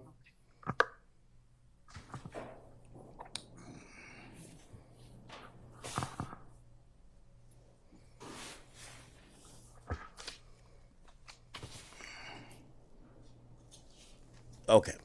All right. So it's a bunch of bullshit still going on in this YSL case. If you guys watch it, and you guys do watch it during the daytime, it's being streamed on, I believe, 11 Alive and also Law and Crimes. All you're seeing is like these prosecutors are out of their league. The judges helping them as much as they can. All the witnesses that they gave these deals to it, and that's the thing. I think the fucked up thing about this whole case for the prosecutors, y'all gave mad niggas deals, basically telling them, "Oh, we might call you," and all the people y'all have called, they don't remember shit. They're acting like, "Oh no," they're basically trying to help thugs. So it's like, yo, these prosecutors are fucked. They gave out too many deals. It would be different if niggas was sitting in jail, but these niggas been sitting at home, and it's almost like they're damn near voluntarily coming because even though it was already put that, these people who are taking a stand for the prosecutor have immunity, they're not moving like that. They're not moving like that, and puts obviously the prosecutors in a different type of bag because they gotta make something make sense. Real quick, I want to say rest in peace to, of course, Rich Homie Quan. His father spoke about some funeral arrangements and icon, a real influencer, is Rich Homie Quan. Died yesterday at an Atlanta hospital. He was just 34 years old. Investigators are still trying to determine his cause of death, but foul play is not suspected at this time. Channel 2's Michael Seiden spoke exclusively with the late rapper's father, and he's now live with us, Michael, in Northwest Shouts Atlanta. my boy Michael. This emotional story. Yeah, Justin, we are inside the Trap Music Museum where they pay tributes to some of the most influential rappers that come out of Atlanta. We're talking about people like Future here. You got 21 Savage and, of course, Rich Homie Quan. Now, he is from Atlanta, but he gained national success, but he never forgot his roots. Beloved by millions, rapper Rich Homie Quan gained mainstream fame through trap singles like Type of Way, Flex,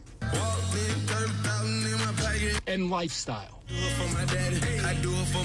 But the 34-year-old hip-hop star's life came to a tragic end Thursday after he was found unresponsive at his home, then rushed to a hospital where he was pronounced dead. Right now, the cause of his death remains under investigation. On Friday, I spoke exclusively with his father, Corey Lamar, who got emotional as he talked about what it was like to watch his son mature into a loving and caring father of 5.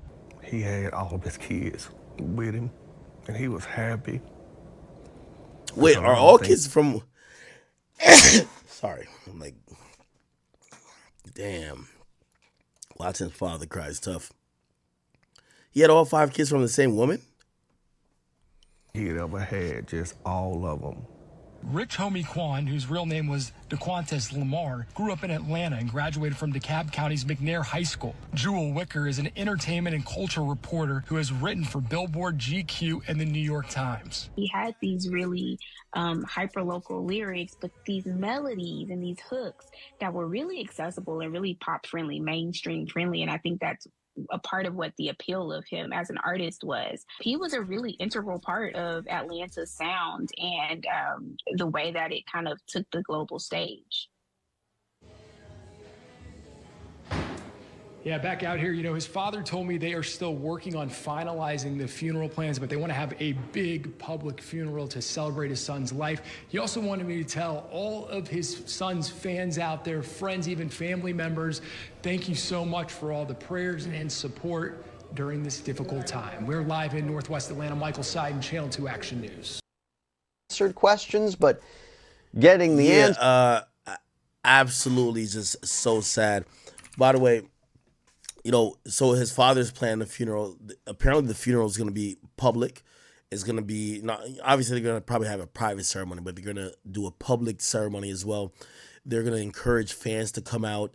And I ain't going to lie to you, all y'all little fake Atlanta rappers who finally start responding to him after he died, posting him up on your gram, y'all wouldn't give him a verse nor a beat.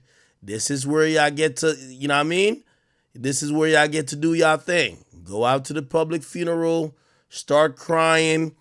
This is where y'all supposed to act like, oh man, they really took my twin away, even though you didn't fuck with him before he died. I know he's somewhere just looking down like, damn, couldn't get a Metro beat before this shit. But this nigga over here, he's trying to just cook it up until the casket drop in the ground. I get it, okay? His father did speak again to a podcast, and let me see if I can play what his father said. He called in. This is what he said. What are some of those values and scruples that you instilled?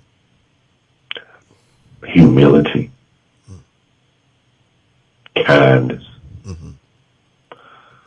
always treat others with respect, never look down on a person. Because I was raised, the only time you look down on a man is when you're looking down to help him get up. always put morals and values before a dollar. Don't sell your soul. And always remember that the decisions you make today going to determine your future. And I always taught them to help people, man. I used to tell Kwan all the time, out of all the people in the world, God chose you to be in this position.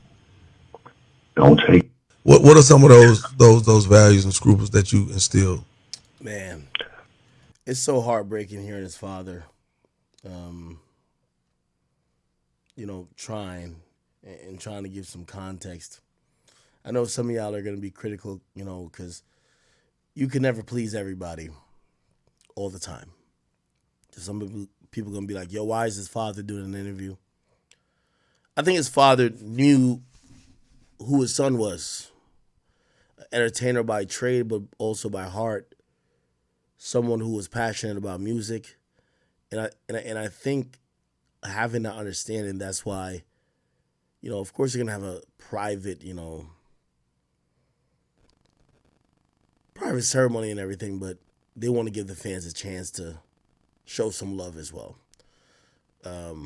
Very tough time for that family. Very tough time. There's no experience you could have that could make you numb to this. So you got to imagine these people are hurt. 100%. Okay?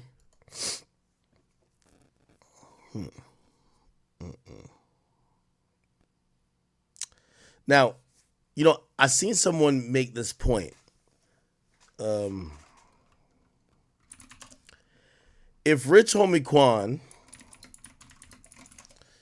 is found by the medical assistant to have died off, say, an overdose, but it's because it's a bad pill, so it's a high degree or a high concentration of fentanyl in this particular pill, whoever the person who sold him that pill go to jail too.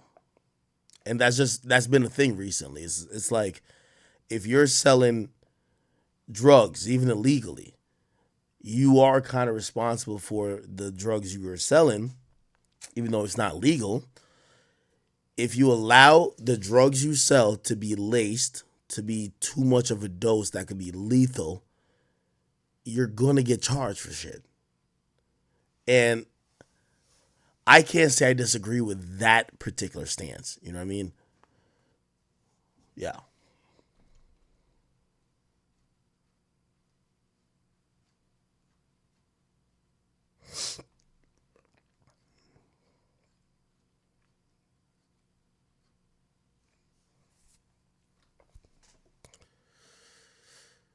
Oh, boy.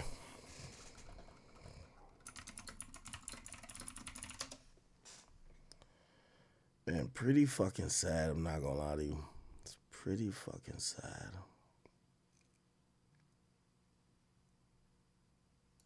You're his father, but it sounded like he looked at you as a mentor and really like a best friend. Yeah, we had a unique relationship because we were father and son. But we had a like he called, well, we called each other my best friend. We spoke daily. We spoke several times. The day before he passed, I looked at my phone. We were on the phone like 11 times. We had a bond. We had a bond. Like, I grew up without my father. So I knew that if I ever had kids, I was going to be in their lives. And I've been in his life since day one up until he passed. So yeah, we had a unique bond, You're his father. Wow. It's fucking sad, man. Sad. Okay. All right. I pretty much ran through the topics that I kind of had. Most of the stuff was really the Jay-Z shit. I don't have to keep hammering home the Jay-Z shit, bruh. Jay-Z has a long history of snaking everybody. And when I mean snaking everybody, I don't mean this guy is like a guy who will just get you killed. Jay-Z is someone who is a businessman. He operates from the stance of how could I increase my profit, pad my pockets, secure generation wealth for, Sir Carter and Blue Ivy Carter and all these other, of his kids. But that's all he is, right? He realizes that people look up to him and people believe that because of his cultural currency, like that he's doing things only for the benefit of our black culture and also our hip hop culture. And, he just showed us multiple times that ain't a thing. He's still a man. He has access to grind. For whatever reason, he still got something against 50, Wayne, Drake. And I don't know if I could tell him to get over whatever that is. You get what I'm saying? Even though I do think it's a conflict of interest, if you have a nigga who's a hater and he's supposed to be independently or on a neutral level trying to pick artists that could be performing at a game, right? So, it is what it is. Everything that Nicki Minaj said was right. Do I think Birdman could do anything? Fuck no. I'm going to just be honest with you. I don't think, where Jay-Z's clocking at right now, you can't do nothing to Jay-Z unless you fuck up on his business. And the businesses he has going on right now are,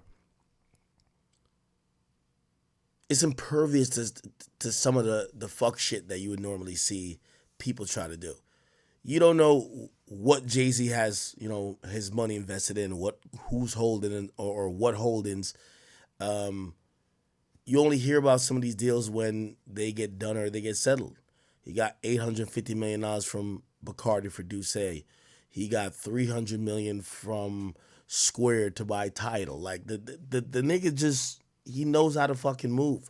So again, if you need to be convinced of what type of person Jay-Z is, I just think, you're just not that educated. So get educated first before we could even have a conversation about it. So I don't knock it, I don't knock it. I just see it for what it is. So Birdman being upset, Boosie being upset, Hurricane Chris being upset.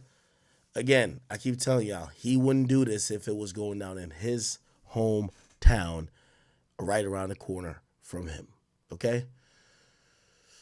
All right. Why do I feel like there might have been another hip-hop topic that I forgot? If not, chat, again, I'm still working with the voice thing here. I might call it.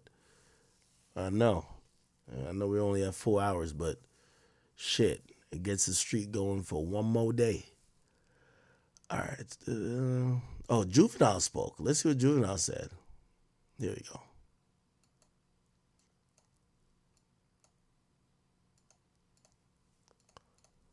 I didn't know Juvenile spoke. Shit. They want me to speak on this Super Bowl situation. Look, I'm mad about the situation just like y'all, man, but, my hatred is toward the NFL. Not really the people that booked the halftime show. I'm mad at the people that hired the motherfuckers that booked the halftime show. I feel like y'all should step in. Y'all done threw 11 Super Bowls in New Orleans, man. Y'all have yet to put a hip-hop artist from New Orleans on the damn Super Bowl. Sure, y'all have put artists on the Super Bowl back in the days. Al Hurt, and the list goes on. Not too many. I feel like every time y'all come here, y'all should have somebody from our city on the shit. But this time it really hit hard when you don't have Lil Wayne on the show. I don't see how the fuck y'all don't have Lil Wayne doing a halftime show.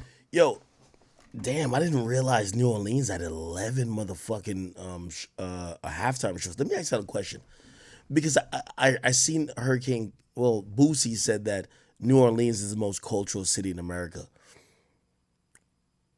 I've never been to New Orleans. Birdman invited me there before to go to, he wanted to do an interview with me, him, and Slim at Essence Fest. I don't know why I didn't do it, but whatever. I guess the question is then, if there's 11 Super Bowls that's been to New Orleans, I'm wondering what New Orleans means to, let's just say, culture. And if you want to take culture to mean black culture, you could. if you want to take it to mean overall culture, you could. Is it a reason why New Orleans has gotten that many Super Bowls? Because that does seem like a lot. Now, again, Boosie said it's the most cultural city. And when we think about it, I always hear like, even like the food, the some of the traditions that supposedly still heavy in New Orleans. It feels like it angles towards a lot of, you know, black culture that people are proud of. But I'm also trying to think like, what else?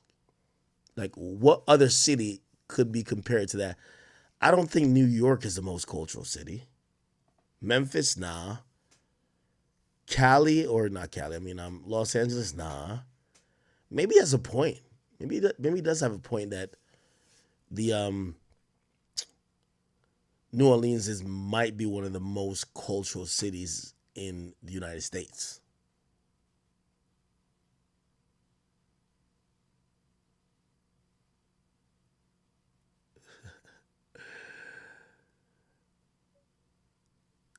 Atlanta? I think Atlanta's kind of more new though. And even you know what Atlanta's culture is? Atlanta's culture is like impacted by transplants, like people who don't live there and move there. So they're bringing, if you're moving there from New York, you're bringing a little bit of New York culture. You're moving there from St. Louis, you bring a little bit of St. Louis culture. You move there from Cali, you move a little bit, you bring a little bit of that culture. Rather than like New Orleans, I think New Orleans culture is very distinct. I've always heard New Orleans, and it feels like it's cemented in stone. That's the only reason why I would even do any pushback on Atlanta. Somebody said, what about Philly, Boston? Okay, Philly. Boston, I don't think people look at Boston as cultural. Philly, I'll say yes. Philly, yes. Philly, yeah. Where else?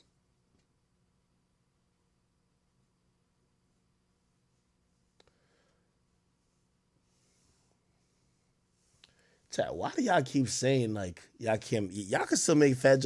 Yo, you know I'm still fat, right? Like I lost 20 pounds. I'm still fat. Like I still gotta lose like so I don't know if I ever told you about a weight loss journey, right? So it's like after my first day on Everyday Struggle, I'm the same weight now that I was the first day of Everyday Struggle. Like after that, I like gained 20 pounds and then I lost 20 pounds. So I'm back to that weight. Now I got to see if I could go below that weight. I think that weight's going to be hard to go below, but whatever. And even then, y'all can still make fat jokes. Just look at some old pictures. Detroit? Yeah, I can see Detroit. I've never heard about Detroit. The thing with Detroit, though, like with New Orleans, I've heard about it with like just music. I've heard about it with food. I've heard it do feel cultural when I hear about New Orleans, and I've never been there. I've never heard about Detroit with nothing cultural other than poverty. I'm gonna keep it a being with you. No disrespect to y'all. I've never heard about like Detroit, like, oh shit, yeah, if you ever come to Detroit, you got to get this food, or oh shit, this is what we do in Detroit. Nah, I never hear that shit. Nah, I'm gonna keep it a being. Chicago. Nah, Chicago eliminated from that. The moment I had a couple Chicago niggas on here and they told me that Cheetos and cheese was their national dish or their stateside dish or citywide dish, I'm like, y'all are good. Somebody said Houston. I think Houston's the new Atlanta, and Atlanta's too new. So Houston can't count. Y'all say Memphis? Memphis could be a thing. Memphis could be a thing.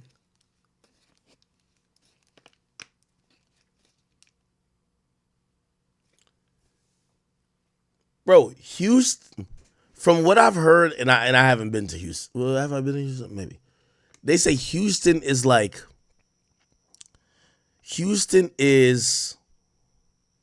Atlanta 4 or 5 years ago. It was like a glory like phase for Atlanta, what happened now is that they done changed a lot of shit up with Atlanta. They're changing when the clubs could close, so they're killing the party scene. Apparently niggas is just acting too much up, so when that happens, they start to regulate. When they regulate, they kind of, run people out of the city who just only came to party and fuck shit up. Maybe Memphis. I can see Memphis. Memphis is a birthplace of rock and roll. DC. Nah, I'm not giving it DC. Somebody said you can't say Florida. You got to give me a city, and there's no city in Florida that's like mad hip hop. Houston is the home of like Chopped and Screw. Yeah, no, I get that, but like still, I still feel like it's early. All right, half y'all niggas is trolling. Okay.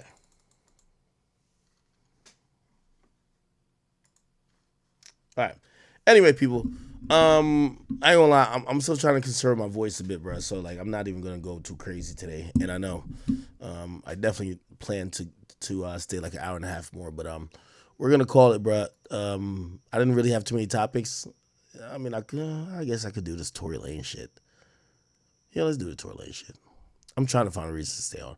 Okay, yo, so Tory Lanez, like his team hit me earlier today. They were like, yo, bruv, you know what I mean? They said Tory Lanez recording equipment got seized by the prison guards after the cell block raid amid the prison tape success. And the first thing I said was, I had to call the prison that Taxstone was at because I don't know how this nigga keep having a phone. Like this nigga online threatening niggas. He's trying to kill niggas again. I had to, listen, I was trying to talk to the warden over there. Yes. Yeah, brother. This is how listen, this is why you locked up, gang.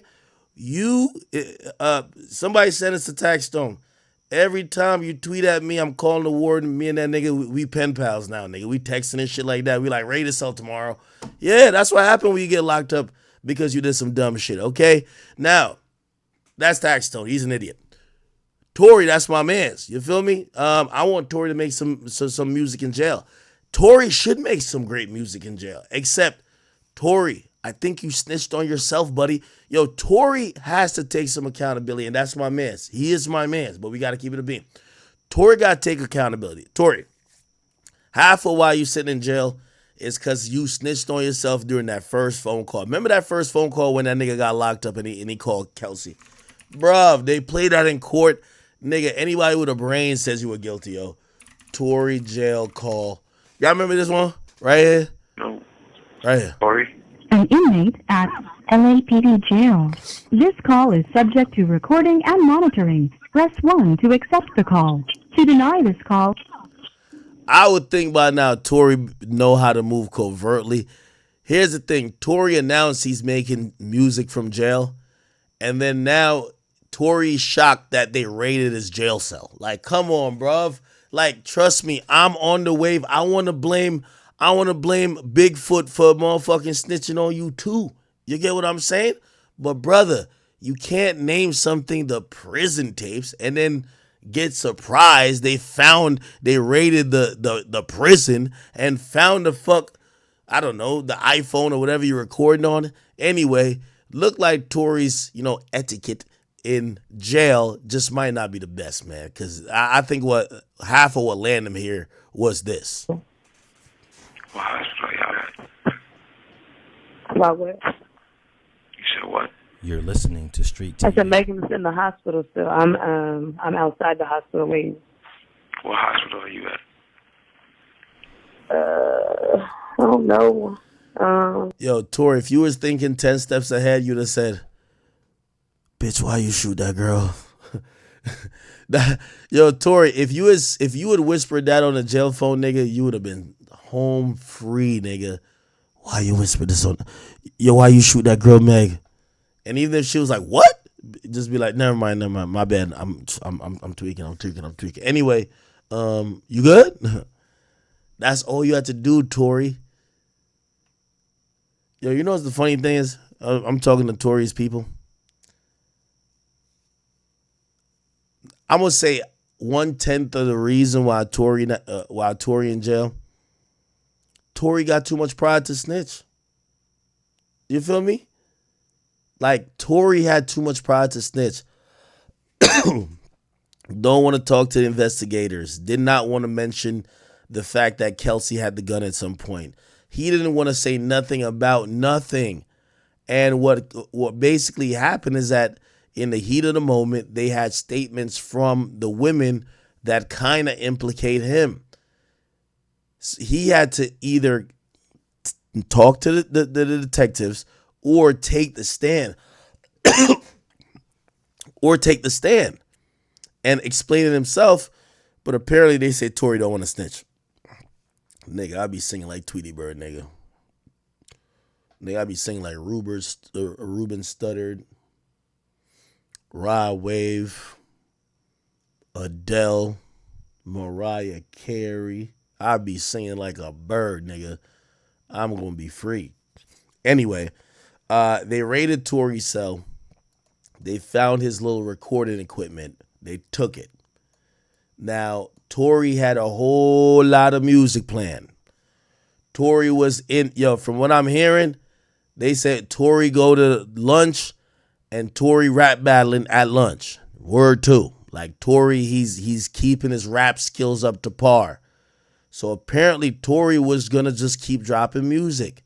The prison tapes was gonna be like his 100 gigs. He was gonna keep doing his thing. Except, brother, you can't even accuse nobody of snitching on you when you literally called what you recorded in jail the prison tapes. So unfortunately, his equipment was taken. I tried to talk to his team, and I suggested that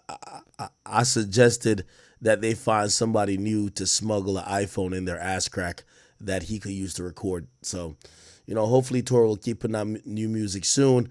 But for now, he cannot, because they have found, his recording equipment. And it's kind of odd, right? You know what's funny? This is funny right here. Yo, Vibes Cartel was locked up. And I know y'all gonna be like, yo, you told my Vibes Cartel again. Vibes Cartel record in jail. He explained how he recorded music in jail. This shit is bananas when you see it. Listen to this. I mean, you had Fever is one of your biggest records of all time. It came out while you were gone. So how much can you say about like what that process was like? It wasn't really that hard because, technology made it. All right, hold on. I got to slow this down then. Here we go. Easier, I used to record on the iPhone. With a mic? You got a mic attached to it? No mic. I had to DJ directly into the iPhone. Straight into the phone? Yeah, but... All right, let me just go there. Hey, good morning. Good afternoon. Good evening. And good night. Into the iPhone. Oh, yeah, here. It's all good, man. It's all good. Remember, I'm out right now. So, I'm out right now. Okay, because like the first couple So he's breaking down recorded in prison, which I have to imagine that Tory's doing something of the same if Tory's creating music in prison. Now, here's the thing. With Tory, we have to really figure out if he's recording in prison. I mean, I know they took some equipment. We don't know how much he recorded in prison because the thing is, Vibes Cartel was dropping the most music while locked up. So even, at first they were like, no, it came from his catalog. Eventually they were like, bruh, it's no way he has this much music. And now, since he's free, he's admitting, nigga, I was recording in prison. So listen to his process. years, you were still releasing music and everybody was like, yo, he just records so much that it's just music that's been left over that's coming out. And then after 5 years, we were like, yo, my man, what's going on here? Like, now music. He's like referencing modern day shit. We're like, what's going on here? Well, initially that was true because I did record a lot of songs. So like in the first year, yeah, we had songs unreleased.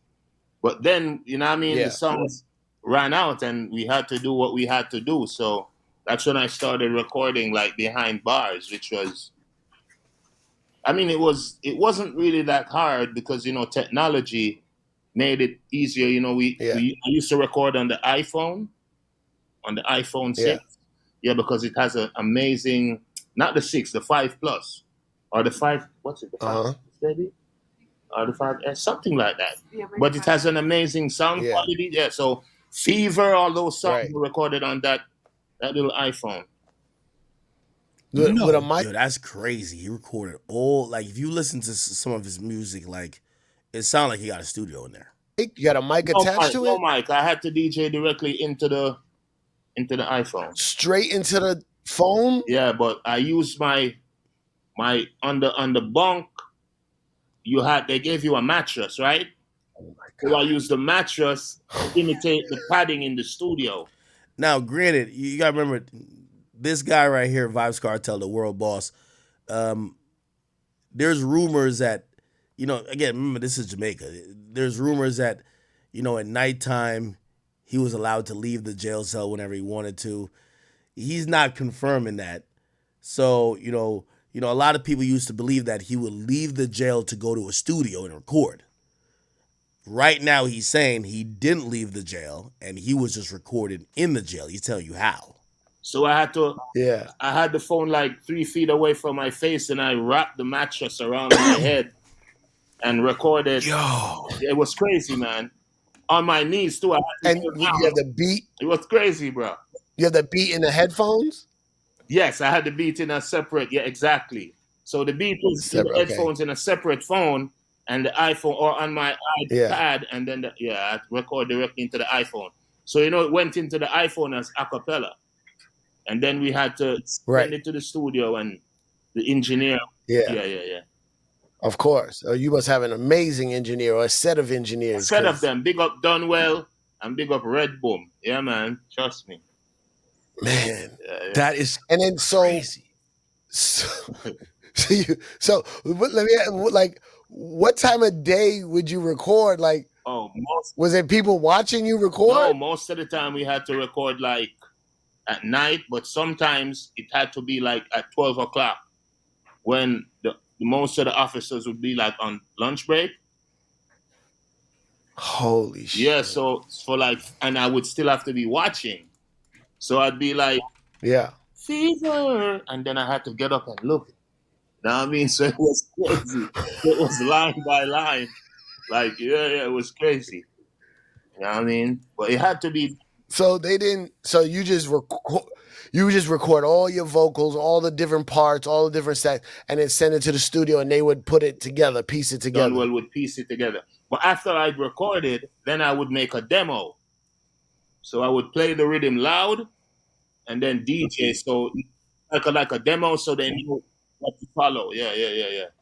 For years, we've been wondering how you put out all this. Yeah, so essentially he just gave the secret sauce on how he recorded music. This is if you want to believe this, because again, a lot of people believe this guy is so powerful. Jail for him was like living at your crib. You know what I mean? Like he gets to come and go when he wants to, and he just has to be in jail as a formality, but he's living the best life. Yeah, if you believe that, you believe that. If you don't believe that, I guess this story would be compelling. Now, in terms of Tory Lanez, how many years Tory got? Tory gonna be at this for a while. Tory Lanez sentence. Oh, he got 10 years. Holy shit. And he got sentenced. When did he get sentenced?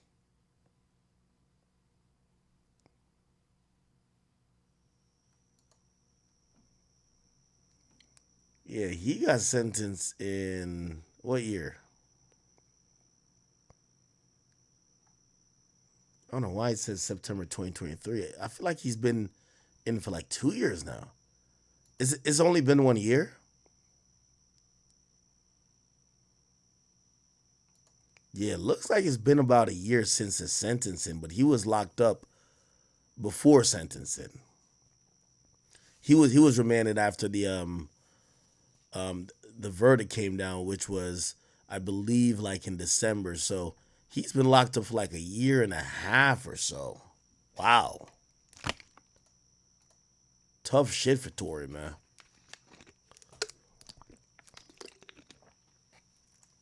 I genuinely wonder what's his plan. You're given 10 years, even if you serve 4. They're supposedly trying to kick you out of the United States. Like, is Tory going to go back to Canada? I don't know, man. All right. Anyway, they took Tory shit, but look out. I do think some way, somehow he's talented enough that he'll get somehow new music to y'all. Okay? All right. Playboy Cardi in a sling. I don't care. What else? We talked about that. We talked about the young boy thing. Rest in peace to James Earls Jones.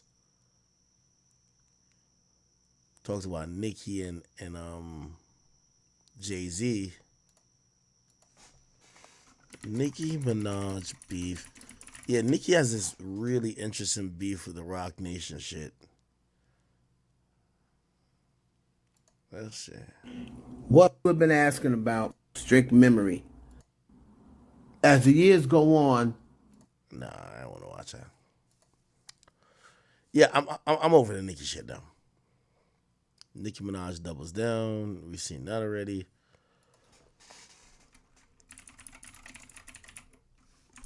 Apparently, a mural of Kendrick Lamar got vandalized. Have you seen this?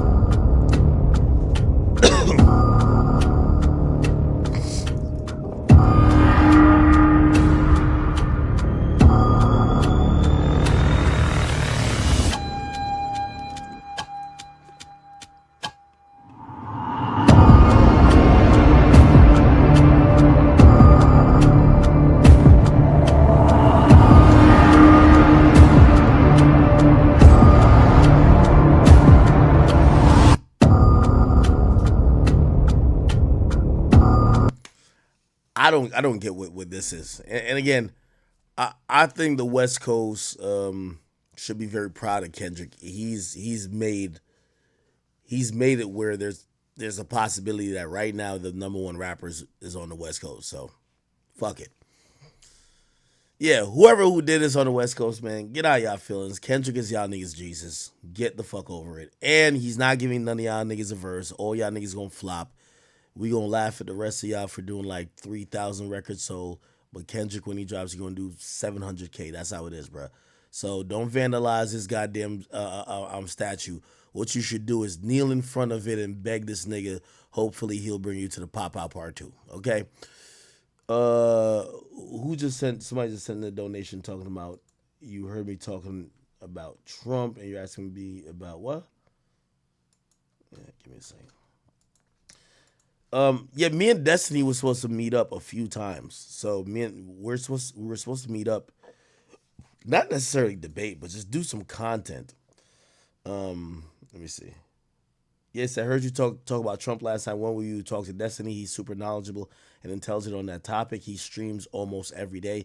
Yeah, I'm kind of waiting for him. He was supposed to come here, then some plans change. You know, that's normal shit though. So whenever we get a chance to be in the same area, we'll lock in for a podcast. We haven't had the chance yet to meet on stream, but I'd rather do the podcast than we could chop it up on stream. But it doesn't matter either way. I rock with him.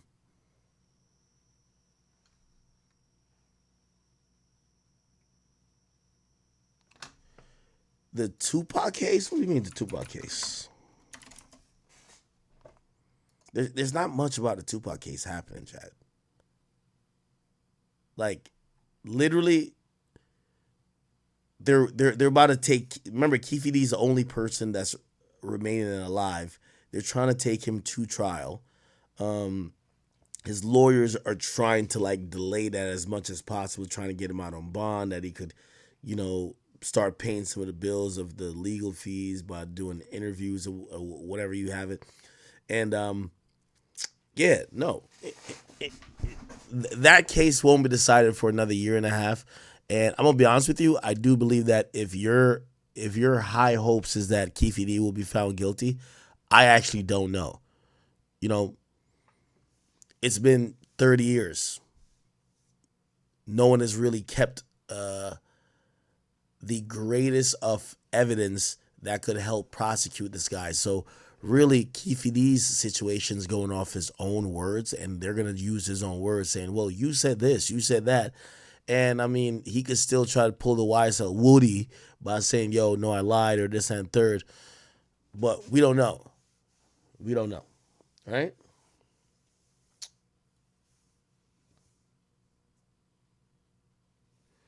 Talk to Mark Lamont Hill for what? Yeah.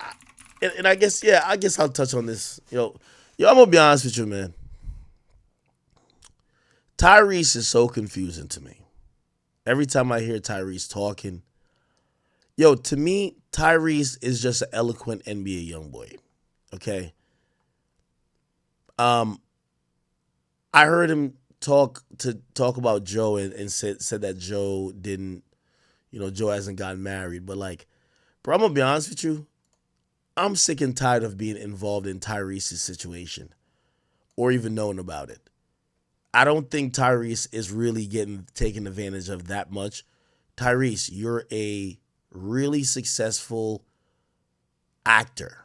And what we need to tell Tyrese is that even though he's trying to seek his 4th or 5th marriage, brother, if you care that much about your money being given away to a potential ex-partner, why are you getting married?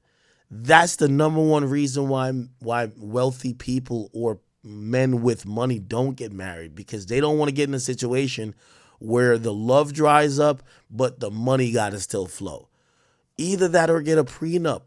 So every single time I see Tyrese like kind of doing this woe is me thing, yo, listen, whatever the child support is, nigga, you keep having kids with these women and keep trying to pursue marriage. Whatever the alimony, the child support is, pay it. And let me tell you one thing about this, is just reality of things. If you ever see some child support, orders or a payment that is ordered by a judge, or let's say the IRS comes in and says somebody owes $50 million, you don't owe, like, these judges look at what you make. They're not going to tell you owe what you can't make or you owe what you don't have. So you can't feel too bad for Tyrese, because I think Tyrese is chasing some of the things that's got him in the position he's gotten. So at some point, we got to tell Tyrese, man, pay your child support in peace. And whatever you got going on with your baby mothers or whatever the case is, we just don't give a fuck no more. We don't care. So he starts out by saying at 9 a.m. in the morning, I might be arrested in court. Samantha's lawyer, blah, blah, who are besties. I don't know why Tyrese act like he not like 45. Like, yo, you got some money. Even though she's suing you in civil court or family court, you have to pay for her lawyer because you are technically still married to her. So, again, I just don't understand Tyrese, period, bro. I literally, for the life of me, don't understand him, because I feel like he wants sympathy, but we just don't give a fuck enough, bro. I'm sorry. And it would be different if he's like, yo, hey, I fucked up. This girl finessed me. Is it fool me once, that's on me. Or no, fool me once, that's on you. Fool me twice, that's definitely on me, right? It's like, yo, bruv, you're still trying to chase the same things that's gotten you this result. And we got to just tell Tyrese, cut it out, bro. Please cut it out. Okay? Either that or just pray for that nigga, man. There was a Tyreek Hill thing. Okay, did y'all hear what Cameron and them said? No reason why Lil Wayne should not be performing in the Super Bowl. There's one person who's stopping this. I know, it's not really a secret. Lil Wayne had a problem with somebody before who's kind of part of the organization running it. This is payback. Who's that? Who's Lil Wayne artist? Drake. Yeah, this age is crazy. It's crazy, bro. It's ridiculous. Like Mike, there's no reason why Lil Wayne should not be. Lil Wayne not to be performing in New Orleans for the Super Bowl is egregious, and it gotta stop. It gotta stop. Mike, we'll tell you what's going on later. It gotta stop, bro. It gotta stop, man. Yeah, and I'm doubling down on that. Hating at this age is crazy. Yeah, it's wild. Yeah, that's to you, Jay. Hating at that age is crazy. Yo, put it like that. Jay is one of them niggas. I keep telling you, he's a generational hater, bro. It's wild, bro. Man. I work for Lil Wayne. I love him. Great dude. Great dude. And this has nothing towards Kendrick. If anybody deserved it, Kendrick deserves it. But there's some backstory going on. Yeah. Lil Wayne not to be performing in New Orleans for the Super Bowl is egregious. And it gotta stop. It gotta stop. Mike will tell you what's going on later. It gotta stop, bro. It gotta stop, man. Yeah, and I'm doubling down on that. Hating at this age is crazy. Yeah. Yeah, Jay, cut it out, brother. Jay got to cut it out. Give me a second. Art of, is it Art of Dialogue? Yeah. I click on the wrong thing. Here's a full clip of that. I think it's a great opportunity.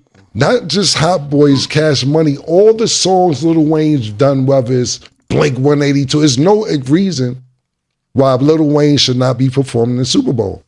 There's one person who's stopping this. I know, it's not really a secret.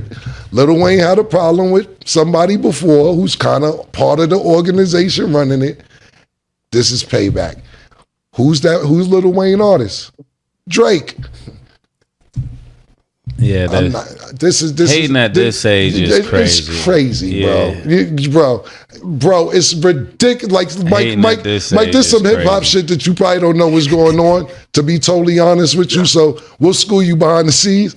Lil Wayne not to be performing in New Orleans for the Super Bowl is egregious. And it gotta stop. It gotta stop. Mike will tell you what's going on later. It gotta stop, bro. It gotta stop, man. Yeah, and I'm doubling down on that. Hating at this age is crazy. Yeah, it's wild. I love Lil Wayne. It's wild, bro. Man. I work for Lil Wayne. I love him. Great dude. Great dude. And this has nothing towards Kendrick. If anybody deserved it, Kendrick deserved it. But there's some backstory shit going on. Yeah. While Lil Wayne is not performing the Super Bowl. All good points. Right, I can dig it. Yeah, that's sad. That's so sad. Yeah, that's like really sad. Like, come on, my nigga. For real, bro. You're that insecure, man. Like, come on.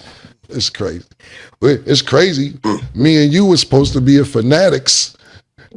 Same thing. 3 weeks ago. The week before Fanatics happens, Cam and Mace didn't sign the contract. We banned from Fanatics, but who's at Fanatics? I'm gonna start saying names. Yo, it's wild, man. It's wild. The hate is crazy. Yeah. We'll tell you about it later. I don't know if you heard what he just slipped in there. Pause. He just said that, Jay-Z being involved at Fanatics Fest. Apparently, they were supposed to show up for some type of contractual appearance. And then they got told, oh, yeah, you guys, nah, don't worry about it because y'all didn't sign the contract. And so they're looking at it like, what the fuck? Mike, we'll tell you about it later. We got to get bigger, though. Yeah, you're man. Right, though. You're right. We'll hold on to stuff, man. And when we come together and get things done much bigger and better, you're right. Yeah. And we'll hold on to it forever. So I'm with you on that. Yep. Yeah. But no, this has nothing against Kendrick Lamar. Yeah, none against Kendrick. We think if any kind of artist deserve it, but Lil Wayne not to perform in New Orleans at the Super Bowl, it's kind of tough, man. Yeah, and I just said Hot Boys because everybody's out, BG out, But what I'm saying is Juvie. You said everything right, but Lil Wayne's such a star. He could, you know how many songs he's done with other people, and then you bring the Hot Boys out at the end. Crazy. Well, I can't speak on the other things, but I will add. Okay. By the way, speaking of Wayne, a few people point out, they say, this is the Wayne y'all want to perform. They say, y'all mad Lil Wayne not performing at Super Bowl. So a lot of people said that, bruh, that performance was garbage. They're like, why the fuck we need this guy to perform at the Super Bowl? And, I do think that Wayne would come with a great performance. Also, he would bring a bunch of guests and a lot of people show him love. So, me in particular, I don't think it's necessarily, he's that bad of a performer. He should not be on that stage. So I'm gonna reject that instantly. Okay.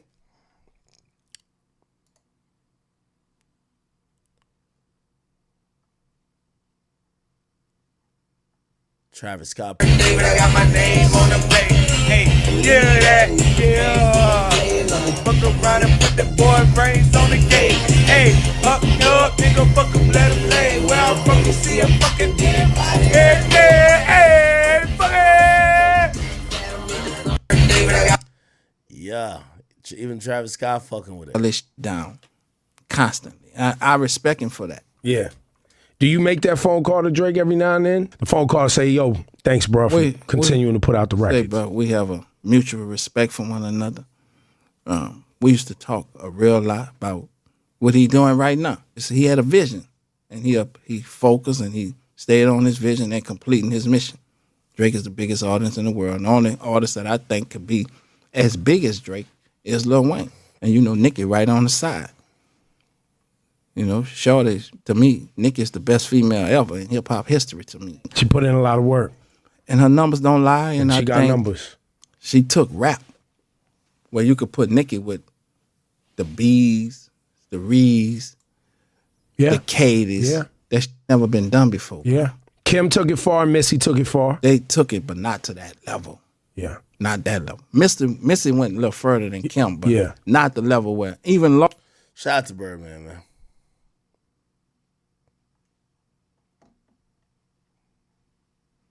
All right.